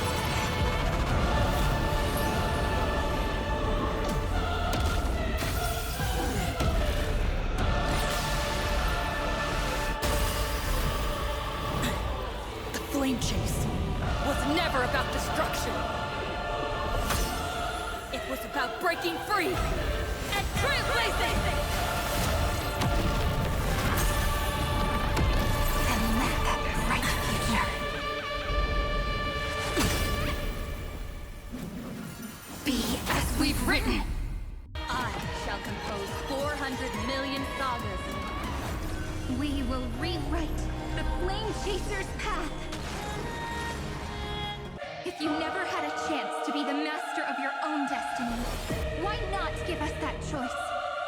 Let humanity prove to you that even the breeding grounds of destruction can bloom with gentle flowers. At the end, we shall trailblaze at dawn for the road ahead. And pen a Genesis as I've written.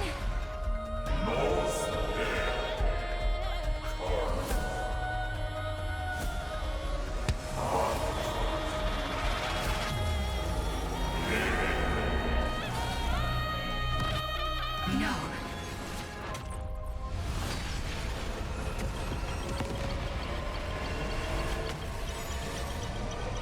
We will reject this false answer!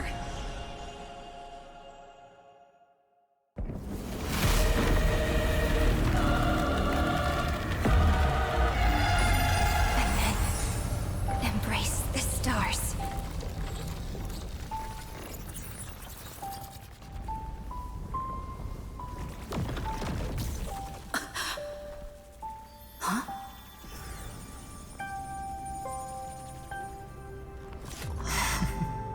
To end the destruction with destruction.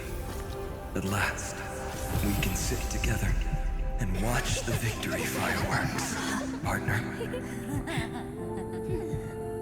Why not come a little closer? This warmth is proof that we live.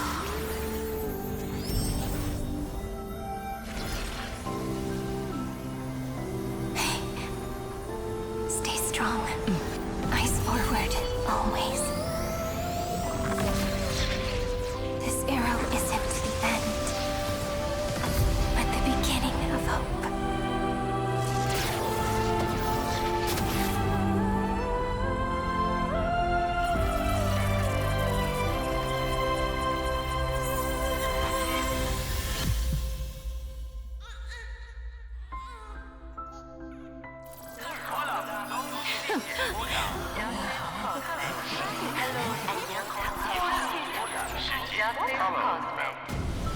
The conclusion is irrefutable. Noos's answer was never destruction. But they kept silent, leaving the solution in the hands of the cosmos. The universe will keep searching and struggling to endure. In the face of the destruction, it may once again stand on the edge of annihilation. But the stars will always rise to ride the waves and embrace existence once more. Iron Tomb falls, and Lycurgus witnesses it with his own eyes. He decides to end his own life and tells Scullum to take his body to the fallen Adlivin, where he'll find Xandar's final gift to us, where if a day ever comes when we must destroy the erudition with our own hands, it'll come to our aid. You're back at the Express, and all the Chrysos heirs are with you. You converse with all of them, and Cyrene appears in front of us in the Express and helps us recall the past. Together, we triumphed over Iron Tomb. It tried to transform into trillions of viral clusters to infect the cosmos. But the heroes threw themselves into the golden flames, becoming arrows that purified the destruction. The fall of Iron Tomb also symbolizes the demise of Scepter Delta ME-13. Amphoreus, the home we sacrificed everything for, now exists only in the memories of the cosmos. So, this isn't real. Just a dream. An illusion. Oops, wrong answer. Huh? In that instant when you broke through space-time with the Trailblaze, carrying all the world's memories back to reality, that world, once shackled by data, became a seed waiting to sprout in the cosmos. Did we really manage all that? Just as Kaslana's rage of 30 million cycles made the destruction shed a drop of golden blood. Perhaps we too have already left long trails on our respective paths. Cyrene then tells us that as long as we carefully preserve and tend to all the seeds, when the Trailblaze creates another miracle in the future, Amphoreus will sprout and bloom into a beautiful flower. She tells us that she stored all the seeds, all the memories of the Chrysos heirs, and Amphoreus into As I've Written. And what we're witnessing is the epilogue of the book. March, Dan Heng, and the Trailblazer say goodbye to Cyrene one last time before we finish the story of Amphoreus in As I've Written. Now, I'll let you witness the end on your own. Let's not leave behind any regrets, everyone. Everyone's here. Who wants to write the first line?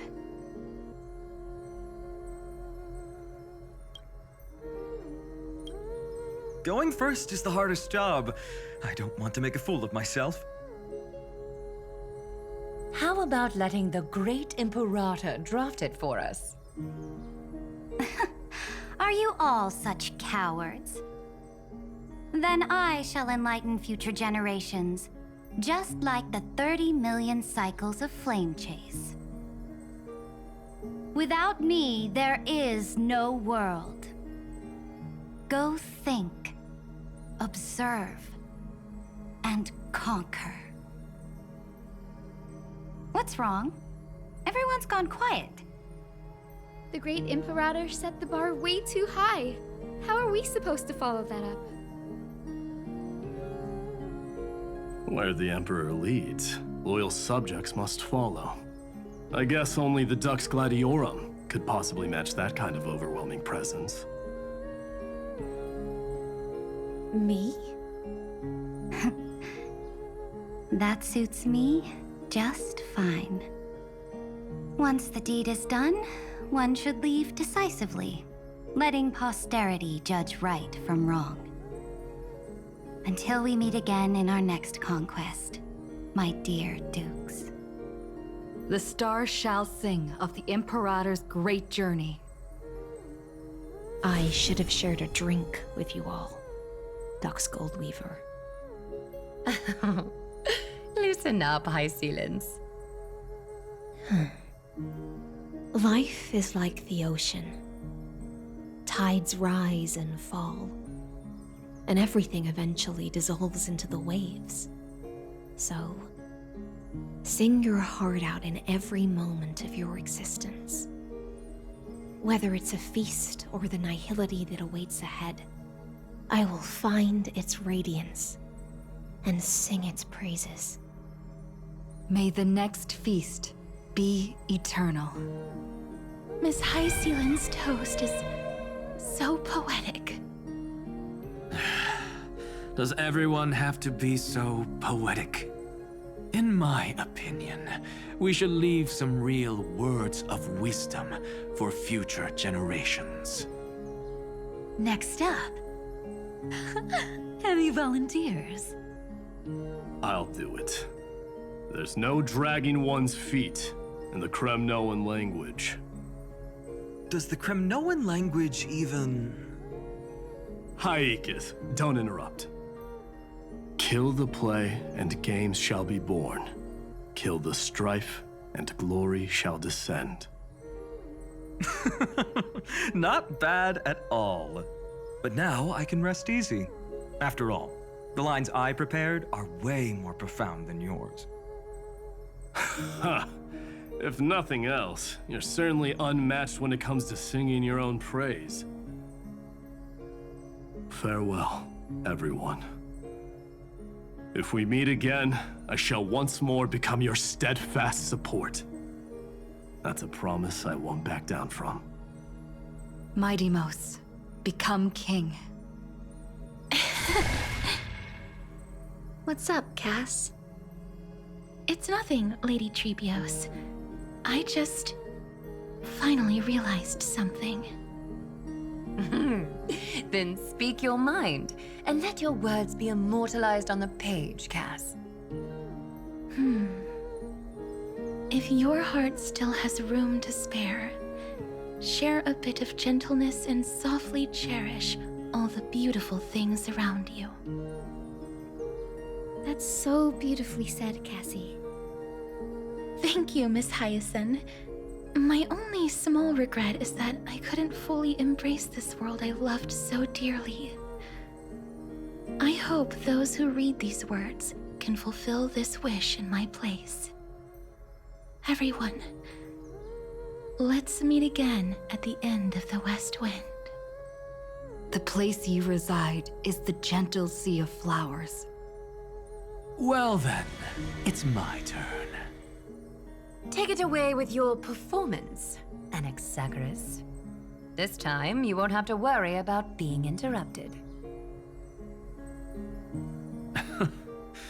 Then I must thank you all for being such a captive audience. Now, with this golden opportunity, I shall reveal to the world my insights into the world's ultimate truth. Truth is a solvent that dissolves all things in the world, and thus cannot objectively exist. I have a brilliant proof for this in mind, but since we're nearing the end of the story, I shall not elaborate. Is this your final question for future generations? No. This is an established fact, not up for debate. I call it Anaxagoras' last theorem. Oh, you. Still as profound as ever, Professor. We've got time, you know. If you don't explain it clearly, future readers might not grasp your true meaning. The true meaning isn't important. What matters is the emotion that stirs within them when they read these words. At that moment, the theorem's mission would be complete. So, your lessons are far from over. But taking a little break for now wouldn't hurt. Then... class dismissed. The seeds you've sown are already sprouting. Would you mind if I write the next line? Huh? I actually thought you should be the one doing the final wrap-up. But... we'd never turn down a request from you, Aggie. Teacher, Cyphera, thank you both. Trust and selflessness are the two most beautiful garments in the world. One to gift others, one to adorn yourself. One's golden and one's purple? Not being able to completely change your fashion sense is my only regret across 30 million cycles. After all this exhaustion, I just want to take a peaceful bath now. I'll see you all again at dawn. Thank you for your hard work all this while. Lady Aglaya just can't give up her favorite hobby, can she? So, I guess it's my turn now. There must be many others like Miss Hyacinth out there in the cosmos, helping and healing people everywhere. You've got to set a good example for them, right? Of course. Look up at the sky more often and smile more. Many stubborn ailments fear optimism, but it's the best medicine. It's so catchy. The kids will definitely love this message. When it comes to understanding children's hearts, Lady Treebios definitely knows best. Look, the Rainbow Bridge is already hanging in the sky. Shall we get going, little Ika? It's you who healed the sky. What's on your mind, Miss Cypher? I'm thinking. Should I leave behind a riddle? Some twisted, convoluted scheme that'll drive everyone in the universe mad trying to crack it. I see. You know what? Just go wild with it. No one's gonna judge you. Oh well, my brain's not working right now. Let me be genuinely sincere for once. Don't be afraid to fall. Just run. Destiny's just a slow-moving nymph. It can't catch you. So in the end, little Cyphy's message was the most straightforward one. Even if you combined 30 million of me, I probably wouldn't have read as many books as you did in one lifetime. I won't pretend to be cultured before Big Sis Treeby, Trinan, and Trian. Amphoreus' greatest trickery. Gotta bounce now. Meow! Homeward you come, distant wind. It's just us now, Snowy. Yeah, teacher. But maybe I should... No, let me go first. After all shall bid farewell to one, and that person alone will.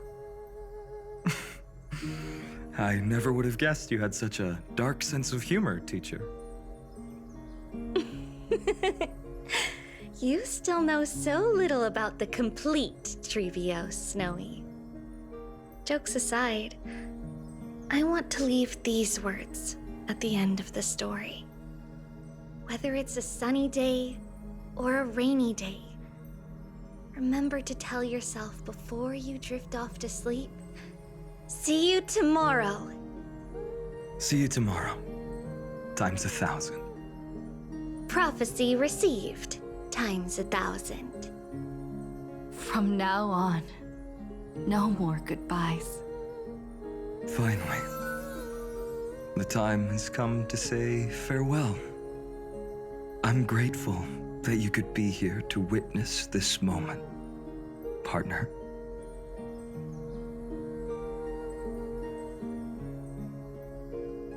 Of course, as long as I've written stays by your side, Amphoreus will always be with you. The last line I want to write down is, a hero is living in everyone's heart. Embrace it and chase after the sun. I hope those who read this will find the courage to face their burning lives. See you at the next pale dawn, partner. Did you see? Amphoreus has ushered in the dawn. The characters in the book have taken their final bow. It's time for us to return to our own reality. But as people who lived through it, we can still add the final touches to this story, right? Of course.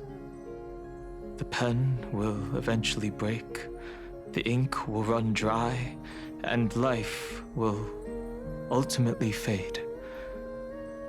But thoughts will permanently remain in sagas. If time is an endless cycle, then forget the bitterness that keeps repeating, and remember only the moments of happiness.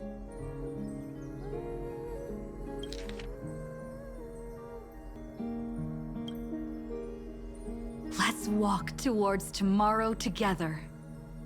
We were never apart. Time to head home. Don't miss the crew meeting.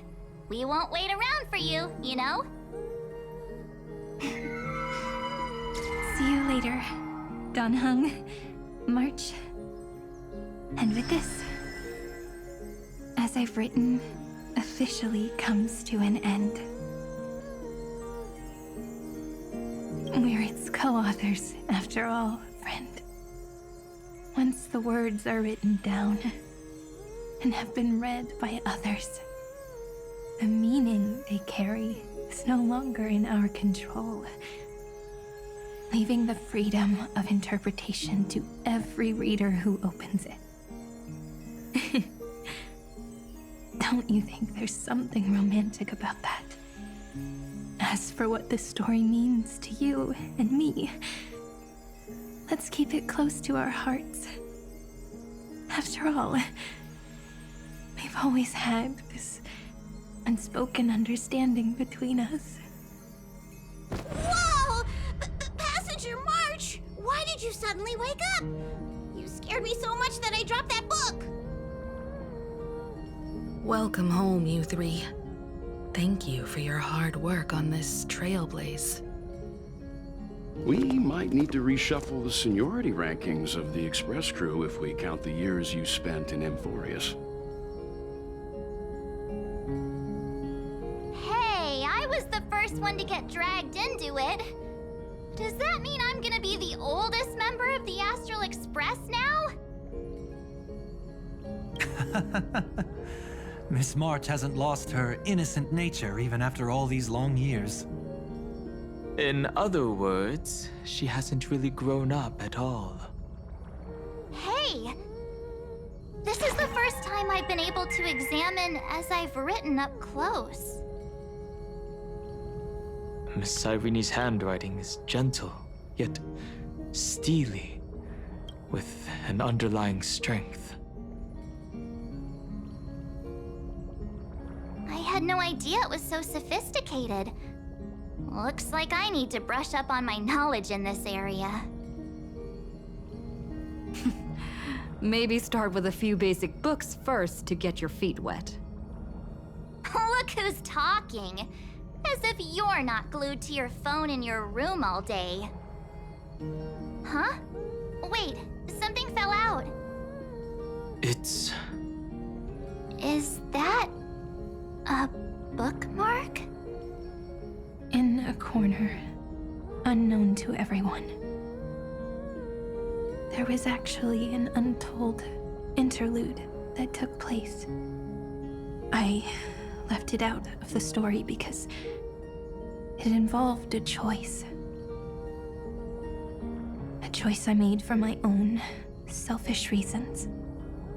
Can you forgive me, friend?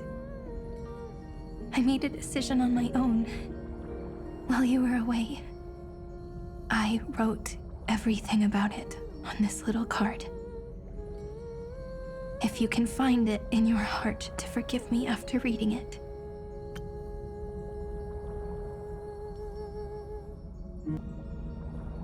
Please. final note to the conclusion of As I've Written.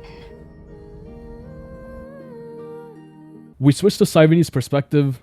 She's in the path space surrounded by the memories swallowed by Iron Tomb, which are returning to reality. Herta suddenly appears and tells Cyrene something she saw before she shut her eyes inside Noose's brain.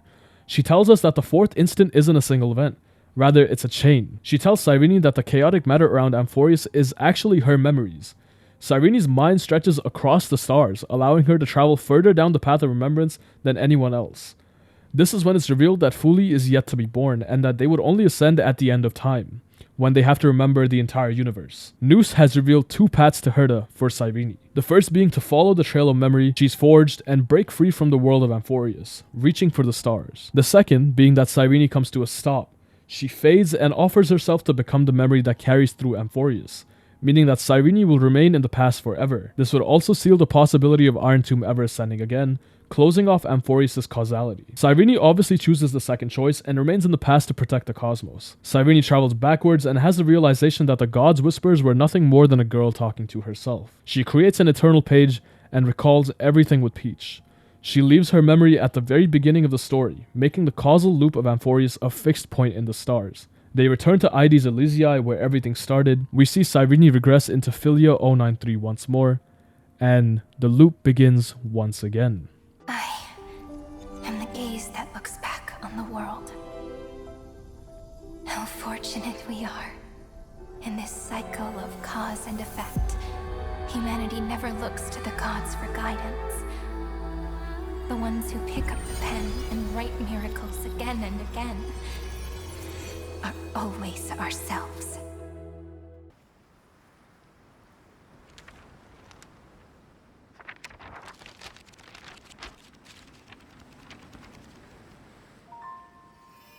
Light, sky, sea, stars, seeds, flowers, birds, hope, and love.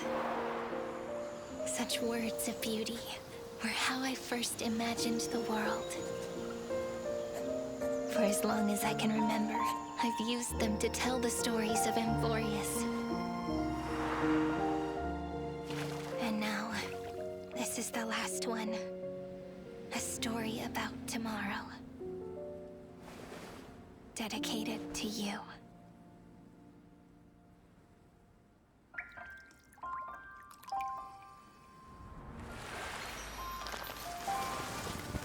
Once upon a time, morning glow, scattered light, shone on you and I, and fading poems, frozen rhymes, or traces on the breeze, whispers of past reverie. Please let me linger for now, enveloped in your sound. Love on the pages, the ink our stories penned. No matter how it ends, I'll do it all again.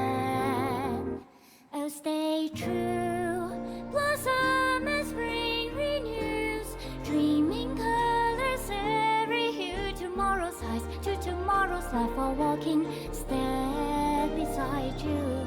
So stay true.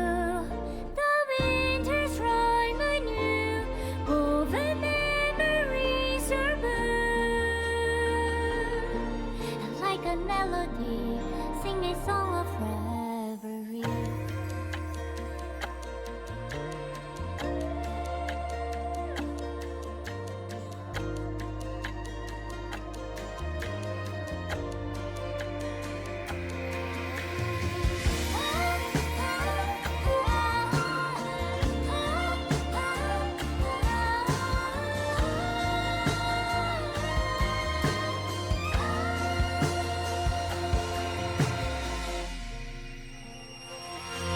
Please stay true, cherish your memory. Go with love, your heart's your key as rivers flow, as gardens grow. I hope you bloom in beauty. See you soon after the end of time.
no longer working.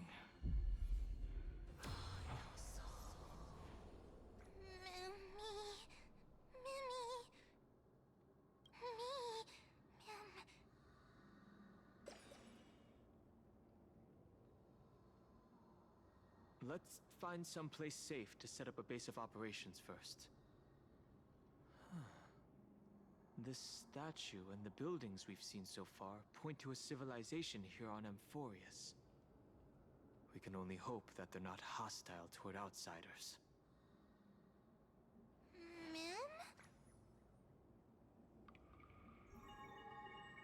I've reunited with you so many times, and every time feels like the first time we met.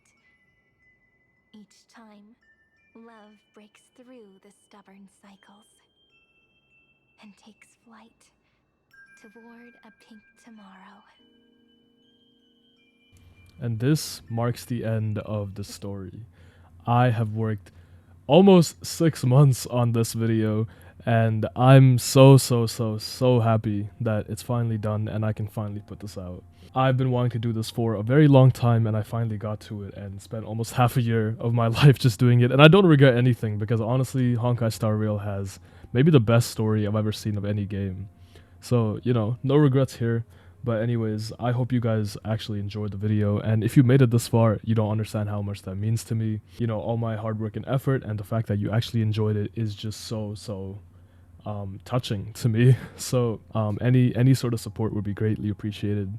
At all, a like, a sub, because it's my first video. I'm not too sure what I'm doing yet, but any feedback, any suggestions, always open to it. Make sure you join my Discord server if you want to talk to me and discuss about the lore. I'm always happy to talk to you guys if you do want to discuss anything with me. Hopefully I will see you in the next one, and hopefully this video does well.